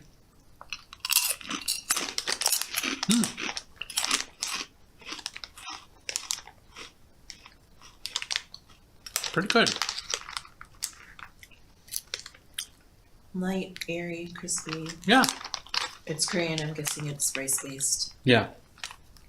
Sweet and peppery. Black pepper. You taste black pepper? I don't know what I'm getting at the end. I'm Something not- that's not sweet. I'm not getting black pepper. Interesting. Oh, these crunchy wheat snacks with sesame seed specks are a sweet dream. Okay. With their rich sweet flavor and delicious crunch in every bite, they remind us of churros. Yes, they do remind me of a churro. Now that you said that. Okay. I was trying to think, did it taste like a cereal? Did it taste like what did it taste like? But yeah, churro, that's spot on. I think that's spot on. All right. So much of their stuff. You want to go back to sweet or you want to stay on the salty side? Let's go sweet. Yummy gummy. Yummy, yummy gummy in my tummy, tummy, tummy. We got multiple colors, blue, green, red, blue, yellow. So it's multi-fruit here. So let's open it up. Do you prefer a color? As a general rule, red. Okay. Oh, okay. That's interesting. It's a package within a package. Just do that. There is one red in here. Here it is right here. So they look like those pool noodles. Yeah. So I'll let you pick the red. We can split it. I don't if you care. like. Yeah, okay, let's split it. This is interesting. This is like a part red, part purple. I wonder if it's, well, I don't know what country it's from. No, I'll do the blue. And it looks like there's like a white core in the middle of that. So, you ready? Oh, you okay, so here we go. Wow, that's tough to bite into as well. Mm. I thought that was a lot easier than the other gummy. Oh yeah, absolutely, but The Nutteds gummy almost I wouldn't be surprised if the white core were marshmallow texture-wise. that's probably true. It's either strawberry or raspberry. Okay. Those are the two reds on here.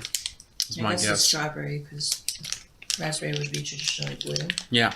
No vitamin A, no vitamin C, no calcium, no iron. But 21 grams of sugars and 27 grams of carbohydrates, 3 milligrams of sodium. It is egg-free and fish-free It's from Turkey. from Turkey. It's peanut-free, totally nut allergy-free, shellfish-free, sesame-free. So, and they had just like a little label on the back here with all of the what it's free of. So that might be a label that they have to put on their bags there. So not too bad. That was yummy gummy. All right, let's go to Pepero chocolate sticks, and I'll give you a clue. I've had these before. So was Lottie British? Do you want me to tell you? Sure. South Korean. Oh. Okay. But I think there is a Lottie in.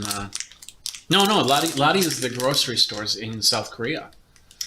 That's where I know the name. Yeah. Okay.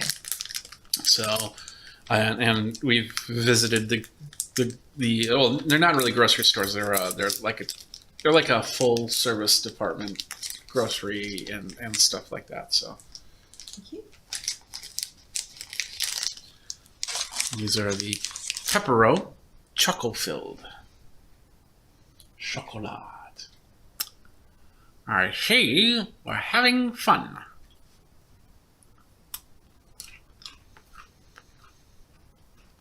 Oh.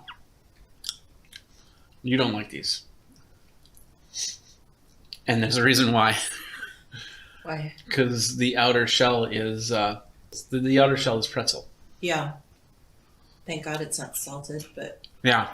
it's still pretzel. All right. Let's have a little bit of yogurt. You want some yogurt? Mm. No? 4 more items here. Let's go back. Let's go to this one. Nusita Galetta. They look like some sort of cookie. And it looks like they're going to have a fruit or a chocolate flavor. If I can open them. There we go. Ooh, okay. So do you want the fruit one or are these oh, these are like Neapolitan. So they're the cookie with some sort of red filling in the middle. With a face. The little face. It looks like at first it looks like a Ninja Turtle face. Is it a dinosaur? I don't know. There we go. Right there. And oh, there's on the vanilla side. There's one too. So, cheers. Need some milk, maybe.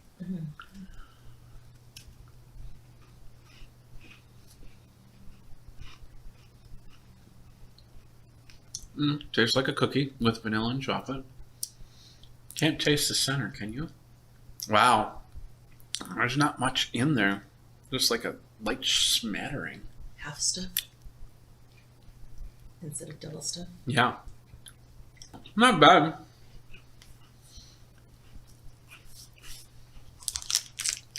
Very dry.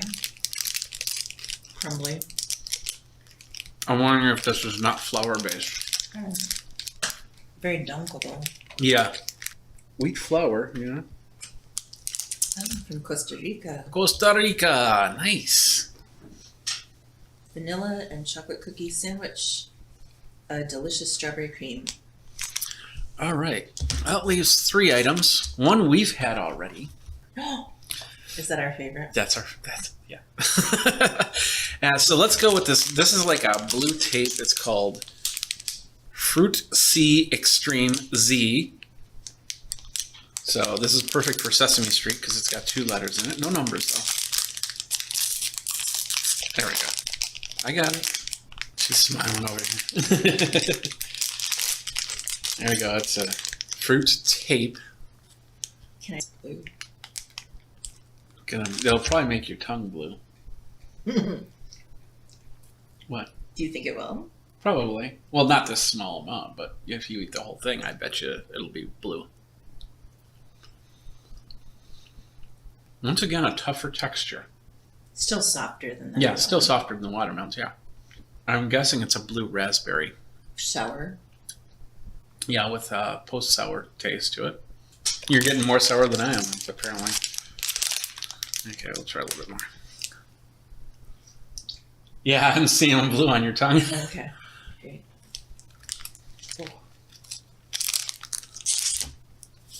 Oh yeah, there's a sour.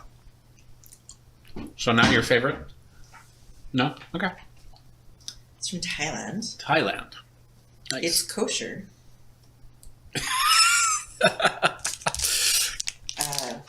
Blue raspberry. Give your taste buds a delicious sweet and sour kick. 12 grams of sugar, 18 grams of carbs, 10 milligrams of sodium, 1 gram of fat. And yeah, it does say on this label, it says kosher parv, special production. So I learned something new today. I didn't Yeah. realize that there was a kosher meat in Thailand. I guess, yeah. All right, let's go to the Stroop waffle. Hmm. Where do you guess this is from? I'm sorry, what? Where are you guessing this is from? I don't know where stroopwafel is from. Okay. I just know that I like the look of my teeth. There we go. Double Dutch, honey vanilla.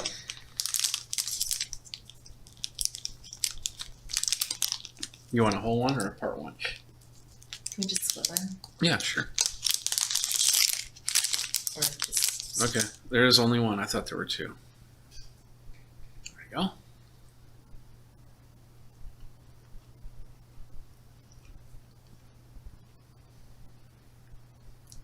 I like stroopwafel. Mm-hmm. Yeah. I definitely notice the honey tones.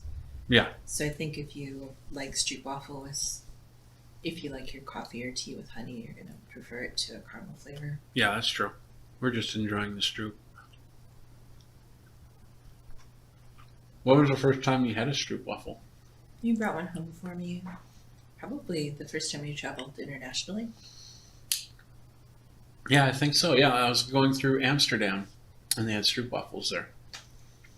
Was that your first Barcelona trip? Yes. So many years ago. It's crazy. Mm-hmm. This is going to be the first year that I don't travel outside the country. You don't know that. Yeah. No, that's true. That's true. That's true. So, all right. Double Dutch. Where are you guessing that this is from? I know the answer already. Does it say on the side? Yeah. No. I read it before. Canada. Yeah. Do they do a lot of honey in Canada? Well, yeah. I would. Oh, honey. Yeah, I suppose they do a lot of syrup. I don't know. I would guess so. That's probably not natural honey. It's probably No, it's just... real honey. I don't know. It doesn't say real honey, but... I'm guessing that's not real honey. What do we got? 10 grams of sugar, 23 grams of carbohydrates, 75 milligrams of sodium, and 6 grams of total fat, including 3 grams of saturated. All right, that leaves one item left, and this is my chew. Mm-hmm. I can recognize that. My chew. It's like Pikachu, except mine. Now, I'm not sure how this is going to be. Usually, I've gotten these we've got them in chiclet form, and then individual wrappers. So I don't know if this is going to be like a stick form, or if this is just going to be like a Pez dispenser looking thing, or whatnot. So we'll open it up like I would some gum or something like that. Right now, you look like Charlie. Charlie. Oh, I get the golden ticket. Oh, okay. There's a little. It looks like I technically did it right. There looks like. There we go. A little foil rip open cord thing. So individually wrapper in a wrapper. This is the apple version. And like I said before, I love the grape version. I also have the cherry version, and maybe I have had apple. So I don't remember the yellow. So there's apple's your favorite? Oh, sweet. Well, this is yours.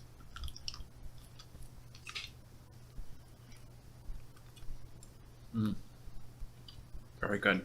Mm-hmm. Not true. It's like Laffy Taffy, Mm-hmm. but with the texture of a Fannie Mae caramel. Like Really? there's just something lighter, and once it warms up to mouth feel or mouth temperature, the mouth feels amazing. Mm-hmm. Yeah. And like any of the flavors, the apple's my favorite. But Yeah. I just love the chewiness of it, the firmness. But Can't tell you the ingredients on this, but there's a lot of sugar and a lot of carbohydrates. Munch Pack is all about. Boom, and that's the Munch Pack box. And those are all the foods right there. Let's go right here, minus the two that Jennifer's got over there.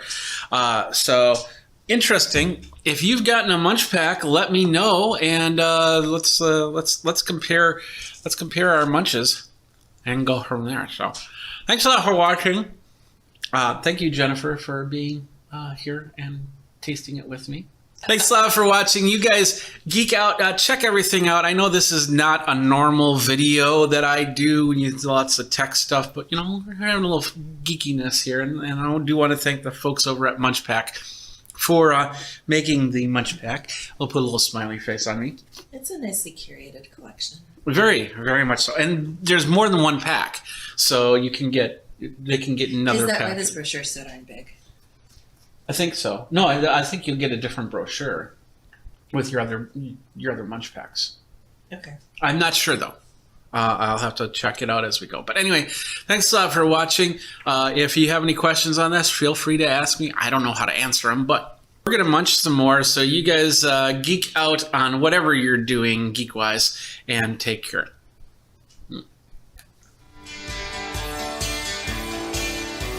Welcome to Geekazine's Virtual Conference Coverage 2020.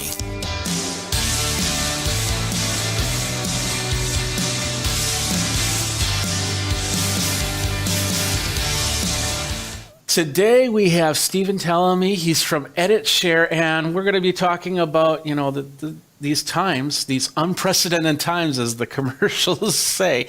And he's got some great information with his company, Edit Share. So let's bring you in. How you doing, Stephen? I'm doing very well. Well, as you say, within these weird times that we're in, yeah, doing good. All right, and of course, you're with EditShare. Why don't you tell people about what EditShare is all about? Yeah, so EditShare, we kind of do, I guess, two and a half things. Our predominant business is around video production storage, so high-speed scale-out storage that you can do all of your video editing, your post-production needs on it.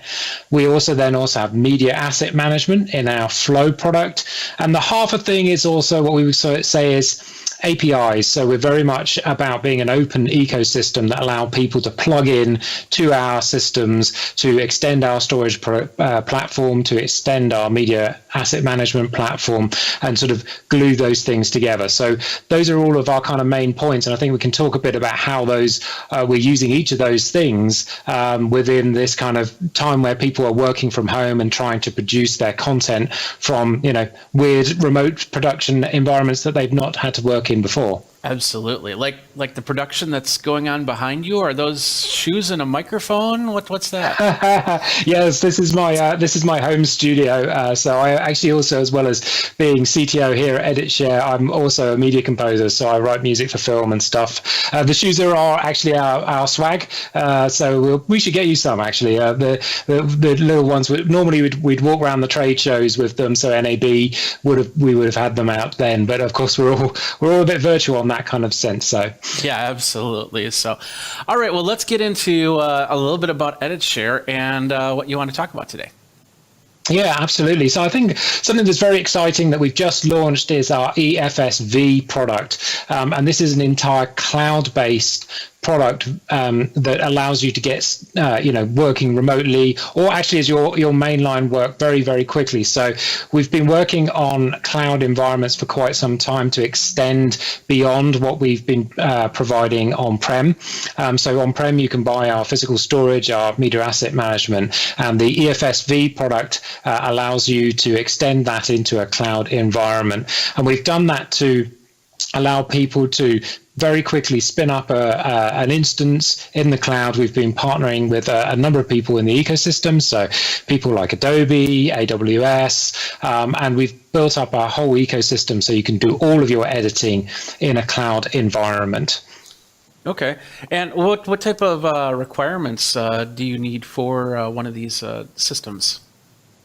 So the requirements are you basically would access the system using a technology called Teradigi. So they're a remote desktop technology. It gives you very high bandwidth, low latency editing experience. And so when you're using that experience, it just feels like it's a local environment. You're connecting to a remote desktop, a Windows workstation that's running in that cloud environment. It's got all the GPU power. So all of those requirements are taken care for. You can actually be running on a very low specification machine locally because you're connecting to something very powerful in the cloud with GPU, CPU, memory, and that's where you'd run your editing software like Adobe Premiere, or you could be running DaVinci Resolve, or you could be running Avid Media Composer. You can be running those on that remote desktop, and so locally your resources are not too bad actually. You do need some bandwidth, of course, to run that. Connection into the cloud, so you need the back and forth to have that really nice responsive thing. But other than that,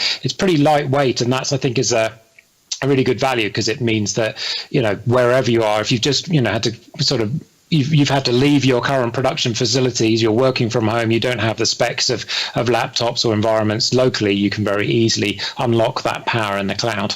Yeah, and you mentioned the bandwidth, and that's probably the key, because something like that I would use while I'm on the road, and in something like a Las Vegas setting, I'm getting video done. I want to get it up there so I can get it edited by a crew or by myself for that matter. And would something like a Las Vegas hotel setting be a good situation for that? Potentially, yeah. I think it really depends on the kind of workflow that you want to do, and that's why we've got some really good flexibility in the end-to-end system. Getting your material first into the cloud is one part of it. So you can use some technologies such as Expedat or Aspira, these types of technologies, and so we've pre-integrated some of those solutions. It means that you've just been walking around the strip in Vegas, you've got some footage, you need to get it into the cloud very quickly, then you can just use those technologies to maximize whatever bandwidth you actually have in your hotel room, right? So if you've got a large amount of bandwidth, great, it's going to get up there very, very quickly. So using those types of tools gets your media into the cloud very quick. Once it's up in the cloud, we can scan it with our asset manager, and that will then generate it will generate the proxy resolution versions of those. So then there'll be a lower resolution proxy that's actually very accessible and very easy. So actually, if you didn't have the connection to run a Teradigi, I think Teradici's sweet spot is around 20 megabits per second. Okay.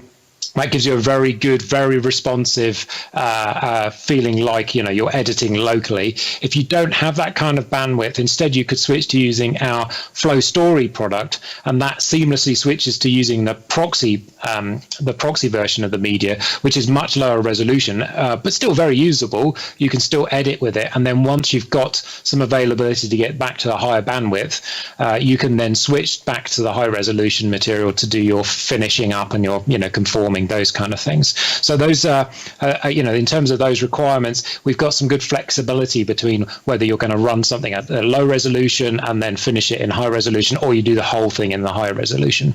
Yeah, absolutely. And I've heard that if your hotel room doesn't work in Las Vegas, you can jump on a bus and be able to work from there in high speed. So, yeah, that's a good idea. Absolutely. Now you have a few companies working on that. You have a map here that you're going to be showing me, right? What's this? Yeah. Let me talk about this. So this is a scenario that we put together with Amazon Prime Video. So they're one of our customers who helped us put together this end-to-end solution along with AWS. So in this scenario, we had the Monte Carlo ATP tournament, and that was being sent back to London to a production facility where Amazon Prime Video were streaming it out live to their customers. But at the same time, we were capturing that live feed and uplinking it to the data centers in Virginia. So that's the AWS data centers. That's where we hosted our EFS, so our edit share file system, all virtualized in that cloud. And you had remote editors who were in LA in this case, using that Teradigi technology we talked about to access that content in the cloud. So they were using virtual workstations. They were editing using Adobe Premiere on a Windows desktop that actually was in the cloud. It was connected to our high-speed storage. And then when they were done with their editing in LA, they could use our Airflow tool. So Airflow is a web-based review and approve tool. It uses some of those proxy files we were talking about earlier. Okay. So when they finish their edit, they can upload it to that Airflow environment, and then somebody back in the London production center can say, yep, that looks good, or please change this shot or tighten that sequence or use something else. So they can put commentary into that Airflow tool and review it. And so all of these pieces actually are bits that people can use. So you might need the accelerated transfer that we talked about, uploading your content with Expedat. You have the remote desktops and those types of technologies. And I think the other really important part to emphasize here is you need a very high performance storage layer. So we sit on top of Amazon's own storage layer, which is called EBS. We've put our virtualized file system on top of that. And what it does is it allows that to span many virtual machines and scale out to, many terabytes, even up to petabytes of storage, but all of that being at very, very high throughput, because when you're doing a video edit, it's not just the quality of the remote desktop experience that's going to be valuable.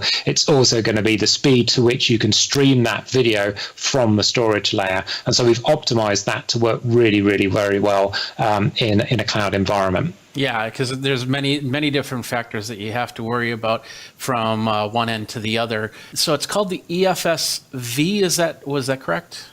That's right, EFSV. Yep, it's up there on our website now. We've just relaunched our website. We're very excited about it. And so in the product section there's an EFSV page that talks all about the solution. I've also got a little bit of it running locally on my machine. If you'd like to take a little look at the experience. Absolutely. Let's do that really quick. We'll flip over to this page while you switch around screens. Yeah, absolutely. So this is the page that he's talking about where the EFSV lives.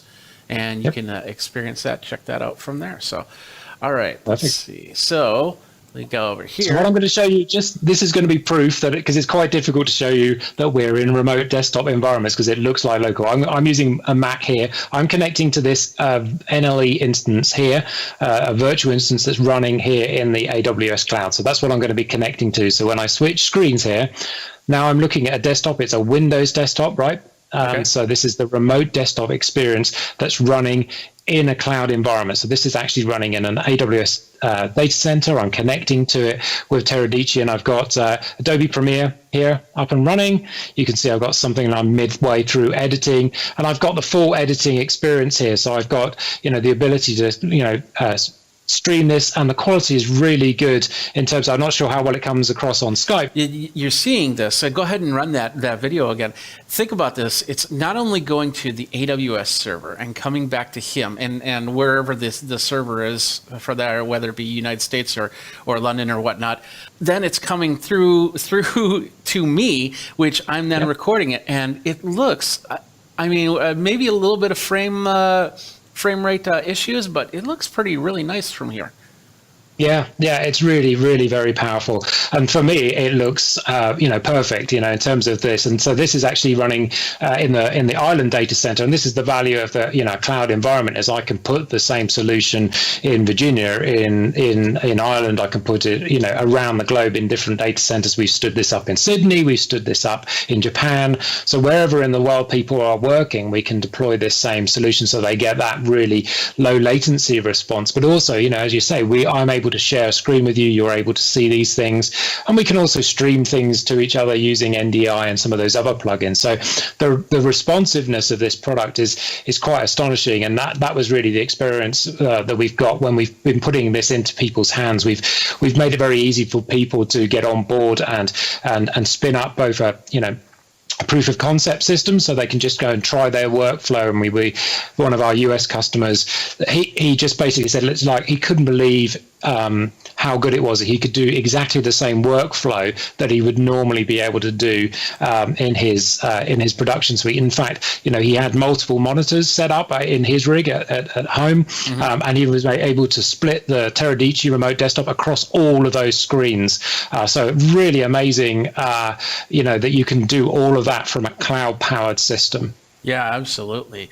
Let's talk about. I'm assuming this is all going to be scalable, so there's probably no one set price, one introductory type situation here. Sure, yeah. So we can the price can go from one point to another. So in terms of our kind of cloud offering, it starts at around $480 per month, plus then the AWS cost. If you combine the two, it comes to about $750 per month, and that gives you a starting system. But you can then obviously scale that up. So, depending on how much footage you want to be putting, how much editing, how many workstations you want to be running as well. So the great thing about a cloud environment is you can just spin them up and use them as you need them. So if you've just got an editor who needs to start working on a system, and they just need to do 2 hours of editing and then they're done, you can just spin up the workstation for that period of time and then shut it down, and you stop paying for it, which is a really good, powerful way of cost saving. So there's a lot of cost savings things you can do in terms of the overall system to give you a real flexibility of tailoring the system to the way you would like it to work. Wouldn't mind talking to you a little bit about our Flow product as well, because our Flow product is our media asset manager, and that Media Asset Manager is really helpful in terms of these remote production types of scenarios.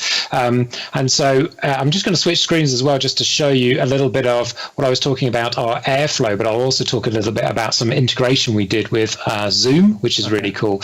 Okay. So this is our web browsers. This was what I was talking about earlier when we were talking about Amazon Prime. They were using this online review and approve. And what I've got here is various clips that I've got imported into our asset manager, and I can see a whole bunch of information, metadata about it. I can preview this media in that proxy format, so it's not in the high resolution format, but in a lower resolution. So this is me now accessing this locally on my workstation, using this tool. So it's very easy for remote production types of scenarios. I can be doing an edit in high resolution somewhere, somebody else where can be accessing the proxy versions of those and viewing all the clips and editing them and putting in markers. So you can see I can put in range markers, I can select stuff. So helping that editor out, choosing the sequences from all of the rushes that have come in, they can use this tool very, very quickly, and then they can then switch to either continue to use our edit share products, or they could switch to bringing that into Adobe Premiere or into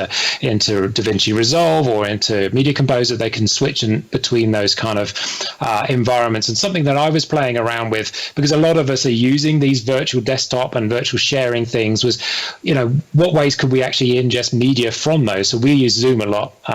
Here at Edit Share, we're doing lots of conferences, calls, lots of meetings, lots of knowledge sharing, been loads of great stuff that we've been doing.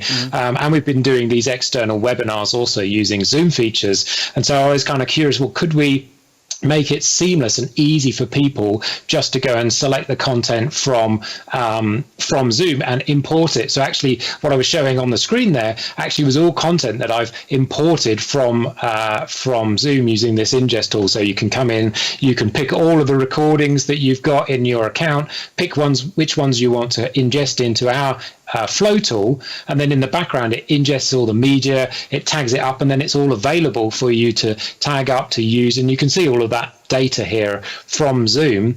And then I can switch to an editing tool. So I've got this Flow Story, which is using the proxy-based workflows, and I can take all these things. So these are, all sorts of Zoom recordings that I'm skimming through. I've maybe brought in some clips, like some, nice intro clips, and then switching into, showing the Amazon console, and then other footage. So I can edit together all of these webinars into something that's a shorter version. And we're finding a lot of our partners are wanting to do this. They want a version of it, but they only want 10 minutes from the middle of the webinar where we were talking about some particular topic, or they want to translate it into their local language and just show bits of it. So providing people these tools, and what I'm doing, this was this proxy workflow I talked about earlier, where I'm pulling all of this directly from the cloud. So all this material is still in the cloud, but I'm working with it locally through those proxy resolutions. So this is a really cool thing about Flow, is it gives you a lot of flexibility, and because of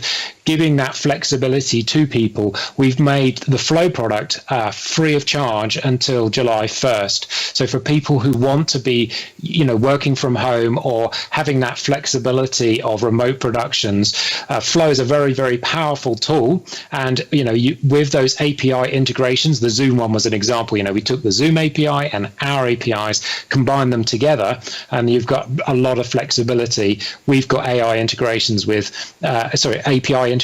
AI services, so they can do translation and transcription and object detection. So if you're looking for a cut or a scene that has got a bicycle in it, we can have already pre-index that, and you can go and find those in the Media Asset Manager. So there's a lot of power in that tool, and we're really pleased to be able to offer it for free during this time when people are trying to adapt to a different way of working.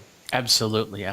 So it's all amazing, and we could probably go on a lot longer on this, and I'd love to have you take my video and edit it down, but that's going to have to be on me, but that's okay. Stephen, thank you very much for your time. Editshare.com is where people can go to find out a little bit more about that. So thank you very much, Stephen.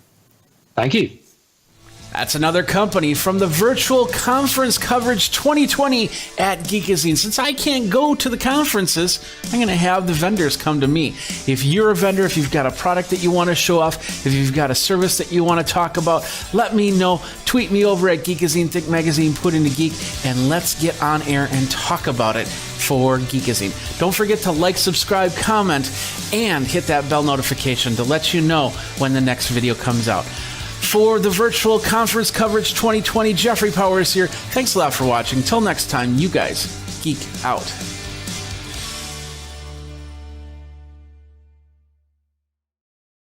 We have so many others. We'll just leave it at that. But I want to get to this Telestrator software now because this is awesome, and I've been playing with this for a little while, and it's great because I have the ability now to draw on the screen and see what's on the screen. And it's a company that is called Panimation. And the software itself is not that expensive, where you can create your drawings, and you can actually do more than that. You can actually build together different features. Like for instance, okay, let's say you've pre-recorded some content and you wanted to have a little telestrator to it. So I could be talking like this, and then all of a sudden a little box draws. Let's say I'm talking about somebody's enterprise IT infrastructure. And then I say, well, it all starts with a server. And then all of a sudden a box draws up here that has a little server, or a picture of a server for that matter. And then lines drawing to that go to the different boxes that go to the computers. And then it draws all up on the screen. And I don't even have a pen in my hand. I'm just doing this. So you can actually record stuff on here and then telestrate it later, and then break it down and then bring it into your video as a pre-recorded video. So that's an option there. But you can use it as a telestrator. The whole John Mann, well, you get this person right here, and he's going this way, and that guy's going that way, and we're all going all these ways, and there's a plane behind me. Ho! So that's the type of telestrator that I want to talk about, because this is if you're doing a lot of live stuff, even pre-recorded stuff, this can help you in many different ways. So let's talk about how we can integrate it into Wirecast. It's actually not that difficult. There's two ways you can do it, and I'll show you one of the two ways. So first of all, this is the Panimation software. The website's called MNDI. So just do Panimation Telestrator and it'll call up there. So you can do a lot with this software. There's two versions of the software, Global Caster Panimation. And as you can see, you can do graphics on this. So I could actually do my lower thirds from this thing too. You have the Panimation software, and then you have Panimation Pro. And for $295, that's not a bad price. Whereas I know the NDI Telestrator from NewTek is $495. So, and that's just the software. It's not the computer. The computer, by the way, the computer I have here is an HP Elite X2. I got this 4 or 5 years ago. This is not a new computer by any means. I got this machine basically because of the fact, and I had a review up on Geekazine somewhere. I got this and I use this whenever I have presentations. So you have a presenter and you have a bunch of bloggers or something like that around a table. So they would use this as the PowerPoint presentation, because I could take off the keyboard and throw it away or whatever. And it has a Wacom pen. The Wacom pen doesn't have. I don't have the battery. It's like a AAA battery, so the pen's not working right now. But I have my Mix 2 pen, which is also a touch screen pen, and it works perfect. So I can use that, and that's what I've been using today for that. But anyway, this laptop is using a Core M5 processor in it, which is not the latest, and it wasn't the top of the line even back then. This is a mobile processor, the M5 processor. So, and it's on the Sandy Bridge chipset, so it can do a lot that the Core i5 could do at the time.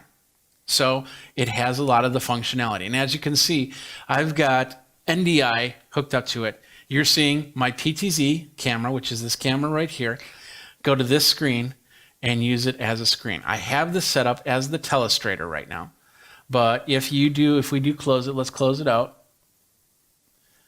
And then we go into the Panimation software. You have there's 3 pieces of software that you get: the 1080 window, the 768 window, and then Panimation Monitor 2. That's what you use, is the Panimation Monitor 2. And then I haven't put my license information in here yet. Just got it. and it comes up like this. This is a recording window area. So you can actually use this to record your video. So like right now, if I wanted to record, let's just say I'm doing a how-to video on this, I can use this as that, and I got a recording timeline, which then I can change and I can alter and I can adjust and all that other good stuff. So I'm going to use a telestrator. So I'm going to choose the telestrator option right there, and now I'm in telestrator mode. The cool thing about telestrator mode, where was that? I now close that out. Let's see, need settings. There we go. And we have this thing called workspace properties. And inside workspace properties, I wish I could zoom it in, but it's such a small window, but I can't resize it, unfortunately, on here. I have the ability to go NDI out, so I can send this to Wirecast or whatever live streaming software I use, or I can do NDI in. So where the yellow is what's active. It says NDI with alpha channel, because you need the alpha channel. That's what does the telestration. And then the format, and it's got multiple formats all the way up to 4K. I don't know if I can use 4K on this machine, but it's a Intel Graphics 530 graphics in here. But it does great in bring this out. So I've got this telestrator, which works really, really well. So now I want to bring it into Wirecast. So then let me just show you really quick. So I've set up a couple things. It basically just basically a punch, so it creates a circle around the screen. Now, in all reality, you should technically be seeing a circle right about here, but now we have to set it up so you can see that. And this is how you do that. Let me bring this over. It says 8 NDI outputs and resolutions up to 4K, if you're interested in that. So anyway, here is my setup for Wirecast. Oh, first of all, Mike is going, hi, just joining. Thank you for the review. You bet, Mike. Thanks a lot for being on the show. All right, so there's two ways to do this. The one way, I would have to reset up my Wirecast. And as you know, my layer system goes like this. My top layer is always the penultimate overlay graphic. Like for instance, the Geekazine bug that I'm now turning off and turning on. That is on the penultimate master layer 1, because it needs to be on top of everything. Master layer 2 is usually my graphics. This is the things like my lower thirds and stuff like this that you will see on here. And I also have, I do have here. I could actually put this here, but then I lose all of this stuff, which that shouldn't have popped up. But anyway. The whole point is that that's what that layer has always been. The third layer has always been my camera shots. So there's me up close, my screen, the PTZ, all the shots that I have up here. Fourth layer is always audio, because I've always separated audio from video. I hate cameras that camera audio. I don't want it. If I have to have it, I use it. But if I don't, I run everything through one source. And these are all my audio sources. Then the fifth layer, this is always the throwaway layer. So I could utilize this by bringing the fifth master layer and bringing it up, turning it into the third master layer, which would then bring the third to the fourth and the fourth to the fifth, which means I'd have to do a whole bunch of work in my Stream Deck. So I might just do that if I use this telestrator software more. But the other way to do it is to create a scene. And I'm not talking about going to a Walmart and starting to yell at the staff or something like that. I'm talking about, and let me turn off my auto live so this doesn't switch over. I'm talking about creating a scene with the master layer on there. So we have my PTZ camera, which is right there. Now I basically just copied that and brought that over. And then in here, I said, okay, add a layer. And now basically it's an NDI layer, and in that NDI layer, I said I want that PC, and on the machine, I have NDI Tools 4.5 installed, and I'm using the scan converter. I think is it the scan converter? I always forget. It's the yellow one, and then I set it to the screen. So now it sends out an NDI signal of the screen. But this also, and I don't even need to do that now I'm thinking about it, because this has NDI inside the software. And so scratch that last part. Inside if you turn on the NDI in here, it will send it out. They'll send the video out to this machine. So now with this setup and everything's active, I just have to go to the scene. And now if I hit that circle stamp and hit here, it's now going to show up with a circle right here that's overlaid. So it's over my hand, as you can see, whereas this one is not. And then I clear it. And now I can do this writing, and I can go, I'm talking about this and bringing this over here and la la la la la. And you've now got a telestration right on the screen. Let me switch back so you can see this in its full glory. And we'll just do it like this. There we go. I think I've got this set up right. Let's bring this back to where I need it to. Okay, so now this is on the PTZ screen. Don't watch this screen because this is not going to be perfect. And as you can see, it's doing the Inception thing as we're talking. But it's a great way to start. So if you want to draw on it, you can see yourself as you're drawing. I set up another scene. There's no plane behind me now. This is my telestrator scene. And I can't see it on here because I haven't... Have I? No, I did. I haven't set it up yet. Actually, I have set it up, but I've turned on the NDI. And that's basically going into your output, and it was output, NDI output, and start. Now, in here, let's go back here. We need to go out of the PTZ camera, and we need to, it should show up my Wirecast Live output. It's small, so I'm not hitting the button. There we go. And now, if I switch to this, boom, hello, no plane, remember? Now I have it down here, and unfortunately, you can't see it unless I do this split screen again. But I'm seeing myself not in real time. It's actually a small delay. And I suppose if I had a better graphics processor in here, it would be more real time. So now I can talk about my enterprise computer system, and I can say, okay, so I have, let me do this, bring that up. So I have my computer, and it's got my camera that's pointed at me, blah, blah, and that's wired. And then I have a camera in the cloud on my network, basically, that's pointed at me, blah, blah. But then this is going to another computer that's handling another camera, and then it's sending NDI back to this computer. Now, both of these computers are going to my router. There we go. And then that's going to another machine, which is handling all of my graphics.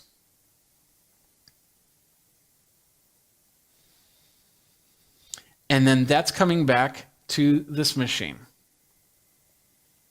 like so.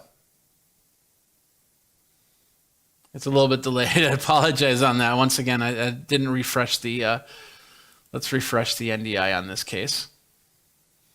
So if this was plugged in as opposed to being wireless, it would do a lot better on the connection for sure. But I also needed to have the mouse plugged in. We did have some small problems at the beginning because I ran the resolution at 1080p on this laptop, but I had it at 125%. And that causes problems. Any type of software like that will cause problems. It's not just a their panimation software. It's not that. So, but now it's sending NDI source from my Wirecast to this machine, so I can see it on the screen. And let's see, you can see it right now. There it is before it switches over. So I can see myself on that machine, and then I can come back. The best part about the scene, though, as you just saw, I can keep all this scribble up and then switch to another scene, and then you don't see that scribble anymore. I could go this one, you'll see the scribble, or this one and see the scribble. So I can talk about that and then clean the screen, but bring it back. You can also do it by having this on its own separate layer, master layer. But this would be easier to do if you need to switch between screens. So you could literally have somebody like, I don't know, a weatherman or something like that, and maybe on a green screen with the weather behind him, and then he could be drawing, okay, let's clear this out. Da, da, da, da, da. There we go. And there we go. And he's going, yeah, watch out for those cold fronts. So they're coming this way and this way and this way and this way, and go from there. Oh yeah, that's definitely slowing things down. I got way too much NDI coming through right now. So yeah, I definitely would want to connect this up to the network via Ethernet cable to run a little bit smoother. But anyway, you get the idea. Is now you have the ability to do telestration. Plus, you could do things like replays and stuff like that. So this could capture some replay, and then you could telestrate that replay, send it out back through NDI, and go from there. So there's an option right there. And it's fairly straightforward to set up. Let's just clear that. Fairly straightforward to set up. Just a slight learning curve. Like I said, the screen resolution was the big problem with this right here. But if you got a good laptop, like a Surface Pro or something like that, it'll work perfect. I do have a ZBook over there, which I can definitely hook up to this thing. But I wanted to see if this worked because of the fact that it's just a screen. It can run in tablet mode. I can run it flat. I can plug in the mouse if I want to, but I don't need to anymore. And then just run it this way and see how that works. So now if I run this flat, then unless you're looking at this view right here, you can't see that I have a telestrator. And I could have the telestrator overlaid on here. So at any time, if I need to draw a circle or a square or something like that, I can just do that. Now, I know there's some of you out there that have been looking at this. That's basically a solution where they take a piece of glass and they put it out front. And you take the light markers. The glass has lights all around the edges, which light up that main scene. And then you have to have the proper lighting to do this. And you can't have any text on your shirt to do this, because what happens is it flips the image around so it looks like you're drawing. So if you in the right direction. So if you write down hello, you actually see hello in that right way. This way, yeah, you do have to look at a screen for a couple seconds, but it's up there and you have it completely telestrated. And you don't have to buy a big piece of glass on wheels or something like that, because I did have a friend that his broke. It shattered in all its glory and beauty. It was a spectacular scene in San Francisco, because they were crossing the street with the telestrator, the glass pane, and it just went boom.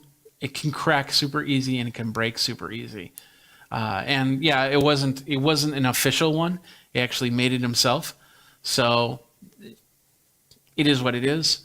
But and I love this technology. I love this idea, but it's not for everybody. And this is a good alternative, because I can take this on the road with me.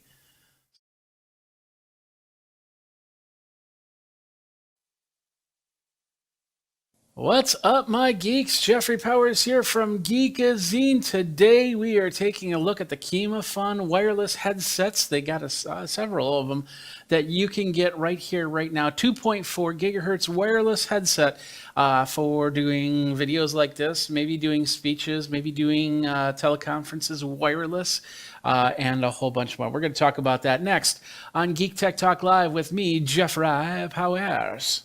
In French, oui.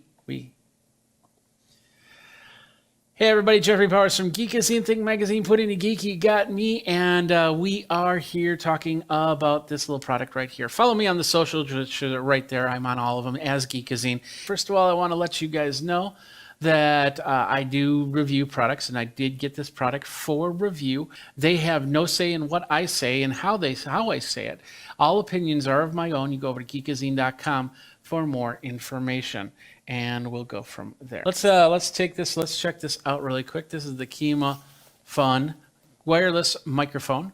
So it's a headset microphone, and I asked them, they have several different ones. In fact, if we go over to the page here, there we are, you can see all the different ones, from wireless headsets to lavalier mics to a lot more. There's even a handheld unit.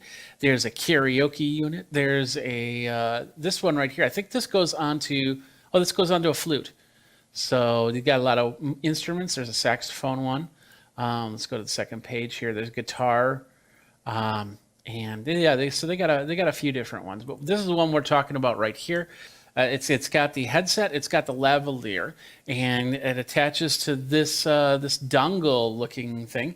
So I'm guessing that I'll be able to actually connect up other things, maybe even put in instruments to it. I don't know. Let's see what we've got on the box. They showed a lot of the boxes here. 2.4 gigahertz wireless, so it's got it runs on a wireless spectrum. So just watch to see what type of wireless spectrum you have running through the area that you're going to use this on, because you could possibly get some interference if there's a lot of devices running 2.4 gigahertz, and that's lower than what it used to be. So this is basically the unit that's a cable, USB cable to charge it, and it does a charge time of 3 to 4 hours with a use time of 6 to 8 hours. And it's a USB micro. And what does that mean? That means that it's the type of USB cable that you would use to connect up to, and that's included with this this device. So without further ado, let's do this. Let's open this box up and start testing it. So we got the Kima Phone right here. I'm gonna open it up. It's gonna be pretty straightforward on the connection here. All right, here we go. So we opened it up, and to begin with, we get a little card right here that basically says, "Dear customer, thanks for the purchase of the Kima Fun product. We strive to endure blah blah blah. If you have any problems, this is the email address you should contact. Thank you very much. Blah blah blah." Little instruction manual, and probably multiple languages, and it's looking right now. It's looking English. So we're just going to look through it really quick. Yeah, it's exactly what we just saw on the Amazon page. Everything right there. How to place the lavalier mic as opposed to the headset mic. I'm wondering if it uses the same microphone and the headset's just a casing for that same microphone. But we'll see. We'll find out in a second here. We can do it with smartphone and tablet, and we can do it with desktop and laptop with the included cables. Frequency band, 2400 to 2483 megahertz. So that's not too bad. Pairing method it'll pair automatically. Charging time is 3 to 4 hours. Transmitter working time is about 6 to 8 hours. Receiver continuous working time is about 10 to 12 hours. So it also tells me that capsule dimension, it's a unidirectional condenser microphone. So it will pick up a lot of the area, and it's unidirectional, which means that it will try to cancel anything coming out that way. Its frequency response is 20 hertz to 20 kilohertz, so it's a pretty good range. We'll test that out and see how that works. The impedance is 680 ohms, and it's about 1.5 volts. Maximum input sound level is 120 decibels. You don't need it louder than that. So that's basically the instruction manual. Let's push this up just a skosh so you can see things better. All right, so we got a couple in this bag right here. We've got a couple foams, and it looks like we've got a jack to plug in. Next up, this is, I believe it might be the lavalier. Yeah, it looks like the lavalier. So yeah, these are two separate items, and that's pretty cool because let's say you're running the headset and the cable's starting, it's an older unit and the cable's starting to go. You can switch to the lav and continue on. It's pretty big, and it's got a nice little clip on there. So can't wait to give that a try. And then what do we got next? Let's pull out the other cables. This is the adapter cable they were talking about, and this is for an iPhone or any other phone that does 3-pole items. So that's basically the stereo. So one of these is the headset, and the other one is the microphone. Next up, this is a clip of some sort. I've seen a little bit on it, but I'm not sure. I think this is, well, this looks like a belt clip. So I'm guessing that so one of these items fits on the belt clip. I'm guessing the receiver to the headphones or headset. And then let's pull this out. We've got the headset right here. That looks pretty nice. It's got a little gooseneck right there and very adjustable for that, but definitely fits on the head. Now I've got my other headset on, so let's see how well we can knock this around. And then this is a little gooseneck, so you can bring it like that. So you can have some conversation, and they can hear you. Definitely. So that's that. Let's take this off for now. We'll put it back on later. Let's go back here. Next up in the bag, in the box, we have another cable. This looks like the USB micro cable, and this looks like a split cable. So what this means is when you charge the units, you'll charge it using the same cable, and that does change the charge time. So if you need to charge faster, you might want to get separate cables for that. I'm not a big fan of these split cables and usually just throw them out because you never know what damage they can do to any device at all. All right, we have two units here that send the receiver and the capture device. This is the receiver. This is what you'll plug into your phone or your PC or anything like that. It's got a regular stereo input, and that other plug will shows you that you can plug that in into a mixer or something like that, and it'll give you the 1/4-inch jack here. Unbalanced this is called balanced, and the other one's called unbalanced, that single one. So there's a little bit of plastic on here, so let's take back the film. We all like to take back the film. There we go. On the side we have the USB cable and then an on-off switch. So, and I don't know if this is powered at all. We do have a blue light flashing right here. That's gonna, I don't know, I think it's looking for its pair. So we're gonna leave that, we're gonna set that to the side. We're gonna zoom back out. Let's pull out the last piece, I believe, off of this whole thing. And this is what you would have on your person. So this is the unit that sends the signal, the audio, to the laptop or the phone or something like that.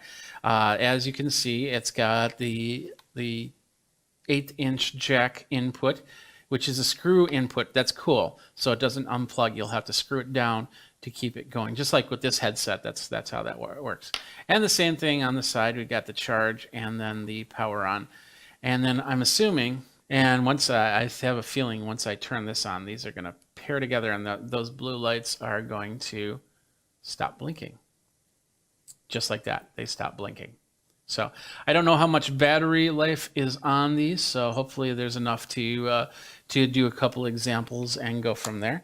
But you get the idea, and then towards the end we'll try and hook it up to the computer to see how that sounds. But right now that is the Kimafun.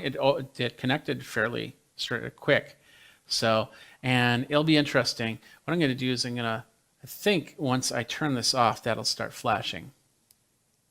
Yeah, I'll start blinking. So I'm going to turn this back on. I'm going to do a quick walk to the other side. We'll see if that starts blinking. I won't be able to tell as I'm walking away, and we'll do this so you don't see the green screen on there. So I'm going to walk out, and I'm going to close a couple doors, and then you're going to see with this first door, it might just start blinking. No, it's still doing good, so we'll keep going. It says about 100 feet. And now I'm going out to the garage. I'm going to open up another door and close that door. There we go. Now you probably see some blinking. You might even hear some static on my end. So, 2 rooms to connect. That's not too bad.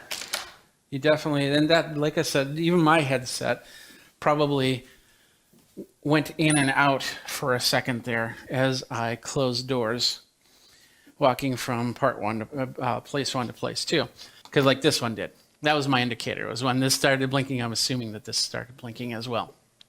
So right there, that's the Kimafun headset, and it's connected. It looks pretty connected. So now, what the next step is to actually just try it out. Anyway, let's go back over here. So as you can see, it's a plug with a twist on it with a little threaded nut on it. So we'll push that in, and then we'll turn this down to lock it in place. There we go. And now what I'll do is first of all, I'll see if there's a way to test if there's any lights that come on. 1, 2, 3, 4, 5. I'll come really close to the microphone. So no, I don't see any indicator or anything like that. I'm going to take this, and the belt clip we can just basically clip to the unit. Plug it right there. And now we can put it onto our belt. If you got a belt. If you don't got a belt, then you can't put it on a belt. Simple as that. It's a little tough, but there we go. There it goes.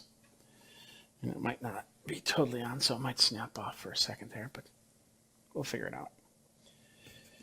Now, another thing is you shouldn't put a microphone on top of a microphone, because that might cause some different issues. But that looks pretty good. So how do I look? Do I look like some infographics salesman type thing? I don't know. Which microphone do you like better? Do you like this microphone, the bigger and more noticeable, or the smaller one and less noticeable? Let me know. Let me know. So, all right. Any questions? We don't have any questions yet, so let's continue on. We're going to start with the iPhone. I got my iPhone 7 here. And of course, with your iPhone, you need to have the lightning splitter. So I got that. And then we need this cable right here, which is basically what determines your microphone from your headphones. So you can plug in a set of headphones. And all these have these little plastic caps on it. That's just protective. So you could probably just throw those away. But if you want to keep them, that's fine. That's up to you. So let's see. We have one that's going to say microphone and one that's going to say headset. There we go. So we're going to plug this into the microphone side. And this one doesn't have a screw, although the receiving unit has a screw down, this cable does not have that. So not a big deal. It was pretty solid when I clicked it in there. So let's get it on the iPhone. We'll plug it in. And there it is right there. So we'll hit the home button. It's going to ask for my passcode. You can't see my passcode. There we go. And we'll bring it in here. And what we're going to do is, I guess we'll just come up into the voice memos. And then we're going to record something. So let's go ahead and do it. Everything is on. We got blue lights right here. Blue lights, blue lights are showing. Blue lights. You can see it on the table too. So here we go. Mary had a little lamb whose fleece was white as snow, and everywhere that Mary went, that lamb was sure to follow. Mary had a little lamb whose fleece was white as snow, and everywhere that Mary went, that lamb was sure to follow. So that's not too bad.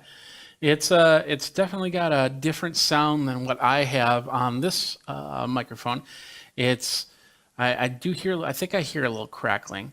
I'm not sure if it's recording this or not. So what we're going to do is we're going to take this, and I'm going to hit the record button, and then I'm going to set it underneath the desk like I normally do. And I'll go, Mary had a little lamb whose fleece was white as snow, and everywhere that Mary went, that lamb was sure to follow. All right, so is it coming from the microphone or is it coming from the phone? So let's find out here. Button, and then I'm going to set it underneath the desk like I normally do, and I'll go, Mary had a little lamb. As you can tell, what I just did there is as I was saying that, I was putting it under the desk. If this would have been from this microphone, you would have heard it actually lose sound and sound a lot more muffled. But that's coming straight from this headset. I'm not sure how great that is, how not so great that is, because there are absolutely, leave that unplugged. There are absolutely no controls for this. I can't turn up a gain or anything like that. It's very automatic for connecting to a phone. So now what we're going to do is we're going to connect it up. I'm going to connect it up, see if I can connect it up to my PC, and hopefully we don't kill everything doing that. So let's do that. I'm calling an audible because I can use one of these other adapters. So now what I'm going to do is I'm going to take out this 1/4-inch adapter. And Michael's going mixer would be best, and so that's what we're going to do. We're going to plug this in. It looks like you turn the whole unit. It's not independent from the plug there, but that's once it's turned in, it's in there. So now, like I said, this is not meant for guitar. This is meant for microphone. But we could probably try and plug in an instrument or something like that. But it probably will cause issue. So let me turn on the. We'll plug it in, and I want to hear it before I come over there. My headset's over here. I was using it for something else. Ha! Gotta love it. This is gonna be mono because I have my headset in the other thing. So let's get this down to 0. If it clicks, there we go. So now I'm gonna turn down this microphone, and hopefully I don't think you'll be able to hear the other one. So this microphone should be down. I'm going to even mute it. I should have just muted it. There, I muted that microphone. And now you should be hearing from the other microphone. And you might be hearing from one side. Let me make sure that it's running in stereo. That's the streaming program that I'm using. I just need to change the properties on that. Oh, no, you should be hearing it from the center. So now I am running from this microphone. It's got absolutely no effects, no compression, no room noise cancellation on it or anything like that. So I just want to hear it from here.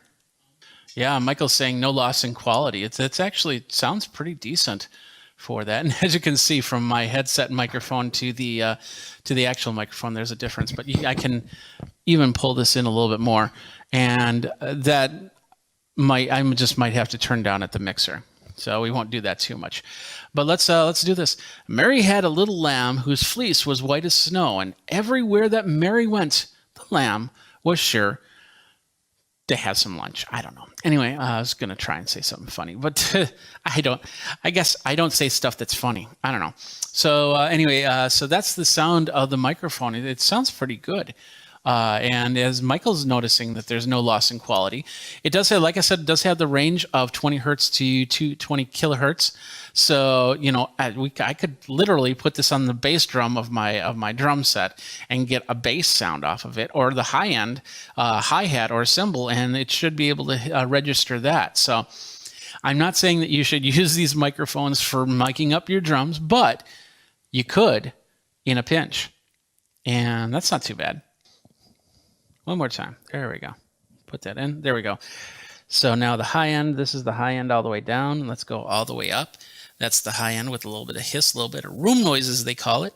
And then back down to unity. I'll bring that there. So that's the sounds from the mixer there. And come back. Say hi. Hello. How you doing? What'd you think?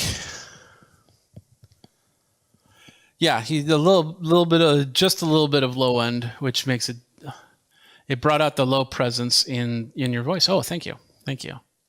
So, that is basically the mix of all three. So I guess with a little bit of tweaking, I could really mix this up. Now let's pull out the lavalier, and I will turn off the sound when I flip it. All right, so now we should be back. Yeah, I heard when I unplugged it from the dongle here, I heard through my headphones way over there the click. So I'm glad that I unplugged it so you could hear it from there. So, but this is how the lav looks, and I probably would put it underneath my shirt and then attach this to the belt pack. I wouldn't be surprised if you could get other microphones for it, so you could technically have a real high-end microphone that, for like my Sony the headset microphone that I have right now. In fact, let's do that. Let's have some fun. We are now on this headset mic with the Kemophone. And you can get a skin-colored lavalier headset microphone that is one of the units that you can get with KimaFun, but this is the headset that I have right here. Please don't ask what it is because I don't remember. It was it's a few years old. So, but this is what it sounds like with that. Let's take off all the extra effects again. So now you're just hearing straight from the microphone right here. All right, so this is the KimaFun headset. You can get it. It's on Amazon right now. Here's the link to it.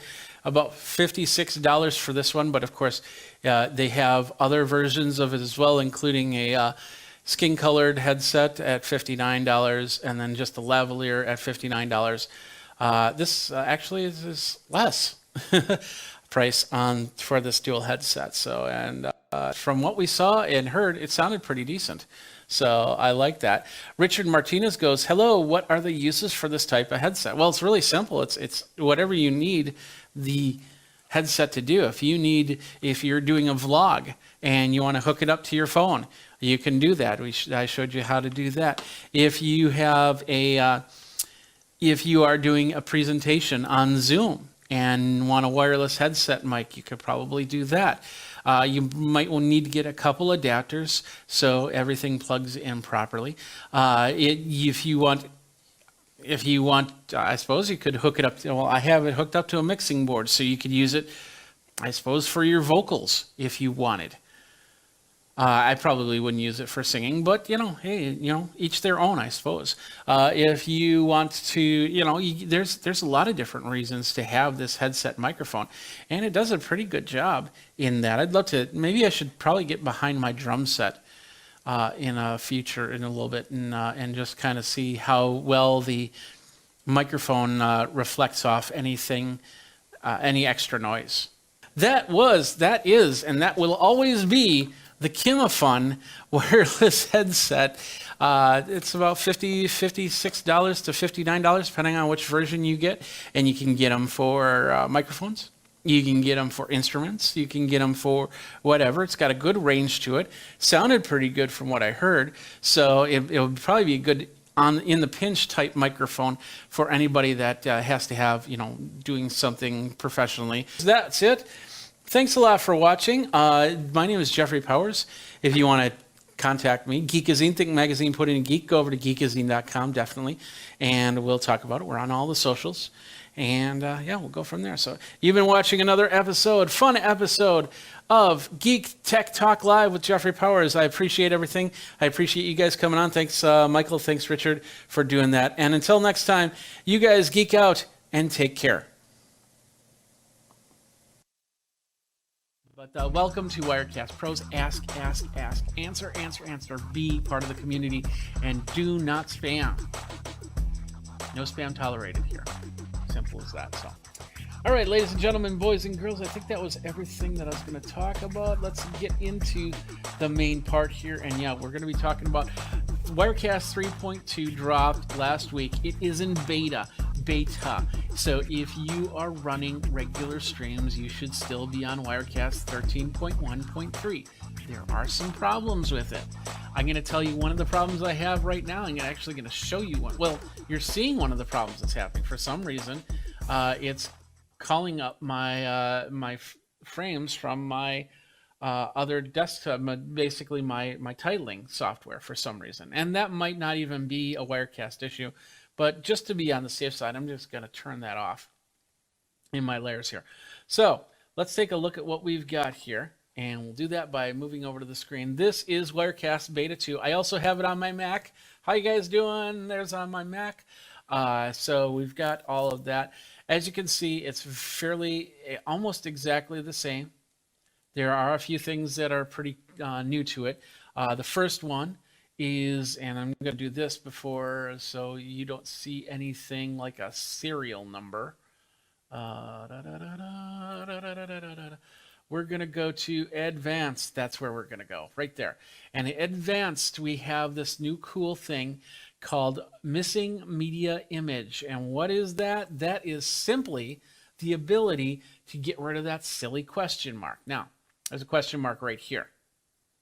And they say that it works, but I have this problem. It still shows up. You can see the question mark, right? I have it set to transparent, but it still shows up that way. So going back into preferences, so for some reason that's not working, but you'll have the ability to just have it transparent, so it won't show anything like a question mark. Or you can put in a custom image, and I have just an image, my logo, I have put in there. But every time I do this, and yeah, I'm not sure why it's still showing up the question mark. It should be switching back and forth. So, and that does happen on both the Mac and the PC. That's why they have tests for you to go. So here's the Mac version, and let's see. Let me think. How do I get a question mark here? I could probably do my. No, that wouldn't do it. Let's do. No, I don't have anything hooked up that could do that. Everything will just go to something. So anyway, the whole point is that it's not perfect, but once again, this is beta software. So, all right, what else we got here? So yes, NDI. We'll talk about NDI since Jeff is asking about that. And does it support NDI over SRT? I do not know that answer. But NDI, it's NDI NDI 4.5, the update for the latest version of NDI. I'm not sure of all the features that NDI 4.5 have, but I should probably read that up, right? Yeah, that's a good idea. So I will do that. But the NDI connections, it does a pretty good job. Here's my PTZ optics camera, and I have no real problems with that. I normally don't have any problems with this camera. When it comes to anything like that, it's usually stuff that I've put together. Like for instance, my other PTZ camera is up, and I'll show you it on this one. My other PTZ camera is up on a machine because that PTZ camera is a USB PTZ camera. And let's see, that's right. No, that's MacBook. I'm not seeing it. Maybe that's turned off. I'll have to see if that machine is turned off. But as you can see, that's the only. A lot of times I have issues with other NDI sources, but when I use my Connect Spark or I use the PTZ optics, there's usually not too much of a problem right there. So, but yeah, NDI 4.5, so it's got the latest version of NDI in there. No, we'll leave this over here. Got the latest version of NDI over there, and that's pretty cool. Let's move on because I'm already throwing off my game here, and that's okay because it's been a long day. What else? Let's see. Anything else in the settings here I need to talk about? I don't think so. So we'll go from here. Okay, perfect. Next thing is, this is actually pretty cool. If you go over here and you go to your settings window, the side settings window, and you go to your main page, you're going to notice 3 lines down here. This is a resize option. So if you want your settings to be a little bit larger, medium, or small, you can do that. It's only on that front page. Everything else is the font sizes are what they are. It'd be nice if they were both there, but hey, that's not a big deal. And like I said, that's pretty good. So you can actually see your sources are a little resized right there. That's a nice little function right there. Next up is we're going to go to the big thing here. Oh, well, we'll talk about Rendezvous for a second. Rendezvous has been updated, yes. And I'm still testing the feature, but they've improved on a few things, including the Rendezvous audio, and that's part of the audio mixer. I think that you only get this with Pro. Studio does not have this option, but you have the Rendezvous mixing console right here, and it's all been updated, but the ISOs for Rendezvous are still not available for Rendezvous. If you don't know what an ISO is, basically it's the ability to set up a scene, like this scene right here, and then set up the Wirecast to say, I want you to record this scene and this scene only. Even if I switch over to the next scene or whatnot, this scene is constantly being recorded, audio and video. and then I could put the audio on another track and then send it out that way. So I believe that it would only send out that audio from the scene. For me, this wouldn't work because I put my audio on a completely different master layer, and I'm not sure if it would take that audio. And to do that, it's actually pretty straightforward here. We'll go, and once again, this is another pro feature. If you go to Replay ISO and go down to Configure, and then you say Add ISO, and ISO stands for something, and I don't know exactly the acronym, but anyway, you can say you can create an ISO, and we'll call this test or twest. We'll just say that is. And of course, there's only one source in here right now, so that's the source. So the audio source could be whatever you want it to be. That's awesome. How do you want to record it? You want to record it's all ProRes that you would record it in. So high ProRes, medium ProRes, or lowest ProRes. So the least is ProRes 422 proxy. I don't know what the data rate is on that. I usually record, when I record in ProRes, I usually record in LT because I don't do too much ProRes work, but it's nice to have that. And then, of course, the file name and the location where you're going to do it. If you do that, put it on, hook up an external drive. Hopefully, it's an external RAID array. And that's basically multiple drives that are working as one drive. That's in an enclosure that plugs in. Thunderbolt's a perfect connection for that. You want to have that type of power when you're doing ISOs, because you're going to be recording not only the main screen that's doing all the switching like we're doing right here, right now, but also, like I said, each scene. So if I was recording ISOs, I would be recording 1, 2, 3, 4, 5, 6, 7. This is blank. So we'll say 7 different ISOs. So think of recording things 7 different times. And if I want to include the graphics, like my bug on the corner here, or my overlays and my lower thirds, that's going to be more. So those are things that you need to think about when you are recording ISOs. So you want to have this MacBook Pro, I would never do it and record ISOs. What I would do is my alternate method. I'll show you that really quick. So my alternate method is simply by going up to Output and Multi-Viewer Output and Configure Displays. Now, in order to do this, you need to plug in multiple HDMI external sources. Since you can get a dongle that can do 4K, connect up to a 4K monitor, you can also record 4 1080p sources, because that's one 4K monitor.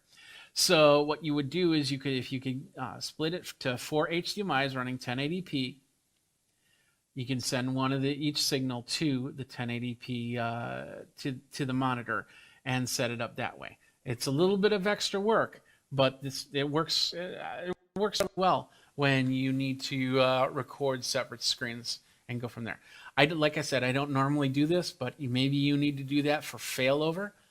If I need to record from the camera, I would most likely have an SD card running from the camera, because I usually run things through a mixer, and that mixer has the ability to record the tracks.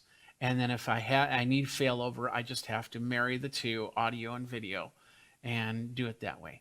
And all my cameras, except for my PTZ, that's the only one that doesn't do in-camera recording. So in that case, I would probably hook it up to another recording device that would record the HDMI while the NDI is sending to Wirecast.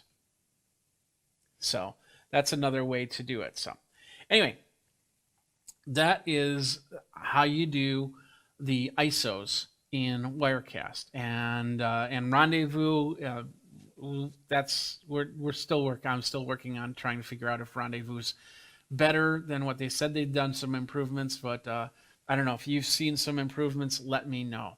The biggest thing here, and this is what I've really been testing out this week, is the chroma key. So now we're back over here, and we'll bring this into the live shot so you can see this a little bit better, and then we're going to resize this so this comes to the forefront. But I need to have this screen to do this next part. So, chroma key. As you can see, there's some extra functions here. First of all, we hit the button and we say chroma key. And what does it do? It does what it's supposed to do. It takes out the background. You can use the eyedropper tool, and thank goodness that they put the eyedropper tool there instead of clicking on the box. That was kind of confusing.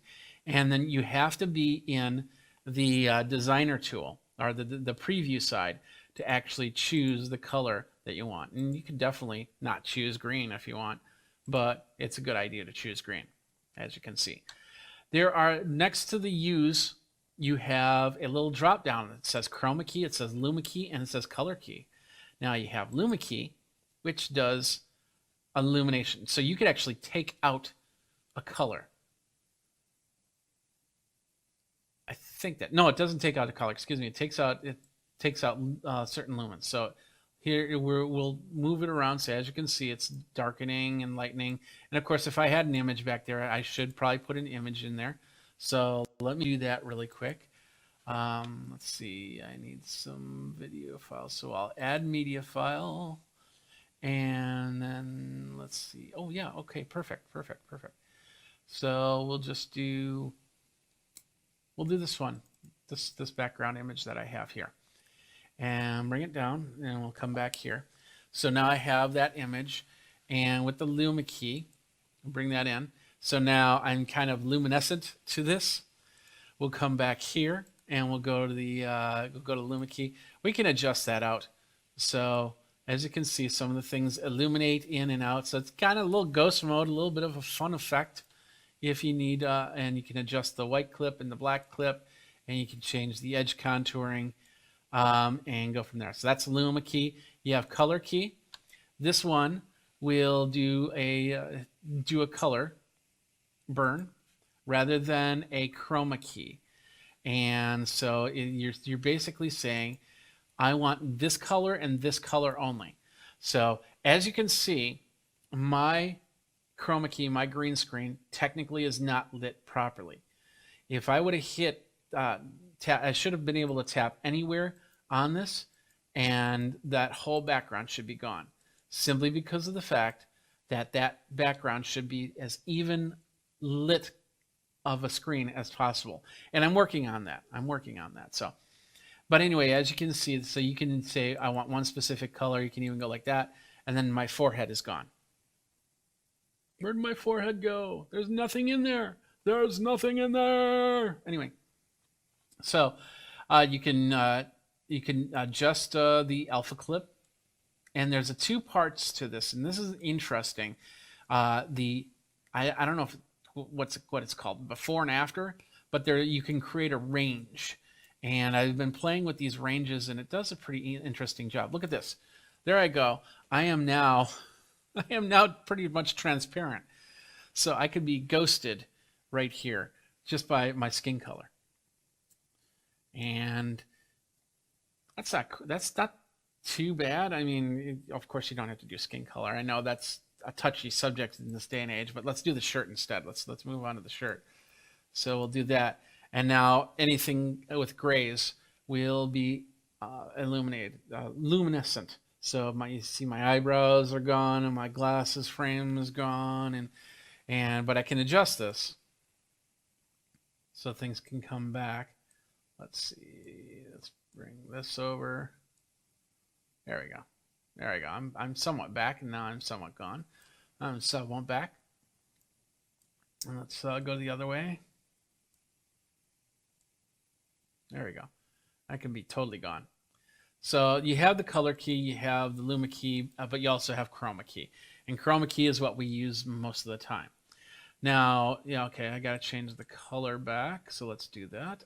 Boom. There we go. Out of the gate, the default settings for chroma key do a great job. But it's not perfect because there's a lot of factors that are involved in chroma key. First one is the color of your clothing. I'm wearing neutral colors, grays, blacks, whites. The other day I was wearing a blue shirt, like a sky blue shirt, and that was affecting the color key. But the cool thing is, this has the ability now to really understand the difference in the colors. Now, I was also, the day that I installed beta, I was wearing a green shirt. It was an olive green shirt. It's actually my podcast shirt, where it says Sleepy Podcast. One of the shirts that I have for sale, and you can get it on my merch page. Anyway, but even with my I have shorts on, and they're basically camouflage. And I stood up, and it completely ignored the fact that I was wearing the green, and it only worked on this chroma key back here. And that was really cool. So that means you can get away with some colors. You have to do some adjusting to get it all back in.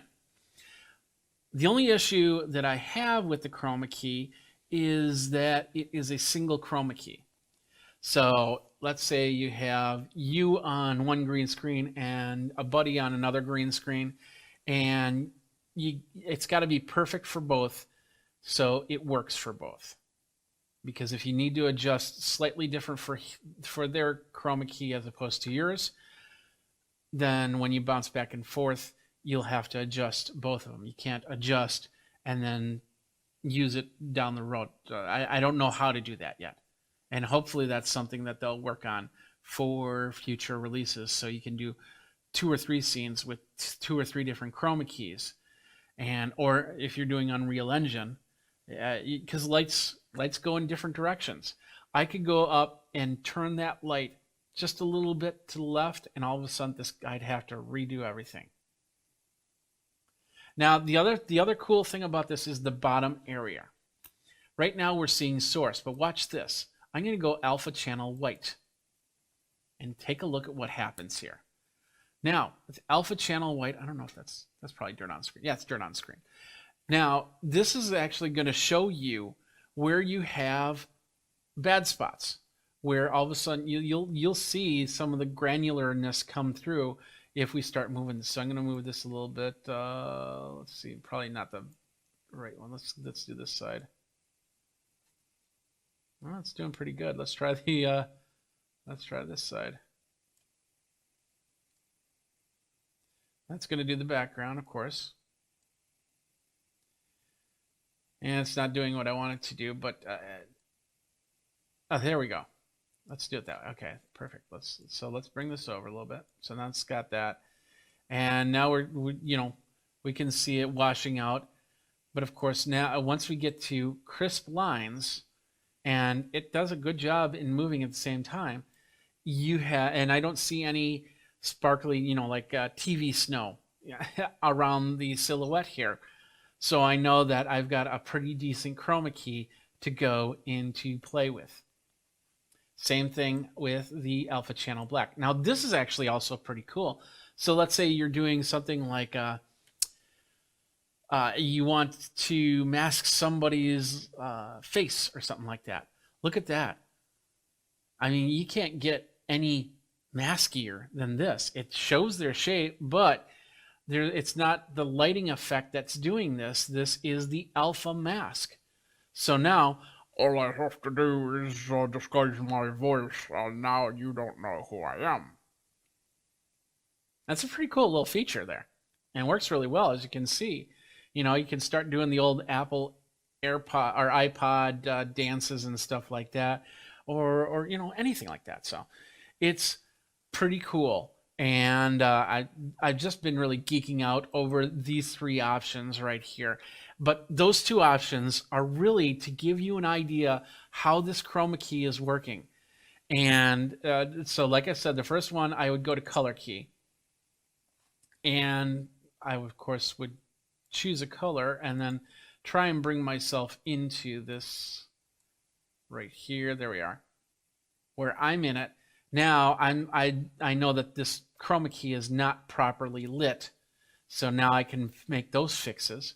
I can go to Luma key and see the same thing, and what needs to be brightened up, and then I can go into chroma key, and then everything will work even better than it is right now, and that's pretty cool. I'm really excited about that chroma key, and I know there's a lot of other people that are like that. Still has a little bit of work to do. One thing that I noticed is, I'm a good couple feet away from my chroma key, and that's in separating you from the chroma key is one very important factor. Another very important factor is to have what's called key fill lighting, backlights that shine light rather than have the reflection of the green screen fill onto you, because it'll reflect back off of you, especially with the bald head. So, and I see a little green halo that I haven't been able to get rid of, and that's one of those things. That's a super user thing, but you notice it. And if you have hair, if you have your hair nice and matted down and everything like that, it'll be perfect. But if your hair starts to wander, or you got frizzy hair or something like that, it'll be harder to remove the green from that, especially if you're moving around, you're bouncing around like this and everything like that. So let's move this back over here so I can see me and you can see me, and I'm not looking like that. But anyway, Carender goes, "Hey Jeff, wow, I love your layout. Thank you very much. I work hard at it. I hope you can now bring comment on screen." Oh, yeah, actually I can. I choose not to because there's a lot of cogs going right now, and it's just tougher. So many are there. Okay, well, Carender, thank you very much for the comments there. I appreciate that very much. All right, I think that was all the features, wasn't? Let me just double check before I go. Oh, and yeah, I closed that out. Nice. Let me see. Anything else that I need to talk about? So we talked about the chroma key, imported source connections. Oh yeah, improvements to Wirecast Go and the GPU on NDI sources. Oh yeah, the other thing is with the Mac, they have moved away from OpenGL architecture for Mac, and there's a thing on Mac called Metal. That's technically the comparable to OpenGL, and that's what they're now using on this, and that's supposed to reduce the process on this. In fact, well, I don't have this set up as a working model right now, but my understanding is I've had friends that I've already installed 13.2, and they've reported back that it's just an amazing difference between CPU usage before and after. So I will definitely set up some scenes and try some tests out on my MacBook and see how that works. But Metal is now what's helping with the graphics, helping with the process on this machine, and it's supposed to be a lot better. Let's see what else we got. Better connections. When you drop, once again, the transparency, it's still not working, but that's okay. And as you can see, the audio's on this, but on mine, for some reason, it disappeared on the PC. They updated NDI 4.5 and then switched from OpenGL to Metal on Mac OS. And then they updated the WebStream plugin, library VLC. So, I still have to test that, the WebStream plugin. I didn't normally use the WebStream plugin. It was never really something that I always like to do screen scrapes rather than do the website, because I can control things a lot easier.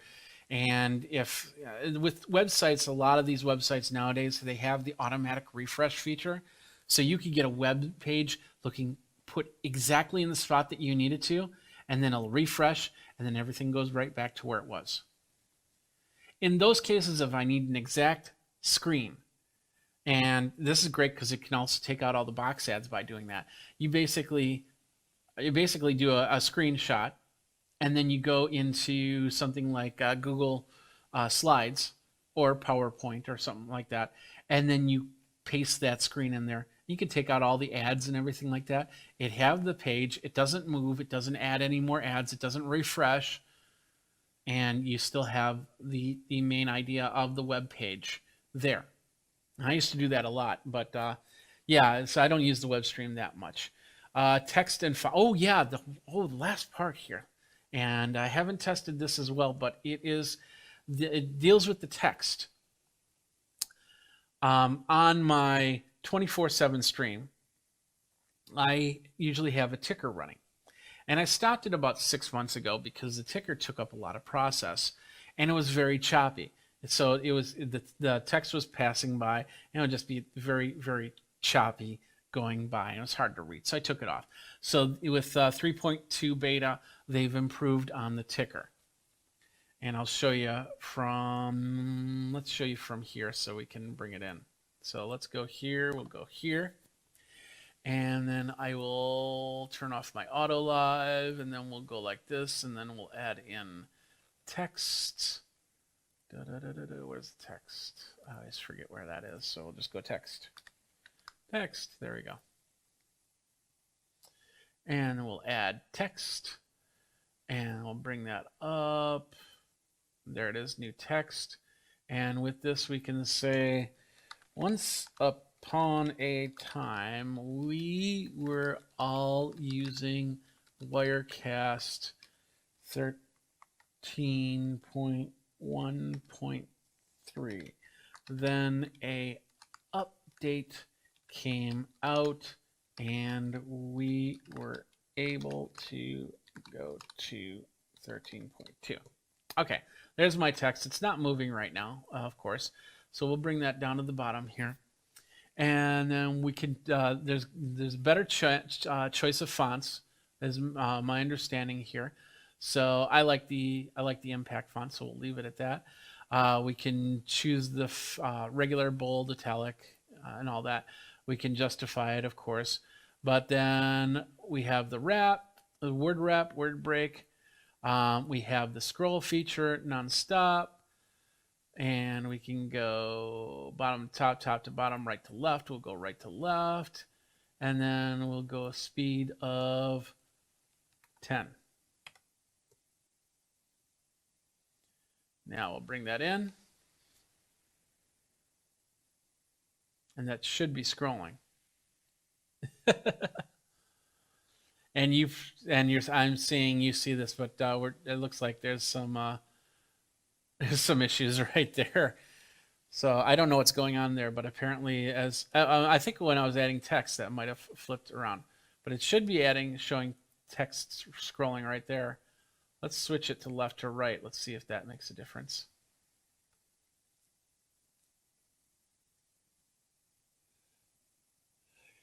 Carinder is going, is the price of Wirecast the same? Yes, it's still $5.99 for the for Studio and $7.99 for the Pro with the $100 upgrade, I believe it is. So yeah, that will not change. When I saw Steven's video, he had lower thirds and text scrolling on bottom. How you do that in Wirecast? Well, I just showed you. So, so basically, you just add the text, and for some reason, that's not working for me. But once again, this is beta, so is what it is. So, but yeah, so there you go. That is what we've got for that, and I'll have to play with the text a little bit more to get that going. I got to switch back off the auto live, and we'll go back here, and yeah, you just saw an email. Sorry about that. Anyway, so that's basically it for all the functions right there. Hopefully, you got an idea of how that all worked. And as this is beta 1 of 13.2, which means that, things will get better as they go. It's important that if you're using Wirecast and you download it, you make sure that you have Wirecast 13.1.3 at the ready. And you could easily install 13.2, find problems, uninstall. You have to uninstall 13.2 before you can install 13.1.3. And on Mac, you can actually install it and say, keep the old version and the new version if you want to. But you'll have to also be ready to start over. Just keep that in mind. You might have to start over on everything if there is a crash, if you decide to put beta software on your production machine. So if you can't afford to do that, don't do it. Simple as that. But so far looking pretty good. And of course, this is the first time that I've used these scenes with 13.2. We did see some issues as I was going. As you saw that little thing with the screen, I'm not sure what was going on there. It was like it was resizing the screen. So, so we had that, and yeah, that's pretty much it. So.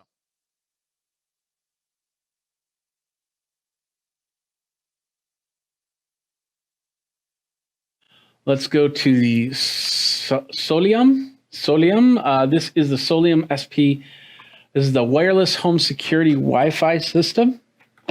The cool thing about this is it comes with a smart battery. I thought this came with solar panel.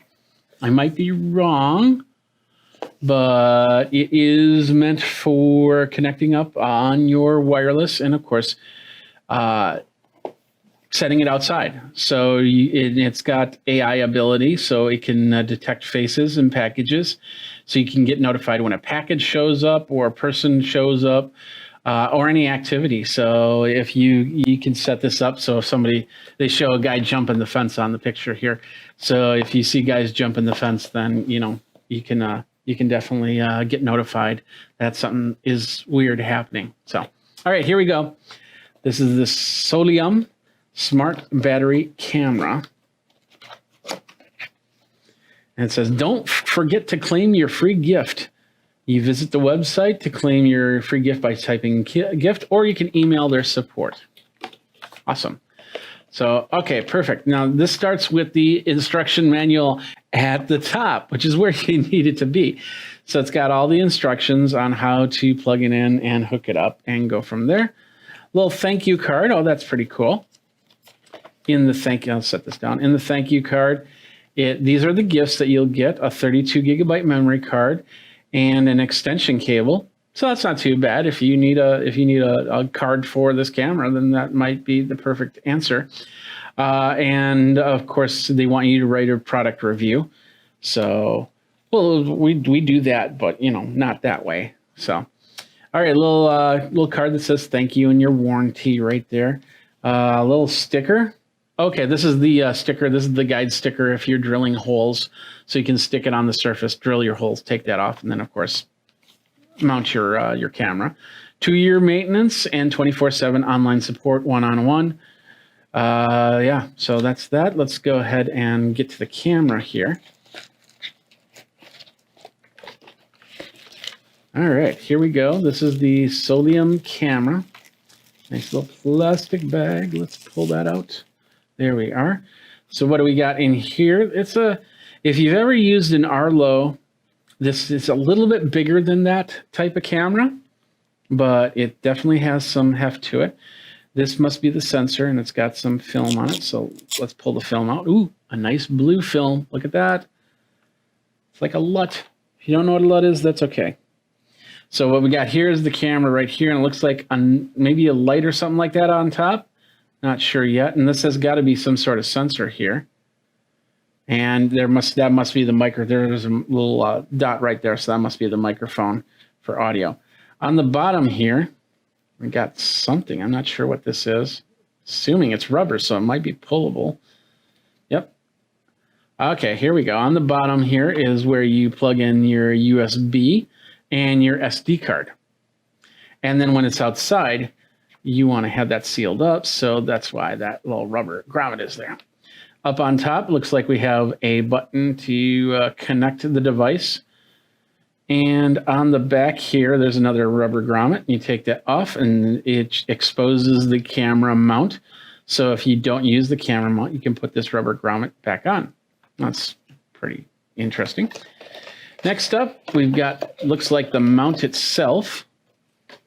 Yes, so there's the mount right there. So let's see how that mounts onto the Solium. Oh, it's magnetic.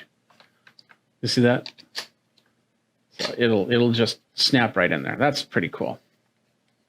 And then of course the mount with the screws, and there's got to be a way to, yeah, you unscrew that, and then this is what you would mount here, and then you screw that in, and it's a little ball joint that will put it into place and lock it in. So let's see. So if your wall was like this, let's see. If your wall is like this, then you want to turn so you can bring this down a little bit, or if you don't want it to fall down, then you can have it locked there. But then you tighten this up through the screw in the back, and then it stays in place. Pretty straightforward. So anyway, that's that. We've got another box here. All right, in here, it looks like we've got a standard micro USB cable. We've got mounting screws, and we have basically a 3M sticky. So if you have just a regular wall rather than anything else, you can stick it, or you can do both. You can put screws in and you can stick it in. I will definitely put it in. I'm not sure where I'm going to put it in. I have a brick exterior, so that makes mounting anything outside tougher, but I do have, there are some areas that are wood-based that I could probably screw that into.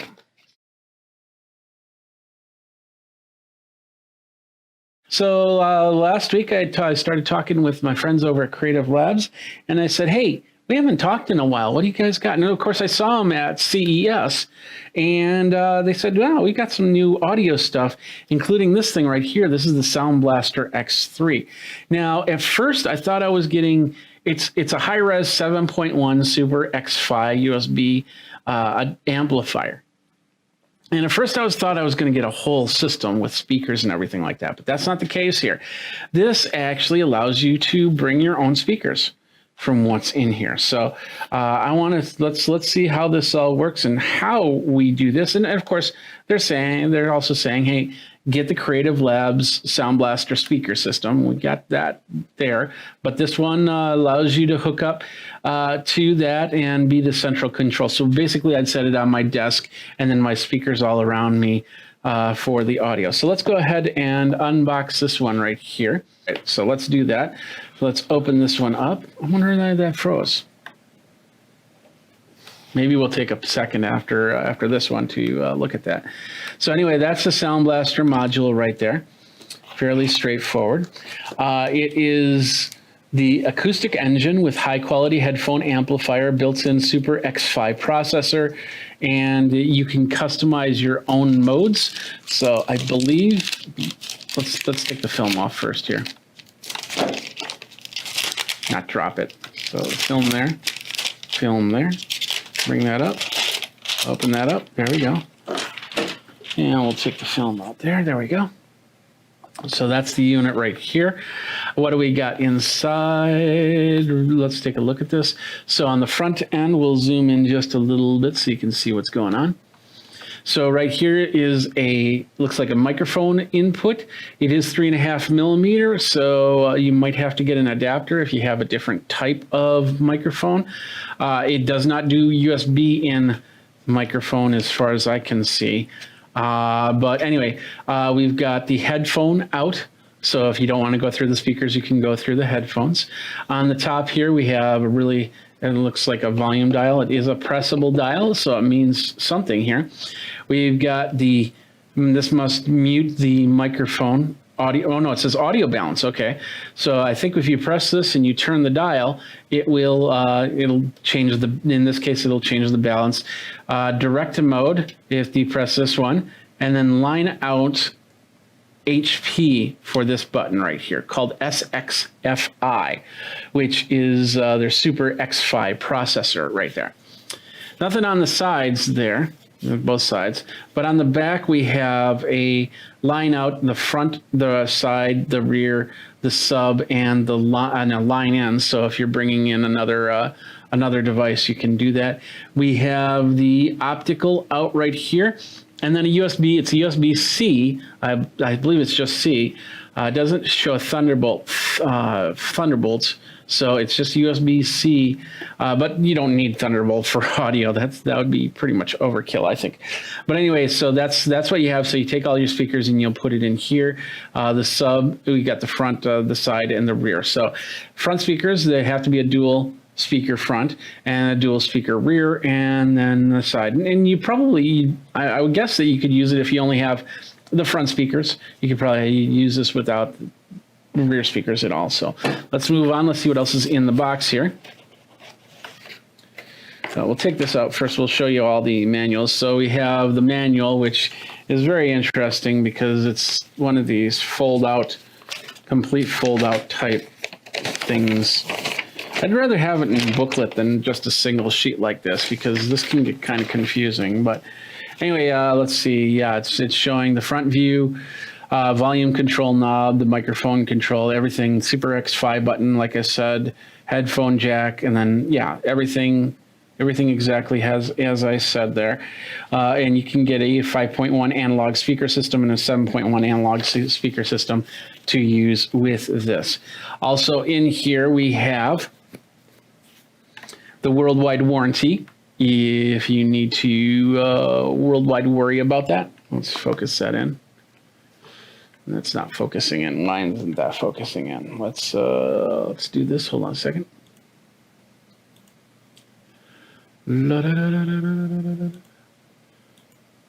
There we go. So there's the worldwide warranty right there. We got a piece of silica gel. We got the Sound Blaster revolutionizing audio. Welcome to the Sound Blaster family. Here's how you can connect with us. Okay. And then this is the button functionalities and LED indicators. So it says blue is playback volume, red is microphone volume, and green, cyan, or orange is audio balance, white is Bluetooth. So it'll light up when you hit a specific button. You can turn the dial to the left or right to decrease and increase balance. Press the once switch to the mic control to use volume knob to control mic.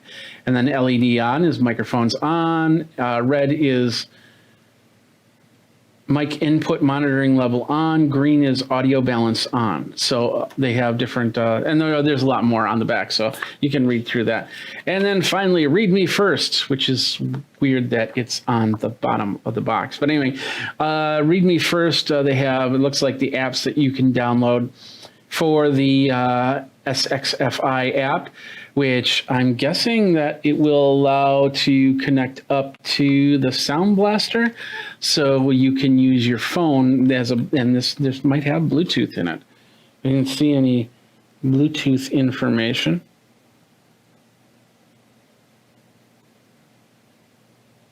But anyway, that's interesting. And that's pretty much it inside that box right there. That's the Sound Blaster. Oh, no, it's not it. We've got this side box that I need to deal with really quick. So let's pull that out. Let's do that. And let's zoom out a little bit. There we go. And on the side here, we have, this is their oh yeah, it's a USB-C to A plug. So eventually this might even just switch to USB-C to C, but for now you get AC to A. And it looks like it is 2.0. Usually when it's white on the inside there, that usually says that it's 2.0. If it was blue, then we'd be looking at 3 or better. So we got that, and I think we have something on this other side too. Probably the plug. I thought there was a plug. No, I guess not. I guess this is powered through the computer.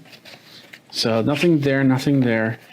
So that is pretty much it. So once we connect this up to the computer, we'll be able to rock it from there. And of course, I have a feeling that we'll be able to set up information and yeah, get it going. So, and that will be a later video when I do the full review of this device.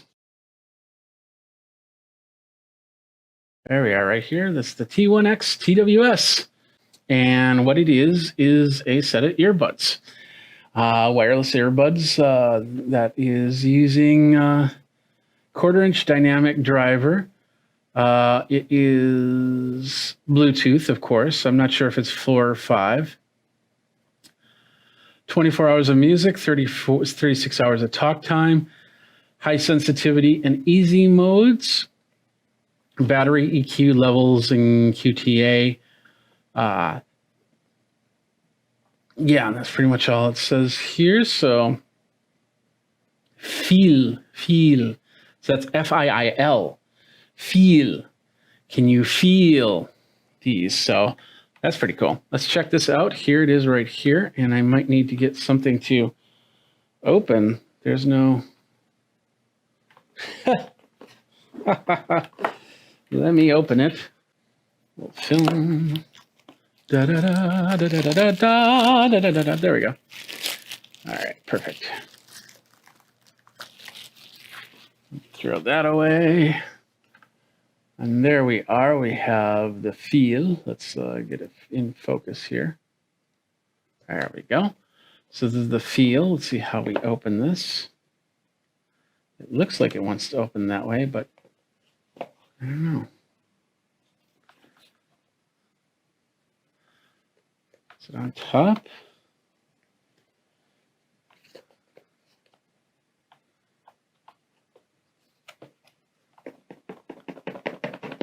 There we go. When in doubt, shake it. There we go. So here we pop that open. Oops. Set that to the side. We'll set this to the side too. What do we got here? What popped out is the art of audio. Earbuds activation. And they do not make it easy to read. That's what it looks like. So anyway, it's just basically open up the case and charge the batteries and connect to the device and blah, blah, blah, blah, blah. There's an earbud sync option, so we'll do that. So what do we got in here? Well, it looks like we got earbuds and the case. Now, here's the case. We'll pop this out. And it's got a little film on it. And so the film, we'll just slide it out like that. There we go. Throw that away. And then we have the two earbuds. Let's pull out the foam. I like to keep this foam because you never know when you use it for something, because it's a nice solid foam. I can use this for different projects. So even though the box might not stay, the foam will definitely stay. That's a really nice foam. And plus it makes it like a little French face or something like that. Hi, how you doing, folks? I'm the foam. Anyway, feel. Open it up. And we've got the two earbuds. On the earbuds, they have like little handles or something. I'm wondering if you could actually put on a tether hook or something like that. Let me zoom in so you can see that. Like that. So as you can see, there's like a little holder. I'm not sure why I don't see any type of tethers yet, just yet, because we haven't pulled it all out of the box. So anyway, we put that in there, and we put this in there. It doesn't really snap like a AirPods Pro, but that's the case. And as you can see, it's charging already. Let's show you the size. We got an AirPods Pro right here. So this is the size differences. So this is a little bit longer in case, and yeah, definitely thicker. So it won't fit in your pocket as well as an AirPods Pro, but you know, hey, this isn't an AirPods Pro. This is a feel. And on here, as you can see, we got the indicator, charging indicator lights. On the back, looks like we have USB-C connection for charging. So we'll set that to the side. What else we got in here? Let's zoom back out a little bit. So there we go. Feel true wireless earbuds. Looks like, oh wow, they have a little tab on the end so you can pull this thing out. So it gives you all the instructions. This is a better one. I'll probably read from this rather than from that little sheet that was at the top. And in here, it looks like we have spare buds. We've got some sort of rubber band. Oh, okay. So that's some sort of ear hook system. So I'm guessing if you put it in the ear, it will hook around.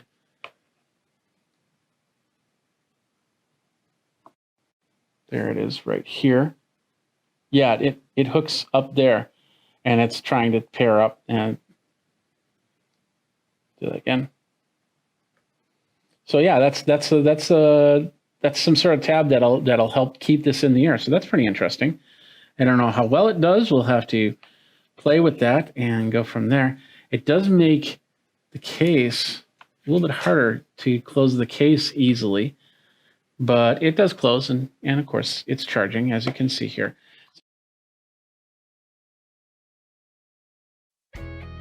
Hey there, ladies and gentlemen, Jeffrey Powers with Geekazine, and we're here to unbox. This is the Vizio V-Series 5.1 soundbar. It is similar to the soundbar that we did a couple years ago. It has 6 total speakers, 96 decibel in sound. 5-inch wireless subwoofer, and then surround speakers and everything else, pretty much DTS, Dolby sound and everything like that. So let's go ahead and unbox this and see if I can remember how this works. We got something right there. Let's go up the line. There we go. Looks like we got the tape right there. There we go. Does not want to open. There we go. Here, it's now open. Set that to the side. Let's pull back these flaps. Take out some of the foam here. We got a box, just like before. I think these are the speakers right here. So we'll set these to the side for now. Got another box, and these are the cables that we saw before. Down here is the subwoofer. We'll just pop that out. Piece of cardboard underneath. Oh, because the subwoofer's on the bottom. That's why the speakers. So you got to be a little bit careful about this. The speaker is down underneath, right there, as you can see. So let's go ahead, pull that out, and then it's nice and black. There's a little sound hole right there, and I'll show you these in a second. And then the main sound bar is right here.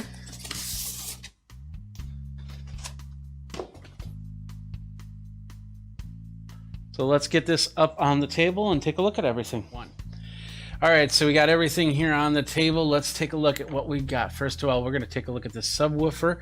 It is in a nice matte black. There's a little Vizio on the top here. We got the sound hole right here, and we got the speaker, which is exposed down here. So you want to be careful that you don't puncture that at all. We take a look at the sound hole really quick. Let's move over here and zoom in a little bit, or a lot of it. We have the connection. Basically, we have the connections to the satellite speakers.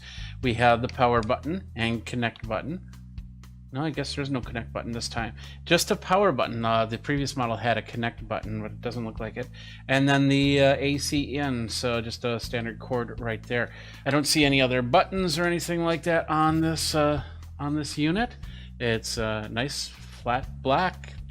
Really nice. Let's move on. Next up is this right here. This is the sound bar itself. We're gonna, don't know what I did with my knife, so we'll just work with the foam. And once again, you want to be careful because there's speakers and indentions. You don't want to accidentally puncture one of your speakers. That would be bad. Here it is, the 36-inch sound bar. Move that out of the way. So it's right there. There it is right there. Nice and long. On the back here, let's take a look at that. On this side, it basically says this is the HDMI ARC is right here. We'll take this off and set that right there. So that's the ARC cable. And then right above it is the optical cable. Let's see if we can zoom in some more. So there we have the optical cable right there, the HDMI ARC. And on this side, this is what they're calling the voice assistant send through. So if you want to bring your Echo or your Google Home into here, this is where you do it. It's an auxiliary in and an auxiliary. On the top, the buttons. Now, the one thing I didn't like about the last version was those buttons, you couldn't see them. The other one also had a fabric top. This one is solid plastic right here, but you definitely have the power button and looks like a page button of some sort of Bluetooth button, and then a volume up and down button, and very visible options right there. All right, and on this side, what do we have? It looks like we have a USB and the power. So USB on this side over here, and then your power, your plug over here. So 36 inches for the sound bar itself. It's not too bad. Looks pretty sturdy. And we got some rubber feet on the bottom to hope so it doesn't, of course, transfer sound, and then doesn't look like there's any other buttons or anything like that. Let's see, we got speakers feeling on the sides. We have 2 side speakers and 1 middle speaker right about there. All right, that's the sound bar. Let's take a look at the satellite speakers now. There we go. Those are the satellite speakers. Not much to them. We'll pop one out. We'll pop them both out, of course. Let's just do that. There we go. And these are the satellite speakers. Yeah, they look really, really small. Take a look at these. Gotta zoom out just a touch here. So, okay, they kind of look like books themselves. They have a little Vizio on the side. On the back, little mounts for a stand, and then of course the plug to the subwoofer. So 2 of them, and of course these would go behind you like here and here. So we got that. Let's just take out the other one since we're unboxing. And there we are. So we have 2 speakers. It can be put on bookshelves. It feels like they need to be like this more than like this, but I'm not sure. Let's feel where the speakers are. We got a hole right here. So yeah, there's a speaker right here. But nothing up on top, so that must just be aesthetics. Now, the reason why I said that they feel like here is because take a look at this.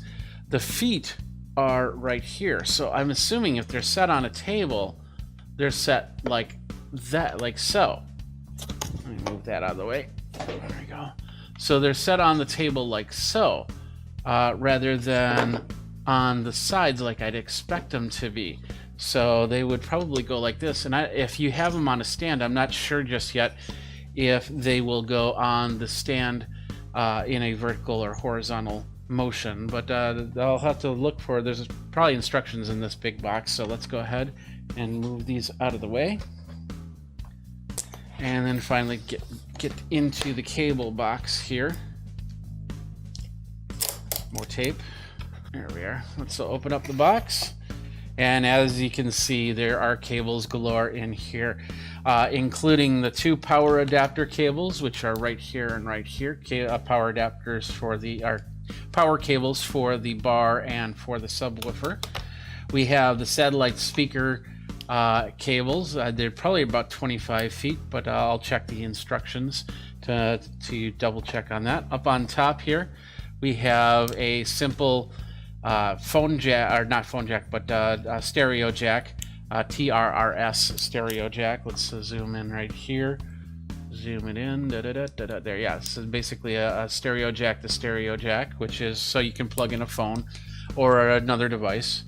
So next up we have here, looks like an HDMI cable. I don't know what type of HDMI cable. I usually get my own HDMI cables because these are usually not the best cables in the box.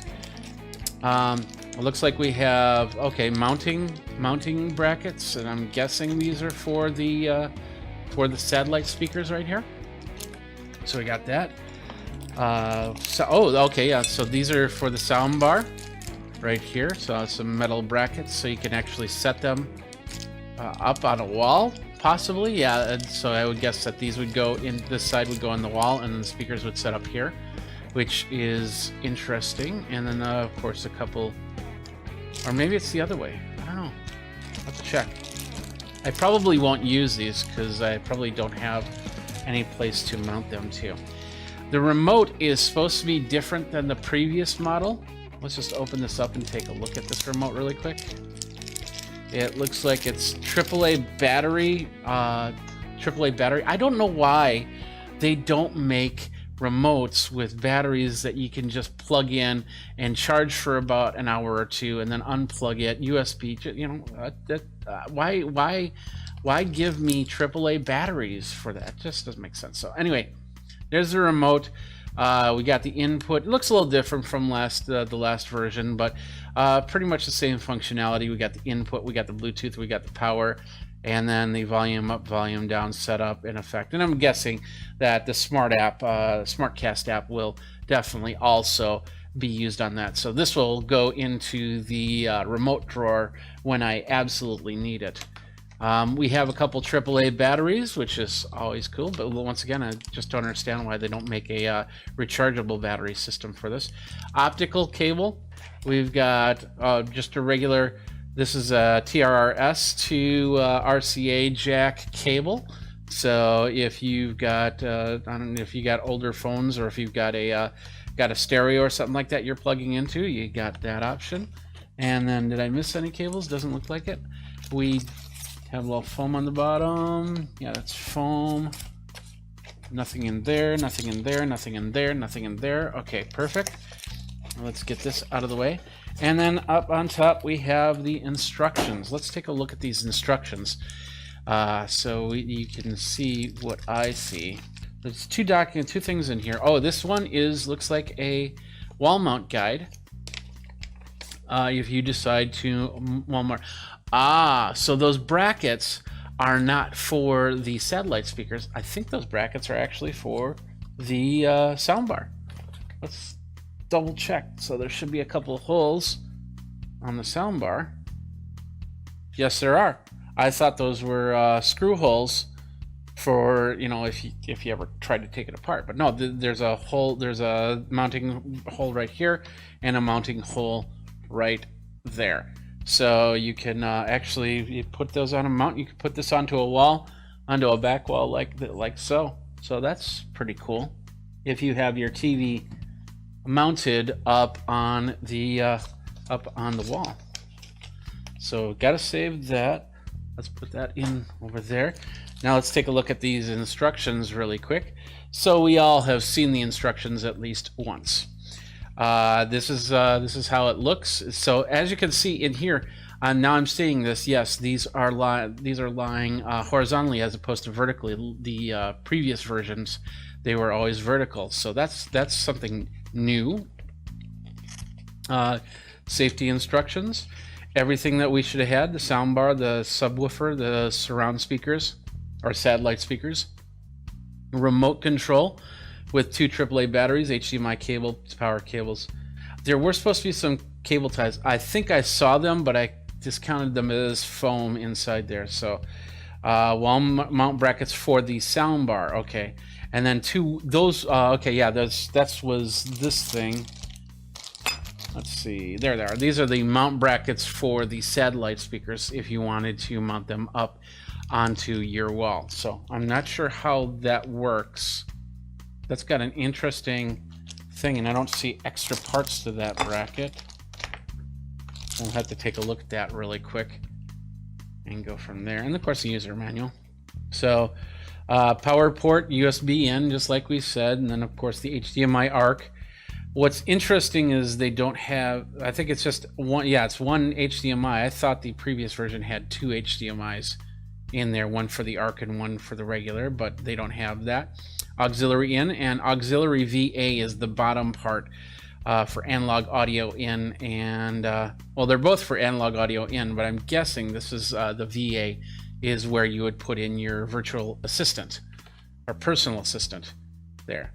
We got the top of the soundbar. We have, okay, so the power button, that little one with the arrow in it, that was the input button. We had the Bluetooth and, of course, the volume. On the subwoofer, of course, the LED, there's going to be an LED indicator on that subwoofer next to the power button, the power port, and the surround speaker ports. And then the satellite speakers have these surround ports, so. And then just connecting it up, it says you can connect up the RCA to 3.5 millimeter. That's good. Better is the optical, and then of course best is the HDMI ARC. I use the HDMI ARC on almost every single time. Every now and then, if I run into some problems with the HDMI ARC, I'll switch over to the optical, and I rarely use the RCA. But you can plug all 3 in if you have the option.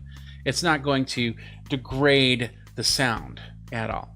Now, simply this is going to tell you, okay, plug this into the wall, and then of course the subwoofer into the satellite speakers, keeping the satellite speakers vertical, and then plug it in.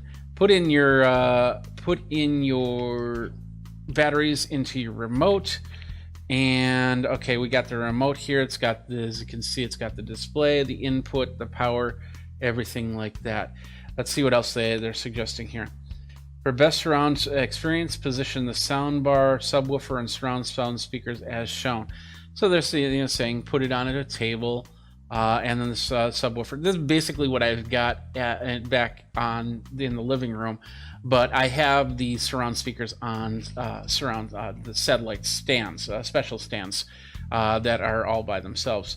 So you can also put it in a front configuration. So everything is in front of you at the TV side. So, and I'm assuming there's probably a setting that you will change to say, hey, this is where all the speakers live. So I could actually, if I had it in the studio, I could put the whole soundbar stuff right there, right underneath the main monitor. So, and then that's pretty much it. I'll let you read the rest of the manual. All right, well, let's pull it all up and let's show you what we got. So we got the 2 satellite speakers. We got the subwoofer. Oh, there we go. We got the remote right there. And then we've got this is the 36-inch soundbar. I know that they will make other longer versions. I don't think they'll make anything shorter than the 36. That is everything in a nutshell. That you get with the Vizio 5.1 soundbar, the V51H6 soundbar, and that's everything right here. Hey everybody, Jeffrey Powers here from Geekazine, and welcome to the inaugural version of the afternoon show. And I should probably get rid of this little thing down here that says pre-show anymore. It is this girl episode of the afternoon show. Jeffrey Powers from Geekazine, Think Magazine, put in a geek. Socials will be popping up right here. You can follow me everywhere. Just Geekazine, there you go. And we've got a great group of people. We've been talking for the last 20 minutes now, learning about each other. Some of them know each other already. Over on Restream.io, we have, first of all, to my left, it would be my screen share, which has absolutely no name but screen share. And then next up, we have Anya Razina. And hopefully I'm getting all these names correct. I apologize if I mess it up. Down below, we have Stephanie Liu, and then Rob. Next up is Dan Willis, who's in the middle square right there. And then down on the right square, this is going to be the fun name to say, Rob Balasabas. Oh, nice. Yes. Thank you. I was thinking, I always do a musical thing in my head, so I go Balasabas. Do do do do do. Balasabas. Do do do do. So anyway, thank you guys very much for being on the first pilot episode of the afternoon show. We're gonna keep this as loose as possible, so we'll be going back and forth talking about different things. I'm going to start with Anya here, since you're in the upper right-hand corner. You're the one that actually put a lot of this together, so thank you very much. Why don't you tell everybody about who you are and what you do? Yeah, absolutely. Well, first of all, thank you so much, everybody, for joining. It's a pleasure to be here. Thanks for having me, Jeff. It's definitely exciting. I don't do multi-people panels too often, so it's always a little bit of a thrill. I do lead influencer relations at Restream.io. That is the service that allows you to stream to multiple platforms at the same time. Your live video can go to YouTube, Twitch, Twitter, Facebook, LinkedIn, all those good places. And we also have a studio, which is where we are right now, that allows you to stream directly from your browser with overlays, video pre-rolls, guests, community comments displayed on your screen, all that good stuff. And a lot of these people here joining us are kind of like part of influencer relations team and our Restream movement group. So it's very exciting. We're going to talk about live videos, I guess, and happy to share any insights on what worked for us, what didn't, and everything in between. Okay, perfect. Thank you very much. Next up, we have Stephanie Liu. Hey, hi everyone. I'm Stephanie Liu, and I'm a live video strategist. I help brands and entrepreneurs take their live videos from unknown to unforgettable. So thank you for having me. Well, that was short but sweet. Awesome. And you're also a hypnotist, a certified master hypnotist. Oh, Did I read that correct? Oh, you've done your homework. Look Oh, at yeah, you. a little bit. So, Yeah. are you going to hypnotize us into whatever you're selling, or? Because you're not already not in a trance. Yeah. It's definitely Oh, a skill no, I that's- would love yeah. to have in contract negotiations, Stephanie, for sure. Absolutely. All right. Well, next up we have Dan Willis. So you introduce yourself. Hey guys, I'm Dan. I'm the Millennial Motivator. I work with companies in building community-focused branding, really just diving in and building a committed community around your brands. I also trade stocks live in the morning and helping people learn how to do the stock market in this great COVID time. So a lot of new retail traders in the market. I spend about 2.5 hours every morning breaking down how that market works and how people can get into it without feeling overwhelmed. I have 1 share of Facebook stock. True Hold story. It's worth it. Yeah. It'll become 2 shares eventually. I know that. They will But, split. That's true. Yeah, It's coming. No, I used to do some stock trading, and then when I started Geekazine, the first thing I did was get rid of all my stocks because that becomes money into the end of the show. So and then I burnt through all that. So that's why I only have 1 share of Facebook stock now. Well, you'll be a rich man one day. I will. I'll be dead by then. But anyway, Rob, why don't you introduce yourself? Hey everyone, Jeff, thanks for having me on here. My name's Rob Balasabas. I'm the brand evangelist at TubeBuddy, which is a YouTube tool. We've got over 4 million channels that use our platform at the moment. And so I'm the brand evangelist. I get to connect with our influencer partners, our users, and then find cool ways for them to connect with each other. I have a live show on the TubeBuddy channels called The Creators Corner, where I just get to talk to different creators and different brands that help our community. So that's me. Yeah. And we're both, I'm also part of the TubeBuddy system there, and also an influencer there, although I don't do the brand ambassador stuff. I've been on early on, and a lot of the features that they really got into TubeBuddy, I was like saying, you need this, you need this, you need this, and they said, and they were going, oh yeah, we got to add that. So I've been on TubeBuddy for a long time. It's a great program. So, all right, let's first of all, if you want to ask questions, we do have the chat. Of course, go in your chat wherever you are, on Facebook, on YouTube, on Periscope. I don't have a LinkedIn Live just yet, so we're not on LinkedIn Live, sorry, but we're on Twitch. So ask your questions there, and we'll get them up here. We're going to see if there's any questions in there. And it just says two things, is Dan Pog by Euro37, What's up, and then Dan by Gaming Goodies. So what is the apparently about that's that? the most popular guest we have here. Somehow Dan is the star. Well, Dan's the man. Is the screen shared? These are guys that it's- trade with me during the day. These guys are typically guys that are in that trading Discord. So they figured they'd swing through and see that I'm actually a marketer as well. I don't just trade stocks all day. All right. Well, let's start with the easiest of questions, and that is, we're now 5 months into this whole COVID thing, stay at home thing, whatever. Let's talk about how that if it has changed. For me, it was literally I was building the new studio from Studio A, and we're in Studio B now. I was building the studio anyway, but it was just kind of getting things done a little bit quicker. So we'll start. Let's start with we'll go to the opposite end. We'll go to Rob and ask that question. How has this changed you in the last 5 months? I mean, for me, I've always been working remotely, so it hasn't really changed my work life so much. It's definitely changed what we do at work. A lot of a big part of what I do is travel to different conferences, and obviously that's not happening. So that's why we've really gravitated to live streaming to connect with our users and also do collaborations with all our different partners that we would normally do when we were in person at different conferences, right? We would meet up at a coffee shop or, do a collaboration interview in person. So we're just transitioning that online through live streams. So that's really how it's changed. I mean, as a business, everybody's gravitating to YouTube, which is primarily what we're all in on YouTube. So people are consuming content there. They're creating side hustles and businesses and channels and their audiences there. So that's directly related to our busyness at this time. Show of hands, who's going to miss their either diamond or 1K status next year?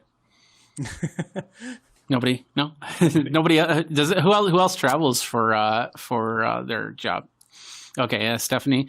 Dan, you don't do any traveling at all, or? I go to a few conferences every year, but I do the majority of my stuff via remote. Okay.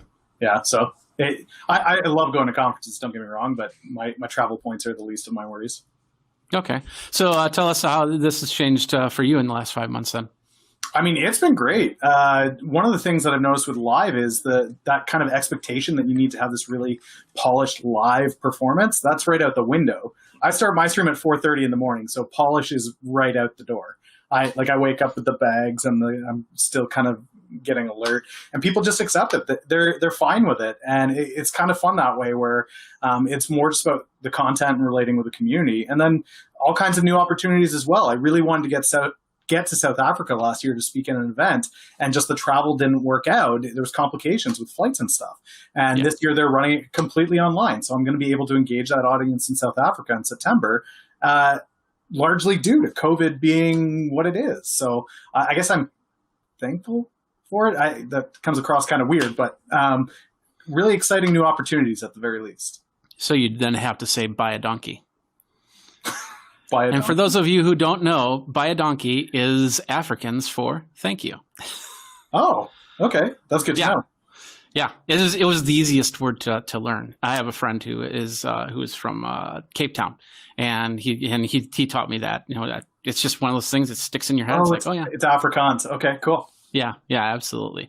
Okay, Stephanie, Stephanie, how has the last 5 months worked for you? It's been very interesting. You know, as Rob had mentioned, for those of us that speak at events, those have all transitioned to online. Plus, put on top of that, the fact that the 360 Marketing Squad and I are launching a book with Entrepreneur Press next week. And so we had it all dialed in for, a book tour. So then now that's actually virtual. But from a business standpoint, I'm finding that our business is actually flourishing in the sense of live video production. So we now have corporate clients reaching out to us asking, how do I take this Zoom meeting and how do I elevate it? How do I make this much more engaging? And so we're now doing media training on how to leverage live streaming, how to put on a show, how to impress your annual shareholder meeting. So that, as part of our business, has really expanded. Our team has also grown in hiring additional live video producers. So it's been exciting in that sense. Yeah, absolutely. And congratulations on the book coming out. It'll be available where? It'll be available at Barnes & Noble, Amazon, all the different places, Entrepreneur. You'll find it. Okay. I'll put a link once that book's available on in the places. I'll put a link on the page so everybody knows how to get a hold of it, of course. So. And then we have Restream. In the last 5, the funny thing is they're in Austin, Texas. I go to Austin, Texas a lot, mostly for South by Southwest. And I have never been to the office of Restream. And hopefully for 2021, if there is a South by Southwest, I am going to be in that office. That's right. It's actually very funny. We just leased this office in February, so literally a month before coronavirus happened. So we kind of enjoyed the office for months, and then everyone was back home, and we were like, "Oh no, this is such a beautiful space. We were so happy here." But of course, now since we're a pretty small team here, we're still back. I'm working from the office for the sake of internet and my little studio setup. So how the pandemic changed my life within Restream ecosystem is, well, first of all, when I kind of have very exact date, I think it's March 17th or something around that time, when it felt for us at Restream like the whole world woke up realizing that they are all live streamers today. Because it's that or else. In order to stay relevant, in order to stay connected with their communities, they had to figure this out. And we had a massive spike of new users, of people who had an account with us who immediately decided that they need to resume this conversation. So it was overwhelming, but at the same time, very exciting that people kind of got back to streaming in general, to live video, and kind of rediscovered or discovered it for the first time. People from all industries. We saw churches streaming, we saw fitness trainers, we saw musicians, politicians. It was really exciting and overwhelming. And for me, because like around that time, I started to work with influencers and kind of like grow our evangelism and brand advocacy program. It was a little bit of a change of focus, but that helped me meet amazing people and, you know, actually start my own live show so I could kind of speak the same language as those folks, with you folks. Yeah, so there was a lot of change, mostly positive. The only thing I really miss is traveling. But that's hopefully coming back eventually. Yeah, absolutely. And of course, I've been using Restream for a little over a year now with Geekazine Live. Of course, that happens 24/7 of all the videos of when I used to go to conferences back and forth. And it's been a great program to have in my arsenal, so I don't have to use all my bandwidth trying to go to several different places on the interwebs so people can watch the show. So. Thank you. Thank you. All right. Well, big thing is, you know, with all this, we're still working. We're still trying to make money. Dan, you've got the stock market. Yeah, Dan. Sorry. Yeah, Dan, you've got the stock market show. I thought I said your name wrong. I apologize. You got the stock market show. Have you been doing that since COVID, or have you been doing that before COVID? No, that was just since COVID. I took my understanding of how businesses operate in December, actually right after Social Media Marketing World, when I came home from there, I realized that there was going to be a significant change in how things were done with conventions and conferences. So my travel for the rest of the year, I had essentially just marked it off that Canada probably won't let me fly into the States anyway, so I might as well look to transition to something else. Live streaming was something I'd always want to play around with a little bit more. I had a Twitch partnered stream anyway from a few years back when I was in esports. I figured I'd fire it up again, give the stock market thing a try, and just try to help all these retail traders that are using their stimulus checks to trade the market, to try to help them hold on to some of that stimulus check. And it's been really interesting. It's been great to meet people from all over the world. Restream makes it really great. What I love is not having to pick a community where I can, you know, Twitch, Periscope, LinkedIn, YouTube, all at once. They're all in there. And it's kind of cool to see those different communities where Twitch, you get a bit of a younger demographic, and then LinkedIn, you got the very professional and prim and proper, or at least business minded anyway. And then Facebook, my mom shows up and she's like, "Hi, I love you, son." So it's kind of nice to have that mix and blend, that you're able to engage so many different people, irregardless of what niche you're in, I think. Okay. Rob, do you agree to that? You're muted. Rookie. Multi-streaming is really powerful. So, you know, we have different communities. Like Dan said, there's different communities primarily on YouTube, but we also have people that we want to reach on LinkedIn, on Facebook, our Periscope, our Twitter, you know, channels are really active with our community as well. So, yeah, I mean, multi-streaming has been like just such a game changer for us, especially during lockdown, for sure. Yeah. And you also had too, buddy, they also have the back end stuff, the Discord server and the and things like that. That you don't have a Slack channel, do you guys? No. We have a Discord, and we have our community forums. So we've got different, again, community is huge for us at TubeBuddy. So we try to meet our users where they are. And there's a lot of, you know, gamers, for example, on Discord, a lot of YouTubers on Discord. So we have a Discord server, and then we have our community, and then everywhere else. So, yeah, it's a big part of what we do. And Stephanie, what type of channels do you guys have to get your message across? Oh, of course. Yeah. Well, that's where Restream comes into play, right? So we're everywhere, especially on the Facebook landscape. We have the Facebook business page. We have the Facebook groups, LinkedIn, YouTube, Twitter, and Periscope. So that's usually where we're at. And just like everyone else, it's always interesting to see the dynamic. Like, one of the things that I love most about Restream is the analytics of knowing like where the majority of the audience is coming from. And for someone that actually produces events for clients, it makes you so much more valuable as a team player to come in and say, I'll produce a show for you, and I'm going to come and give you the actual analytics to say who your audience is, who your big fans are that you need to support, and so on. So it's been good. Awesome. So we got few things in the chat here. No questions, but some people that want to say hi. This first one's really weird. This guy, Rob, how do you pronounce that? Hey, everyone, goes Rob. And then, of course, Equinox Productions goes, good evening. And C. Ova says, hey there. And as we're doing this, I do have to make that note to Anya, the whole idea that we're now blocking Stephanie every time I show a message. We need to think about that. So I will present everyone. Ta-da! you don't have to do that, but thank you very much. So Great point. Stephanie's got. Oh, go ahead. Go ahead. Yeah, I was just saying that's a great point. Room for improvement. That's the beauty of live shows. Like you learn something new about the product every time. Yeah, and we were on a couple days ago, and we were going through this whole how this all works. As I was trying to figure it out myself because I was just doing one-on-ones at the beginning, and we did. And I think I got a pretty good handle on things between what I normally do on my live show, and you saw some of the graphics on that, and then of course going through a restream on that, and that makes it even more powerful for sure. So, all right, so Stephanie, you guys talked about the book. Rob, is there anything that is coming out that you wanted to share that you haven't yet? For us, I mean, no, TubeBuddy, we are just heads down, trying to handle all of the. I'm like checking if my mic is muted. Do it once, yeah. No, we're just heads down. Like right now, we're just trying to handle all the new traffic, new users. Again, with everybody at home consuming YouTube, building YouTube channels.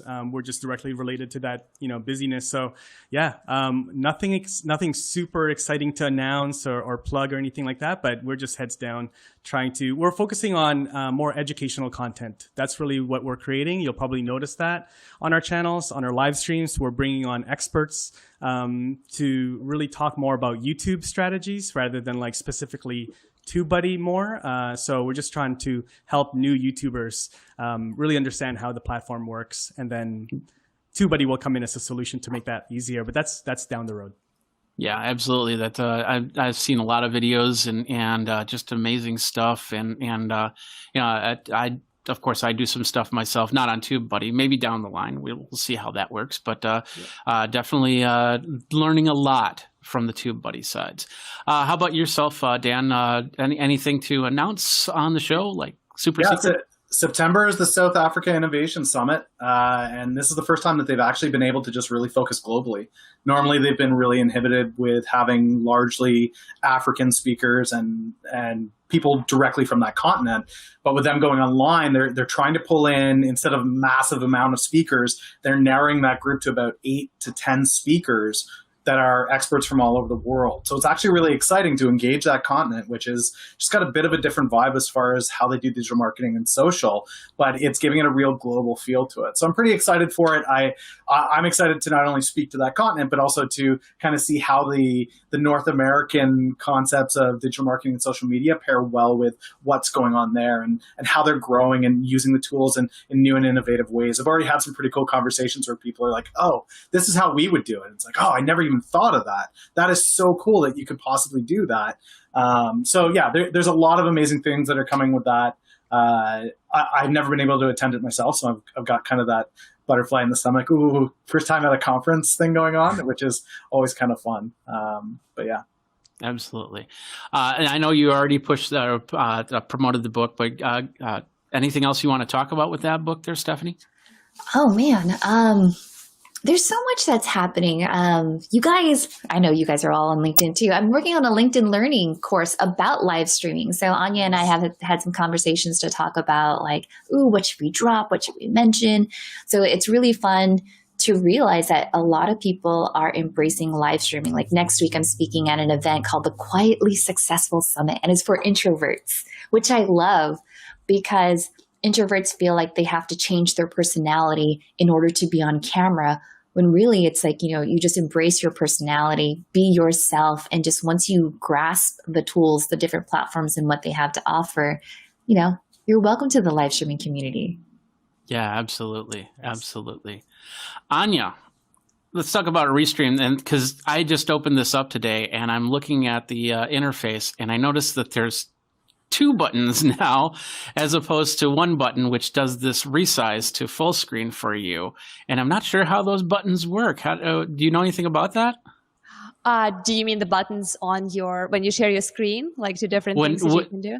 When I go from here to here to show you full screen, there's another button that does this. Oh, I see. That brings the, Here we go. the boxes I down have below. never seen that. Like, you can press it. That just showed up yesterday.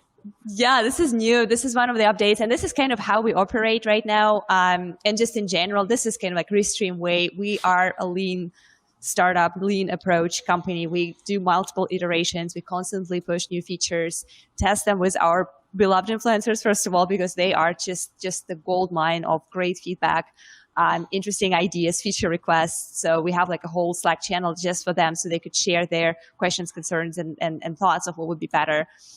So that's why it's not uncommon experience for Restream users to show up and be like, oh, a lot of things changed, a lot of new buttons popped up. So yeah, this is the difference. So some people requested that if you sometimes want to showcase either a person or your screen, you don't want those multiple little boxes with other participants in the bottom, because they potentially might be blocking someone's content if you're sharing your screen, or they just might be unnecessary and just kind of distracting for the video. But for some situations, you do want to show all the participants if it's like a panel discussion and you really want to see the emotions and like what people are doing. So this is why we have those 2 buttons now, so you can kind of like pick your poison. Awesome. I love your poison. It was so cool. Like when it popped up, I was like, this is like Honey, I Shrunk the Kids. Like what just happened? yeah, exactly. So we're all like, down here. Yeah, here we go. Like do something crazy. You're hypnotizing us. Stop it. Equinox Productions is kind of interested about the platform that we're using here to do this and how we connect to using this and how difficult that is. So, I mean, how do you guys feel about bringing people in on stuff like this? Is it pretty easy as far as it goes? Because this is the first time I've ever done one of these. I'm not even sure how difficult or easy that was to get us all in here and put this all out like this. Stephanie? It's seamless, honestly. If you're used to clicking on a link as you would in going to a Zoom meeting, this is like the same exact thing. You go in there, you connect your camera and your mic, and you're good to go. So very easy. No NDI technology required.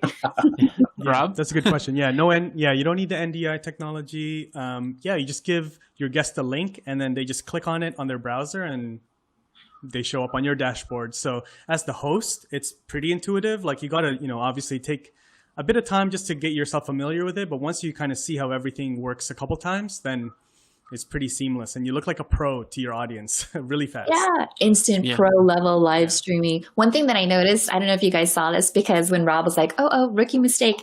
Did you know that on the keyboard, if you type M, it'll mute and unmute you? Yeah. I was like, oh, that's so sick. Command them. If you do Command V, it will also turn off your video, but maybe don't do that because it will turn off your video. Yeah, don't do that. I mean, I'm just impressed with the simplicity of it all. Like, traditionally I use OBS. I'm one of those old school Twitch broadcasters, so OBS is what I've always used, and that there's a significant. I know, Rob, when I was on talking to you the other day, we were breaking that down, and there's a significant learning curve to OBS. But this looks like people are saying it looks more fluid than Zoom, but it really does seem like that same simplicity as Zoom, but applied to streaming. The number of people I know that are doing their business calls on Zoom, and it's that constant struggle of, are you okay? Can I talk to you on that? Is that okay over there? Is this okay? Is that okay? Okay, great. Now let's record the interview. Okay, let's try that. Okay, does that work? No, that doesn't work either. This just seems to solve so many of those headaches. Yeah, absolutely. And the biggest headache is doing a lot of live stream or recording a live stream. I use Wirecast. When I do all my recording, is in Zoom. You have down here is the little name, and up here is when somebody shows up, it drops down saying this person has joined. And if you're recording a screen, all of a sudden it's called a dirty screen, and your screen gets dirty, and you have to do creative things like crop in the borders so they don't see those buttons, and it's sometimes a nightmare. So I like it when things are easy and clean, so I can just bring people in.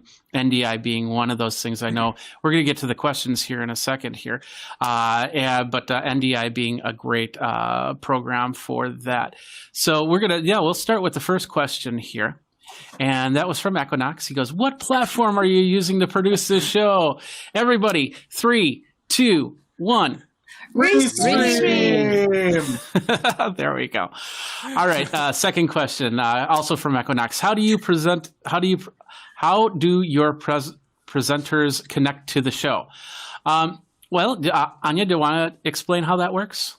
Yeah, absolutely. I was actually going to add one little thing to your awesome praising comments about how easy and how seamless that is. It is important to remember that for your guests, they do not have to have a Restream account, and they don't have to register or create any kind of username, profile, anything like that. And I believe Zoom does allow you to just click the link and connect, but a lot of platforms actually require you, for the better experience, to have an application or to actually log in and have an account. So Restream doesn't need any of those things. You just click the link and you're here.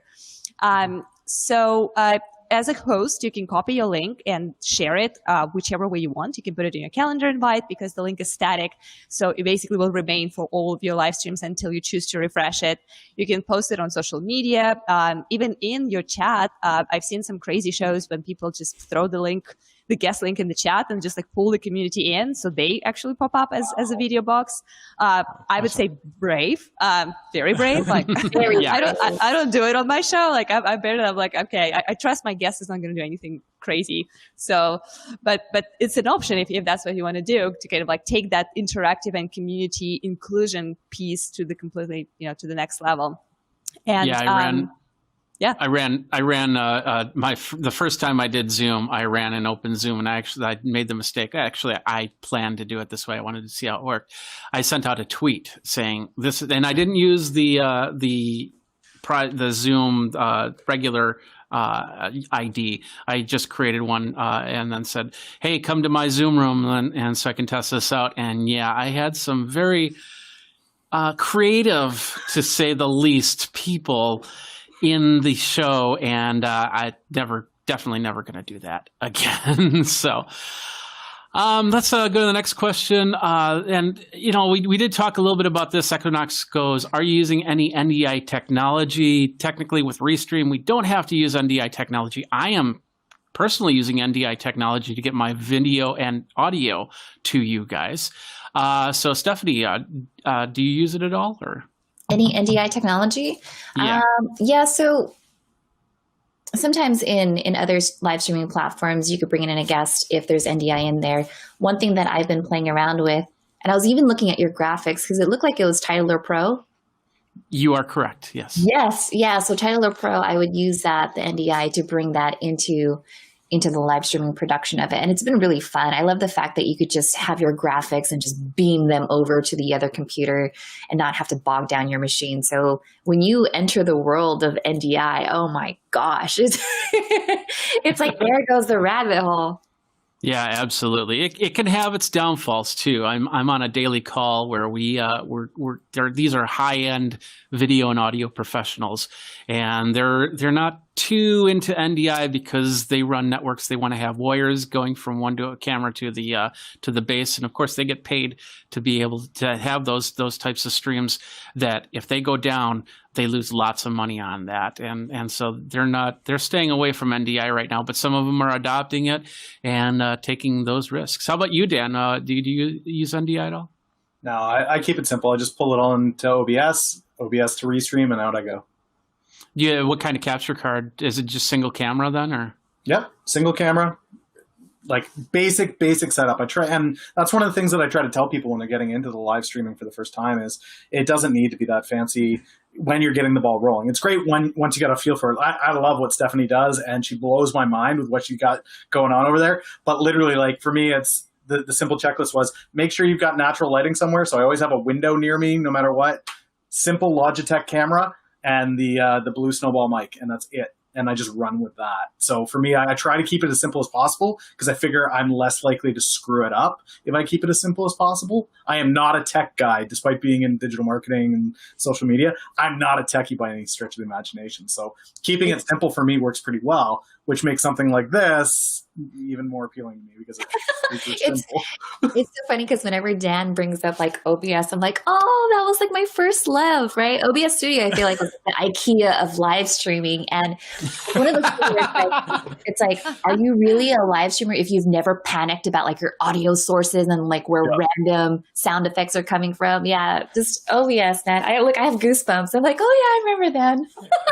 That was great. And I mean, there's still some really cool stuff that just people are getting super freaking creative, and it's fun. It's fun. It's fun seeing what people create, and you know, when you're hit with like a problem of like, man, I really want to do this. I want to make my show look different and unique.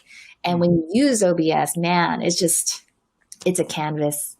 Absolutely. I started podcasting in 2005. I started Geekazine in 2007 when I lost my last real-time job, and I did live streaming on Ustream, and we were hodgepodging. Of course, me being a musician, I had a lot of the audio gear, the video gear not so much. So it was a lot of hodgepodging to get things together, and it was, you know, cam twist on a Mac, and the frame rate was crazy low. It was just horrible. And that's nowadays it's just like, oh yeah, I can go on Amazon, pick up a capture card and this, and I got a Blackmagic ATEM Mini Pro ISO coming soon, and this is all going to change the way that we do this type of live streaming. How about Rob? How about you? Do you use any NDI? No, mine is just Canon M50. I'm using that as my webcam, so it's just going through the Canon app for my MacBook. So that pulls it in. I just choose that as the video source on Restream Studios here, and then I've got my microphone, and that's really it. So like Dan, I guess I'm not using a Logitech or a webcam. I'm using a camera. That's probably the only thing. And then I've got a couple lights, you know, just to, you know, try to brighten up this room. But other than that, you have the mood lighting, man. That's what you. I know. I've got the mood lighting there. Rob on. It's hey, it's gonna be this color, and I'm like magical Rob. Okay. I'm gonna get disco light soon. We'll see. Yes. Where's the disco ball? He's gonna push a button. That'd be awesome. Actually, I have a light sitting over here. It's on, but it's not positioned right. I like newer lights, NEEWER, which I've had for years on top of my camera, and I got the panel lights. That's what's lighting up this whole area. But they came out with the 660 SMD LED lights, which can do red, green, and blue, and they have these cool features, so I can have it look like, you know, the cops are coming, pulling up, or if there's a lightning storm or something like that. So I'm playing with that light right now. It's a lot of fun, but I like personally, I like to keep it as simple as possible, because then if anybody asks, hey, can you do something for me, then we don't have, you know, a lot of different things in the background that we have to move around. So, but it's all about how your show feels. And I noticed, you know, Stephanie, you got a really great background there. Dan, of course, Captain America can't go wrong as well. And even Anya with the Restream stuff, that, you know, it's a regular office setting, so it's perfect for exactly the audience that you're trying to get. I was going to say that there is no background going on. It's like whatever I ended up with.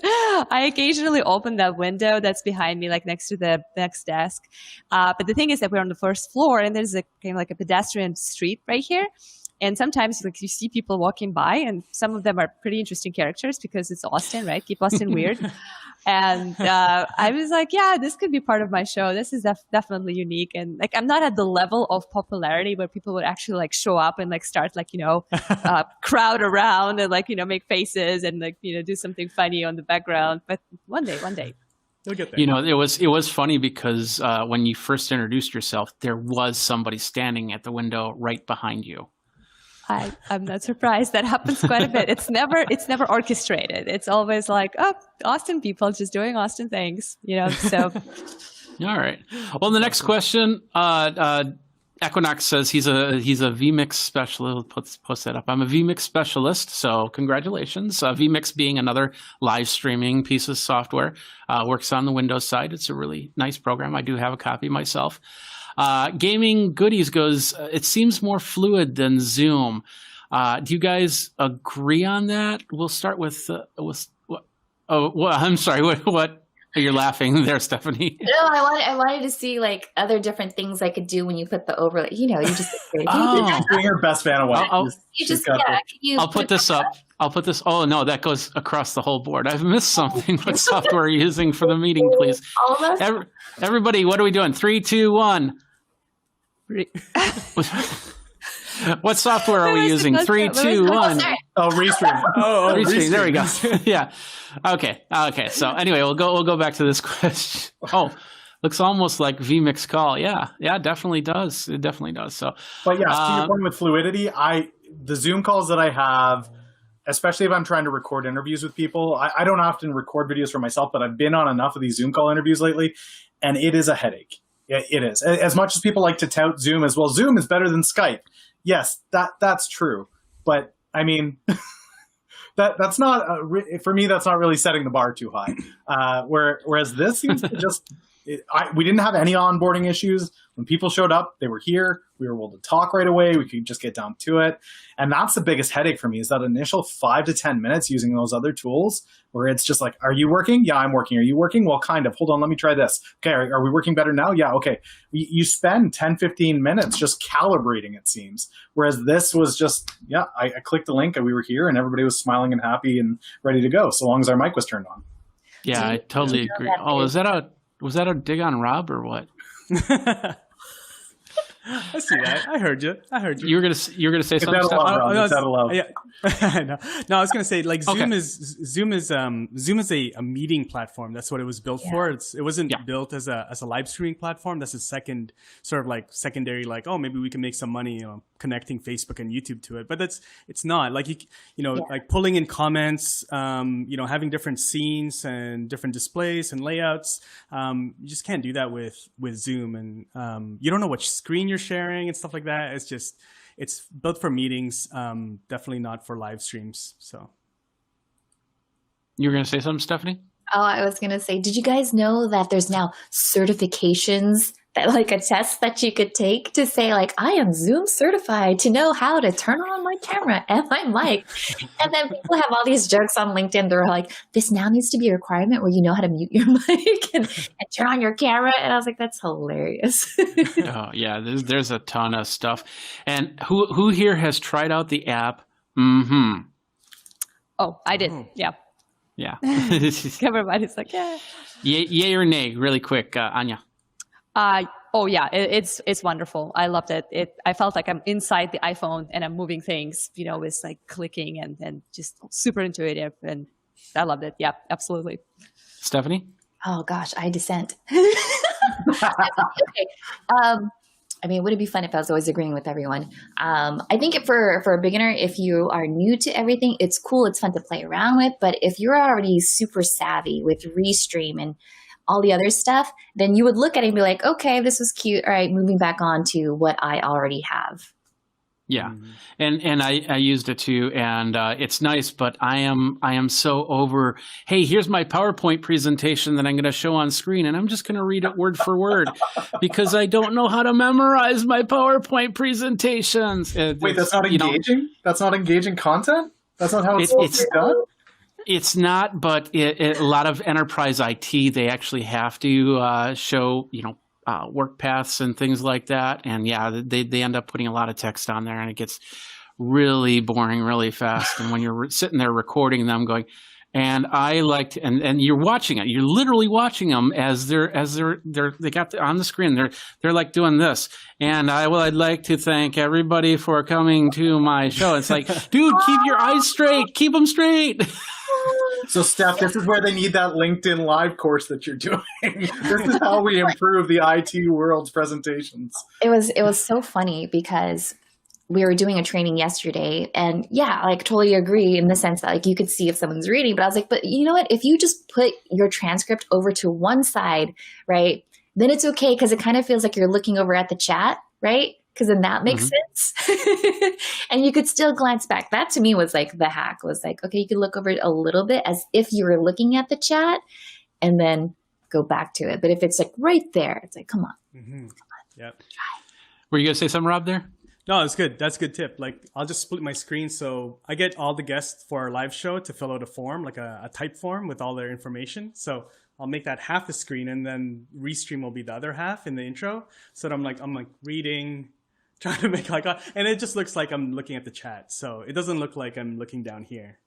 Yeah. So yeah, good tip. Yeah. So some of the stuff that I do, I actually, where somebody's, we do a show where my business partner, he's actually doing the presentation and I'm just reading. So what I like to do is I have my other two monitors here. I like to be like this so they know that I'm following along instead of looking at the camera, because I think there's 2 points to things. One is looking at your audience and saying hi to your audience with your eyes.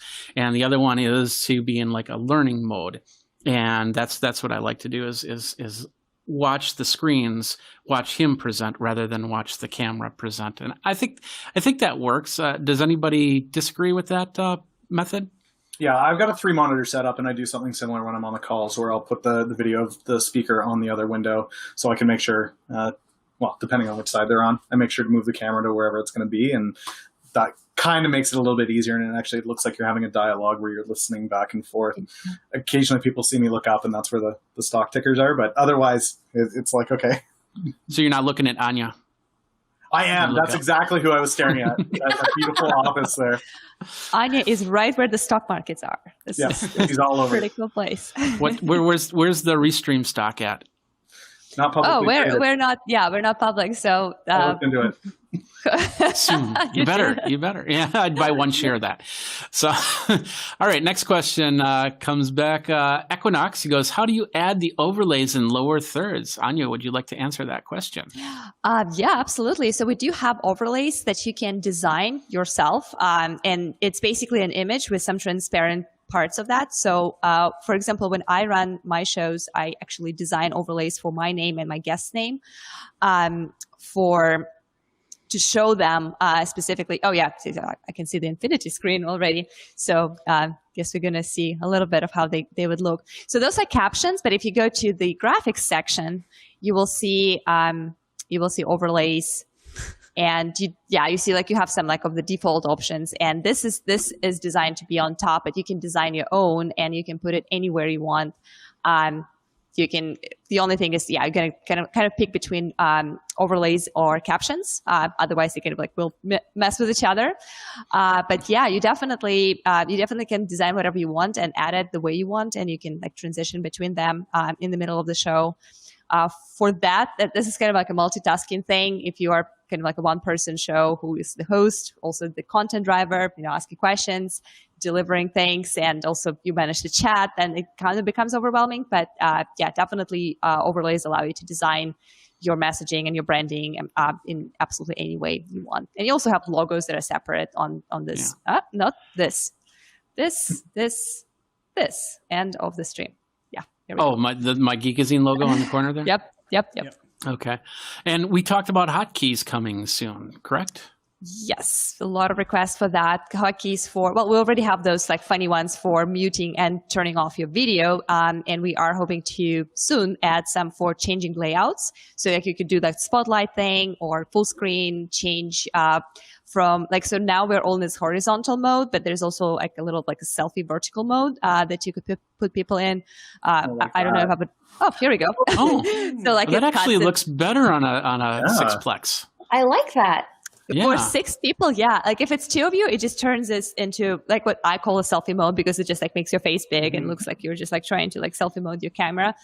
Which funny enough, one of my guests did that because they joined with their phone. And here you go. Like that, yeah. So we got a one-on-one. So that works a one-on-one, but when you start getting other people in, it's kind of nice. I like that. I'm having severe Brady Bunch mode here of just like people popping in.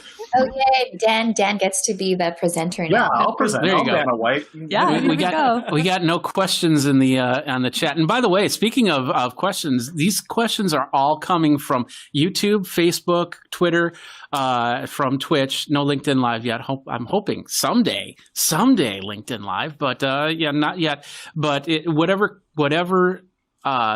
social network you're connected with, it's also connecting to the chat, and that chat is coming in the corner. And so we're getting messages from all over the place. Whoever's watching, whoever's consuming this content, and you never know when you're going to find your next customer. That whole 1,101 rule, right?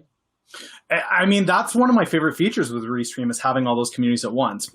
Right now, when we're doing this interview style thing, it's all just the cameras. But when I do my live stream in the morning, I actually have the Restream chat. I guess it would be over here. Actually, a portion of my screen is the Restream chat. So everybody watching at all different places can see all of the different questions from YouTube or Twitter or LinkedIn, and that way it's not just one community. The Twitch community that I'm talking to can interact with the YouTube community, even though they may be on different platforms, which I absolutely love, because that was one of the huge frustrations I had at the get-go. OBS Stream Elements or OBS itself, you're able to integrate with Twitch directly, but as far as a solution where you can have all of the chats at once integrated and engaging with one another, that just wasn't there. And Restream fixed that so simple. It's like, oh, this is so much easier. I'll just screen capture that tool, and now everybody can see the conversation. I don't constantly have to be going, well, so-and-so from YouTube has said this. What do you guys think about that? Instead, it's right there for them to see, which is,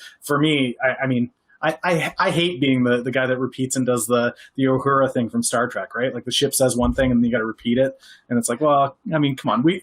This is 2010. We can do better than 2020. We can do better than that. I'm living a decade. That was a good one, the 2010. That's okay. I just installed version 2004 of Windows 10 the other day. So. Nice. Oh, the Geekazine IPO. That's a good question. When is Geekazine going to go into IPO? Actually, technically, I do have IPO. There's a website out there that's the virtual stocks. What's the name of that website? It was a social network. They tried to have the stock market. Yeah, I know what you're talking about. I can't think of it right now. And if I called up my email, I could probably. Anyway.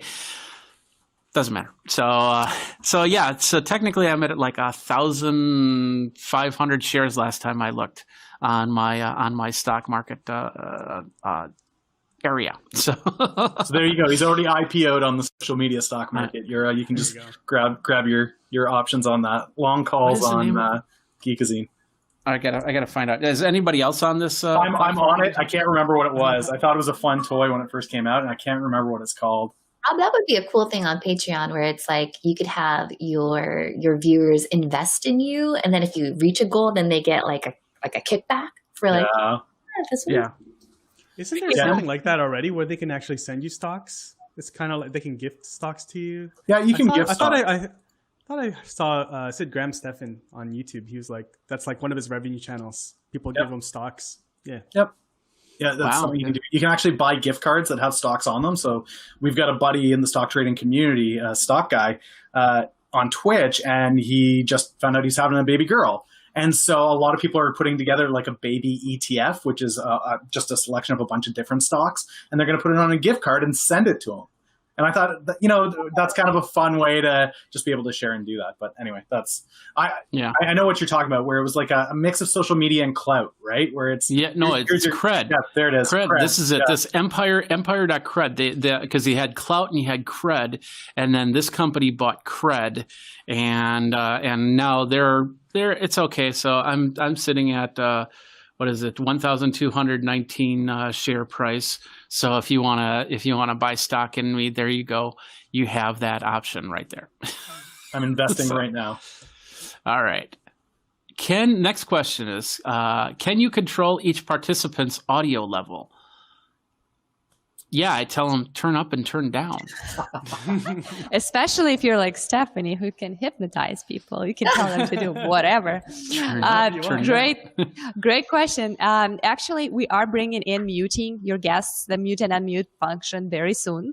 We are also looking into like controlling the level, but for the most part, the most priority thing right now is to actually allow hosts to mute, and the sound levels are something that we're going to be kind of like putting for the future. But yeah, definitely something that we're looking into. One thing that I like is and you have to deal with it every now and then, and I even deal with that, especially if you're using NDI, is that audio video latency. So you start talking and all of a sudden it doesn't look like you're talking right now, like you're just entered into a kung fu movie or something like that.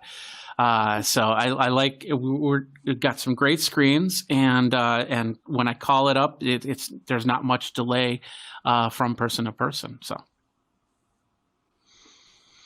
All right.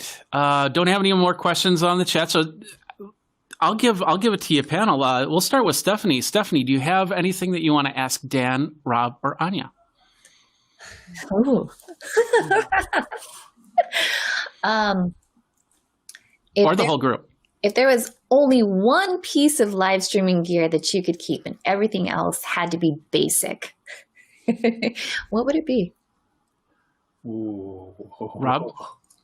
Oh, Nice. First, I'd probably say the camera. Do I have to say why? Or no? Yeah, oh yeah, for sure. You can't just say camera. Why? You want to look good? You want to look Yeah. Oh, I cool, think, Rob.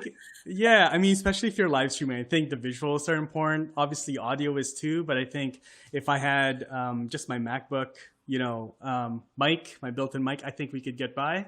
But I would rather have that than sacrifice using the MacBook webcam, the built-in webcam for live streaming anyway. So the camera. Dan? Funny, I'm actually going to go the other way. For me, it's the mic.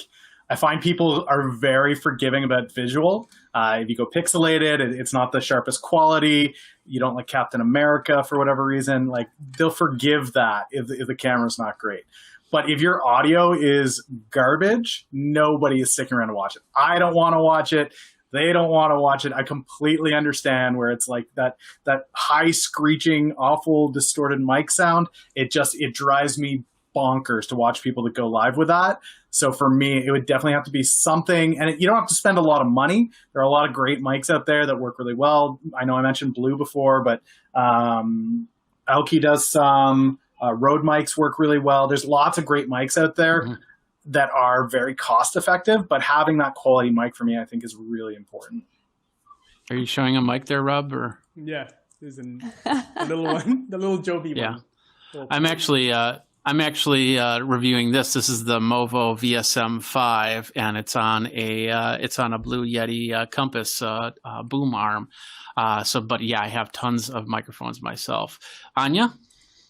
Oh gosh. So I was gonna say, like, where's the basic, kind of like where is the bottom ground of where you start? Is it just like your laptop and like nothing else? Because in that case, I'll pick internet connection because guess what? Guess what is gonna ruin your stream big time? Whether you have the most badass camera and microphone and lights is that, that kind of limiting internet connection. I recently got this adapter to actually connect my internet through Ethernet. So basically cable versus Wi-Fi. And this changed my game big time. Like, I am so happy I can stream full HD. I can do all kinds of great things. I'm not worried anymore that things will get disconnected. So, and a lot of times we hear from our users saying like, oh gosh, this didn't work for me. Oh, I'm pixelated. Oh, like this is delayed.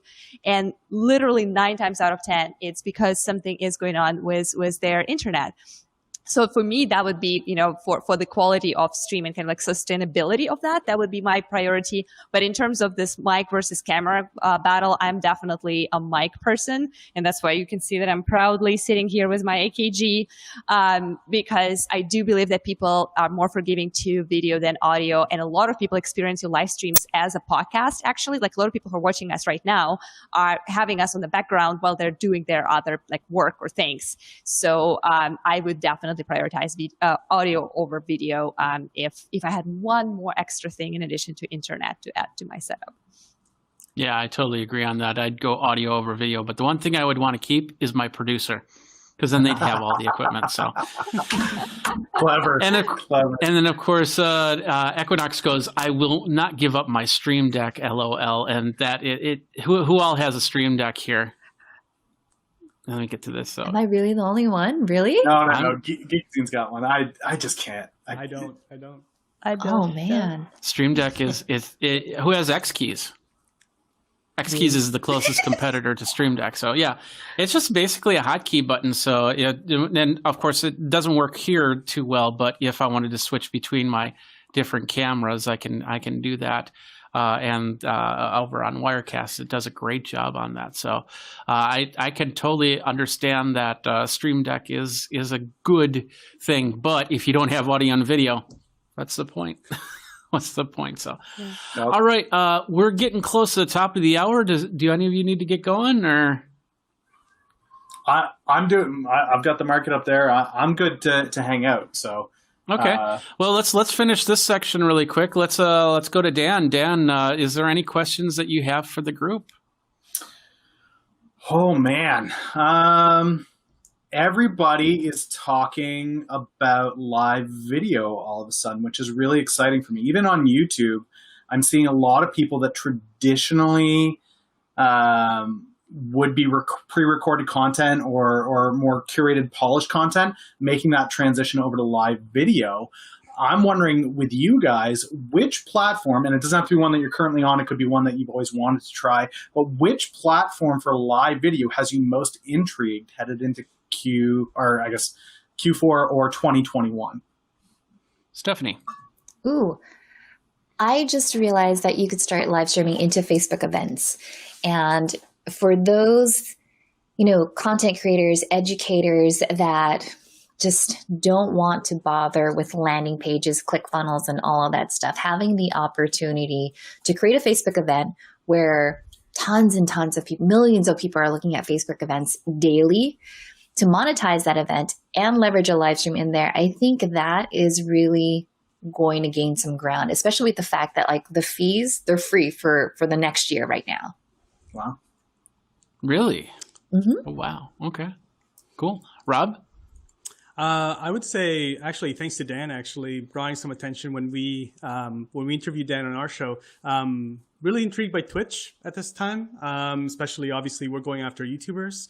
So there's lots of streamers there that are gamers, but also interested to see what the interest is for more business type content, tutorial type content around growing their live streams or their YouTube channel. We've got a lot of partners that are there, not talking about gaming. So yeah, in the next couple of quarters, you might see us on Twitch. Yeah, I'm on Twitch, and I don't do any. I try to do games and fail miserably. So it's a nice extra for streaming. Anya? Yeah, that's interesting about Twitch. We traditionally always thought that people who use Restream and go on Twitch are gamers. We just categorize them like that, and we're like, yep, that's it. That's the indicator, and it is not the case anymore. So we kind of had to rethink the way we see our user base in that sense. I am personally the most excited about platforms that are adding live video to them as a new thing and new element. So LinkedIn was kind of leading the way, so definitely exciting. But already LinkedIn Live is already a thing for quite a while, so people are not that intrigued about that. But when I hear things like, Eventbrite is going to add live video to it, so people could live stream events considering coronavirus.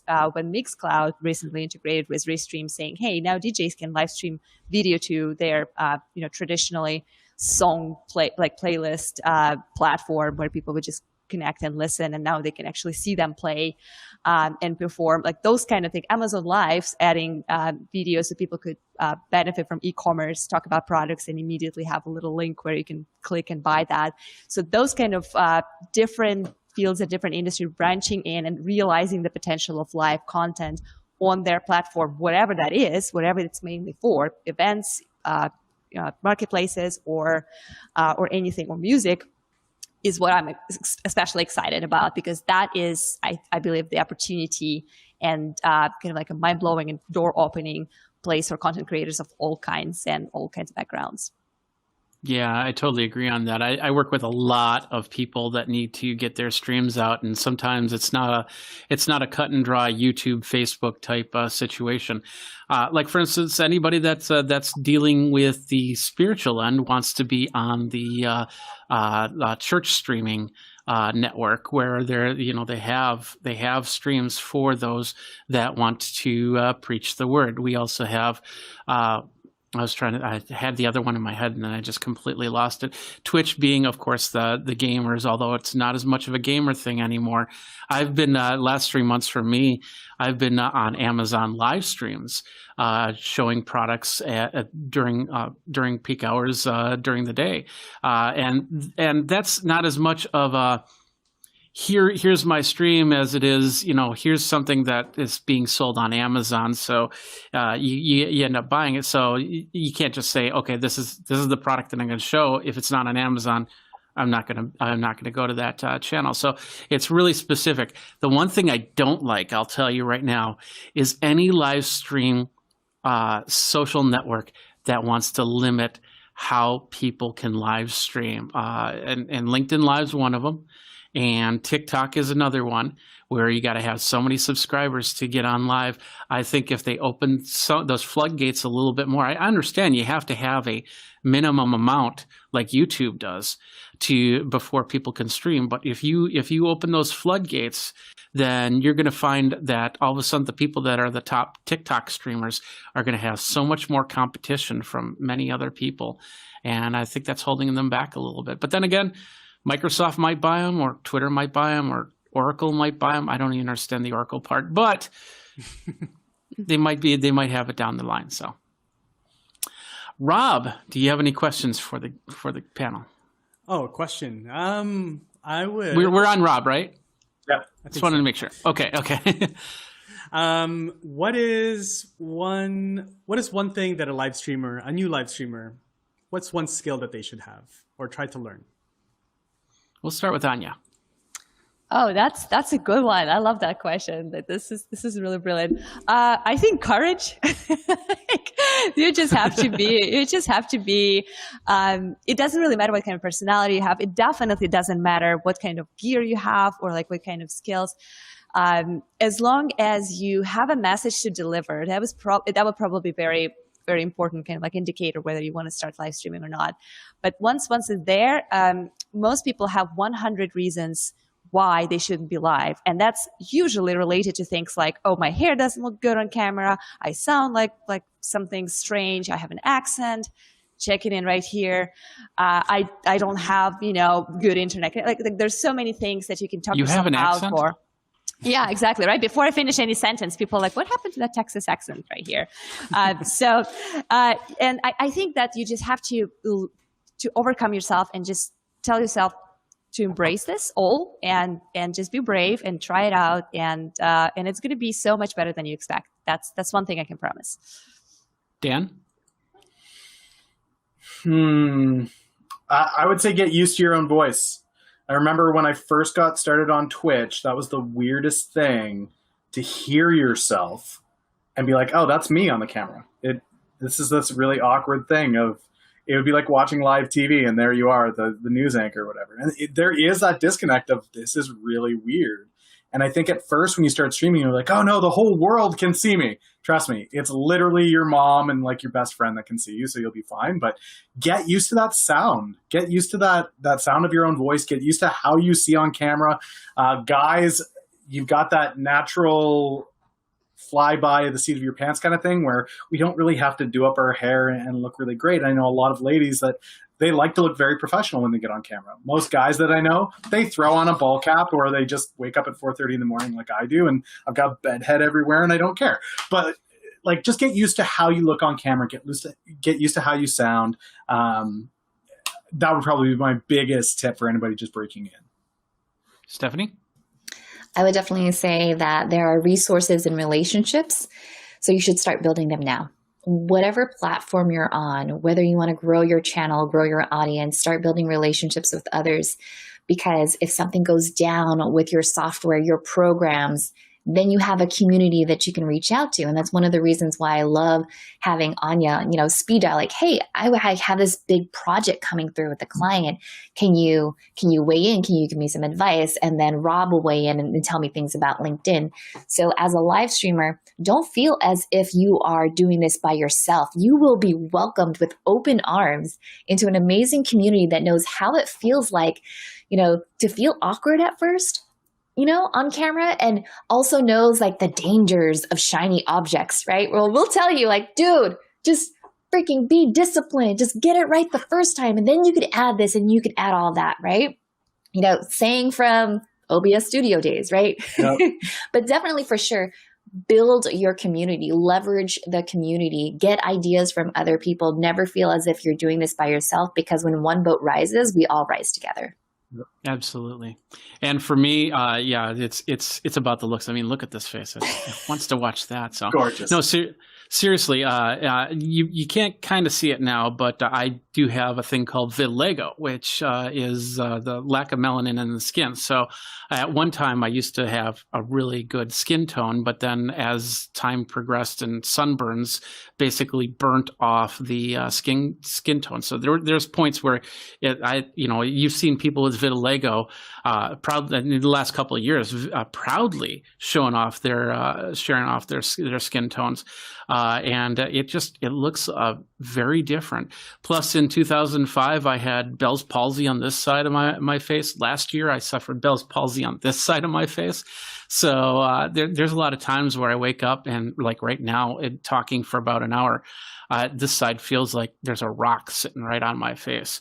And it's affected my teeth. It's affected, how I speak, how I sing, because I'm also a musician. And that's, these are things that really weigh on me when I get on camera. But I still think to myself, I've got to get on camera. That's what I do. That's how I wanted to.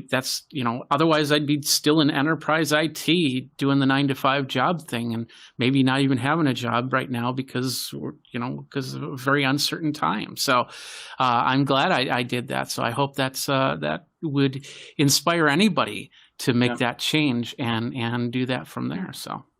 Yeah, absolutely. All right. Well, I think we're good. Unless, I'm sorry, Anya. Did you ask a question or? Oh, I didn't, but the question that I like to ask, and if we had a little bit more time, because it's more like a story. Tell a story question is I like to ask my guests who I interview to tell an epic fail story, like how something completely wrong and terrible going on with your stream. And I believe it is very encouraging for people who are starting or thinking about starting, because a lot of those people look at that, me or Stephanie specifically, because her streams are so good, so polished, so perfect, and think like, oh my gosh, I will never, like everything will go wrong with me, like everything will go wrong with technology. So I like to share those stories, but maybe we can, since it will take quite a bit of time if everyone's like sharing this story. So maybe you can just describe your live streaming journey in one word. Like, what is one word that describes your path from 0 to 1 or 100, wherever you are today, in terms of live streaming and content creator? We'll start with Dan. Your first question is actually easier. Go ahead. If we've got time, go ahead. Tell your story. Okay, I'll give you both. Momentum would be the one word, I guess. Where, like Stephanie was saying, just get going, and that tiny little snowball becomes an avalanche before you know it. If I think back to the first Twitch stream where I was completely clueless and never done live anything whatsoever, people told me I was too much of a boomer to actually make Twitch work. Momentum has a funny way of rolling, and now I'm a YouTube partner and Twitch partner and LinkedIn Live and all that jazz. So it rolls, it grows. As far as the fail, if you guys go to my YouTube channel, and I leave these failures up so people can have this encouragement. If you look at my first 3 to 5 videos, there's no audio. I am literally talking for 10 minutes straight, and there is no audio whatsoever. And I published the video anyway, because I knew 300 videos down the road, somebody's going to say, well, it's easy for you because X, Y, or Z. And I could always point back to those first videos and go, there's not a single ounce of audio. The algorithm on YouTube hates these videos because there's no sound for it to understand what is happening right now. So, if that was going to be my biggest failure, check out the YouTube. It's there. I leave those videos live. No audio whatsoever. Love it. Stephanie? I would say the one word would definitely be, it's a blessing. I had started live streaming because I left the agency world to start my own agency consulting. And, God, you guys, back then I had so many limiting beliefs, so many reasons for why I shouldn't do it, but it was a blessing that I got the courage and I did it. And it's such a blessing to be able to be here with you guys to talk with you and have this community that's so absolutely supportive. So it just, you never know what's on that other side of fear. Mm-hmm. And so when you cross that, there's just so many other opportunities that come from it. Now, as far as the fail story, this is probably my favorite. I had Bella Vasta on the show. And in the middle of the show, we're like 15 minutes in, I see, you guys know what I'm going to say. I see the battery start to blink. And I was like, you didn't put in the dummy battery? Like, oh my God, rookie, what's going on? Right? And so, but Bella, she's such a pro because I was like, oh, Bella, I did something really funny. I went to a client event, totally forgot to plug in my battery. And at that moment, she knew exactly what I was saying. It was like twin superpowers. And then, so what you hear all of a sudden, like legit, I put her on the screen and in the background, you hear me like plugging stuff in. I didn't mute my mic, which is like even better. And I'm like, plug this in. And then I come back and then Bella goes, and now we're back because she stopped hearing all like the sound. But that was my fail. Can I have the link to that? Just find the one with Bella. I really want to watch that. Oh, and that's a good thing too, is that you could repurpose your bloopers, right? So yeah, I'll definitely put it out there. Like, remember that one time, Bella, where I had to crawl underneath my desk midstream? Nice. Rob, and you can't talk about how you forgot to unmute yourself in this episode. He's muted right now. Exactly. So I am, I guess my whole live streaming work has been like, it's not one word, but it's just open doors. So I started live streaming, I would say probably 2 or 3 years ago when I was still at a company called Thinkific. And so we were doing live streams, from the phone initially. And we were doing interviews on Facebook Live from our phone, telling the guests to just like join the live stream. And then we would bring them on through the app. So it was like really, really like very rookie. And then we started using platforms and stuff. But that just opened doors. It just opened doors for influencers to invite us to their show. And it just kind of snowballed from there. So just like what, Stephanie said, there's so many opportunities that open up that, if you don't take that leap to show up in front of the camera, there's just so many things that you're just missing out on for your business, for your personal, growth and your career. So that's what I would say. And then from there, things evolved and relationships started opening up and opportunities with TubeBuddy, sort of started to blossom. And that's why I'm here now. And then, it's always the audio. So there's 2 things, I guess. There's audio, same thing as Dan. There's some older live streams that if you guys go back on my channel for like 10 minutes. My channel was still new. My YouTube channel was still new. So there wasn't too many people there on the live streams. But nobody said that my microphone was off or muted. So it was like 10, 15 minutes of me talking, just moving around and stuff, and there's no audio.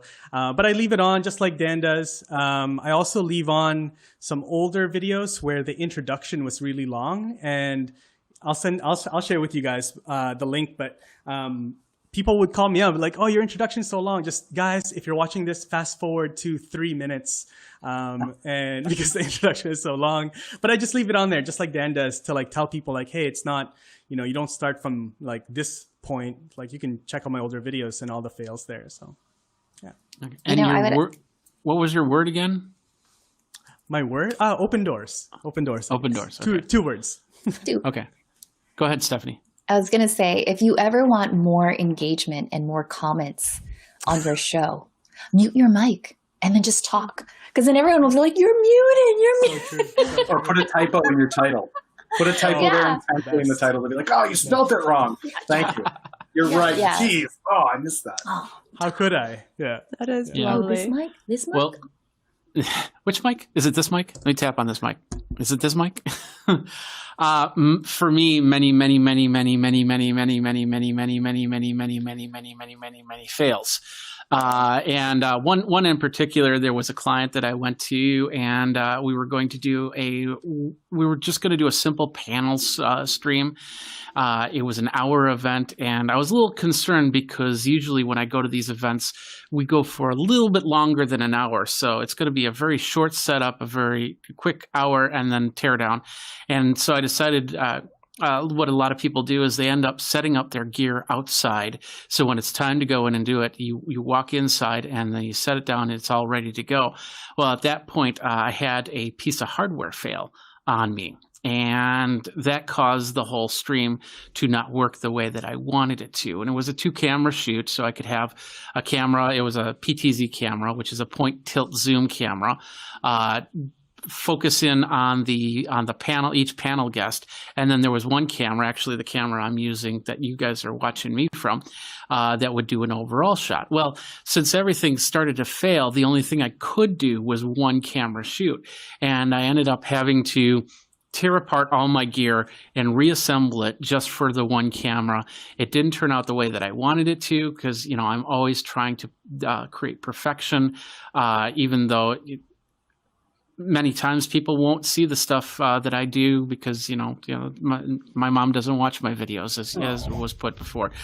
But you know, I still work for striving to get the best look, the best feel, as all you seem to do, and you're doing a great job on that. So, and then of course my word is passion, because if it wasn't for passion, I'd be still in enterprise IT, and we'd probably be still at our jobs, and we wouldn't be doing this, and we wouldn't be having this conversation at this time on a Thursday afternoon. We'd be wondering what's in the vending machine and how much coffee is left in my cup. And oh my goodness, no, she's not coming here to complain about how this is not working. Right. That's a good one.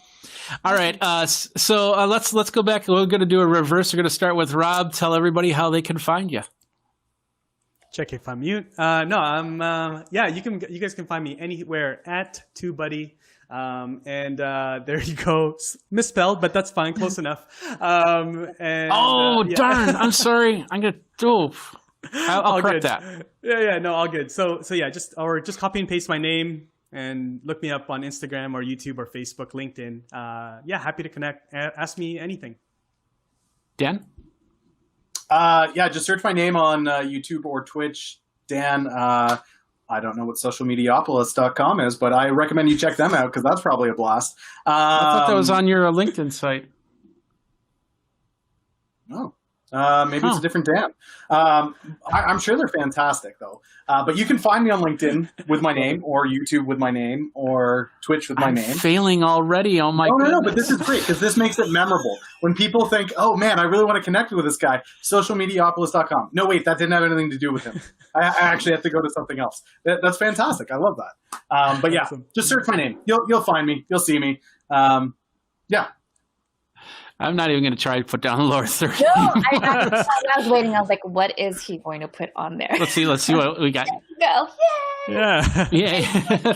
I'm Stephanie Liu from Lights Camera Live. So that's where you can find me if you want to learn anything about live streaming. Awesome. And Anya, and I hope I got this one right. Oh yeah, Nice. that is not necessarily the place where you find me, but this is where you will find Restream, and you can type up my first and last name in LinkedIn. This is where I prefer to connect with new people and kind of like keep my contact organized. It's also anya.razina@restream.io if you want to shoot me an email. I tend to respond to those. But yeah, LinkedIn invitation would be absolutely fantastic. And yeah, I think it's if you just search it, I think it's Anya with Restream on LinkedIn. Nice. And of course, everybody can find me at Geekazine, Think Magazine, Put in a Geek. You got me all the socials as well. I'd like to thank the whole panel here. You did a great job. Give yourself a round of applause. Yay. So we're gonna try this again in the up and coming weeks. So feel free to, in the comments down below, say what you think, what you like, what you didn't like, and of course reach out to these people and their websites or different websites and trying to figure out where the heck they are, because I don't know where they are. I had LinkedIn pages already and I was going to show them on screen and I never did that either. So it's always a continual trying to figure out how things work. So thanks again to everybody that came on the show, and you guys stick around for a second so I can thank you after the show. But I'm going to go like this. Thank you guys very much for watching. This has been the afternoon show, not the morning show, not the evening show, not the late show or the late show, the afternoon show with me, Jeffrey Powers, and it's part of Geek Tech Talk Live. Till next time, you guys geek out.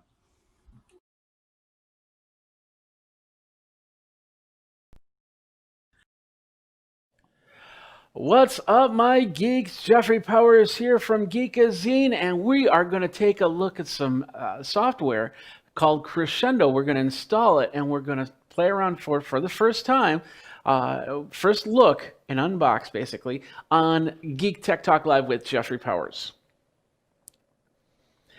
What's up, my geeks? Jeffrey Powers from Geekazine, Think Magazine, putting the geek. You got me, and today, I'm a music guy, and I'm music geek, and that's what I do. And of course I love music tech, and I try and check out music tech as much as possible. Well, on the live show I've realized I haven't done too much software, and I'm finding some great outlets for software and software with tutorials and things like that. And today we're going to take a look at some software that I just downloaded off of Amazon. It's absolutely free. I think you might need I'm not sure if you need a Prime membership for that, but there is a free version. There's also a paid version, which I believe is about $79.99. But, hey, since we're all sitting here doing nothing this time of stay at home, why not learn how to write music? Maybe that was something that you've always wanted to do. Maybe that was something that you did in the past, like I used to do, and want to do it again. So with that said, let's take a look at this. Let's ring the bell first. All right. Time to do this. Let's take a look at this software right here. It's called Crescendo Music Notation Software. And what it is composing software to be able to make sheet music for your for whatever song you do. And I think I used this when I was in college back in no, I'm not going to show you my high school photo or anything like that. But this is software that will allow you to write notation for that. And I'm not sure how much music theory that they'll have in there just yet. Once again, I just downloaded. I ordered the software. I downloaded the software. Simple as that. It's a penny, technically. And that's for the PC download. And it's by a company called NCH Software. Let's take a look at their main page here. They have different type of editing software, VideoPad, video editing software, debut screen and video capture software, WavePad audio and music editor, MixPad multi-track recording and editor, and DreamPlan. You can build houses or design your house with this software. PhotoPad, and a whole bunch of software, and one of them, of course, is Crescendo. Now, they have different price points to it, and I checked on the website. They also have other price points, but there's two here on Amazon. One is the free version, and then there's $79.99. And of course, this is for Mac. This is for PC. I don't think there is a Linux version, but those are the two main ones right there. So anyway, so let's take a look at this. We looked at the page here. It says you can change any key signature. You can compose music in treble, bass, or alto clefs. So if you've got like a double alto or something like that, you probably won't be able to, I don't know, we'll see. You can insert text to specify a title. You can add ties. You can listen to your composition through MIDI playback, and a lot more. Now, this is, like I said, this is the free version, so I don't know how much limitation we'll have to this software, but you definitely can download it. What happens is you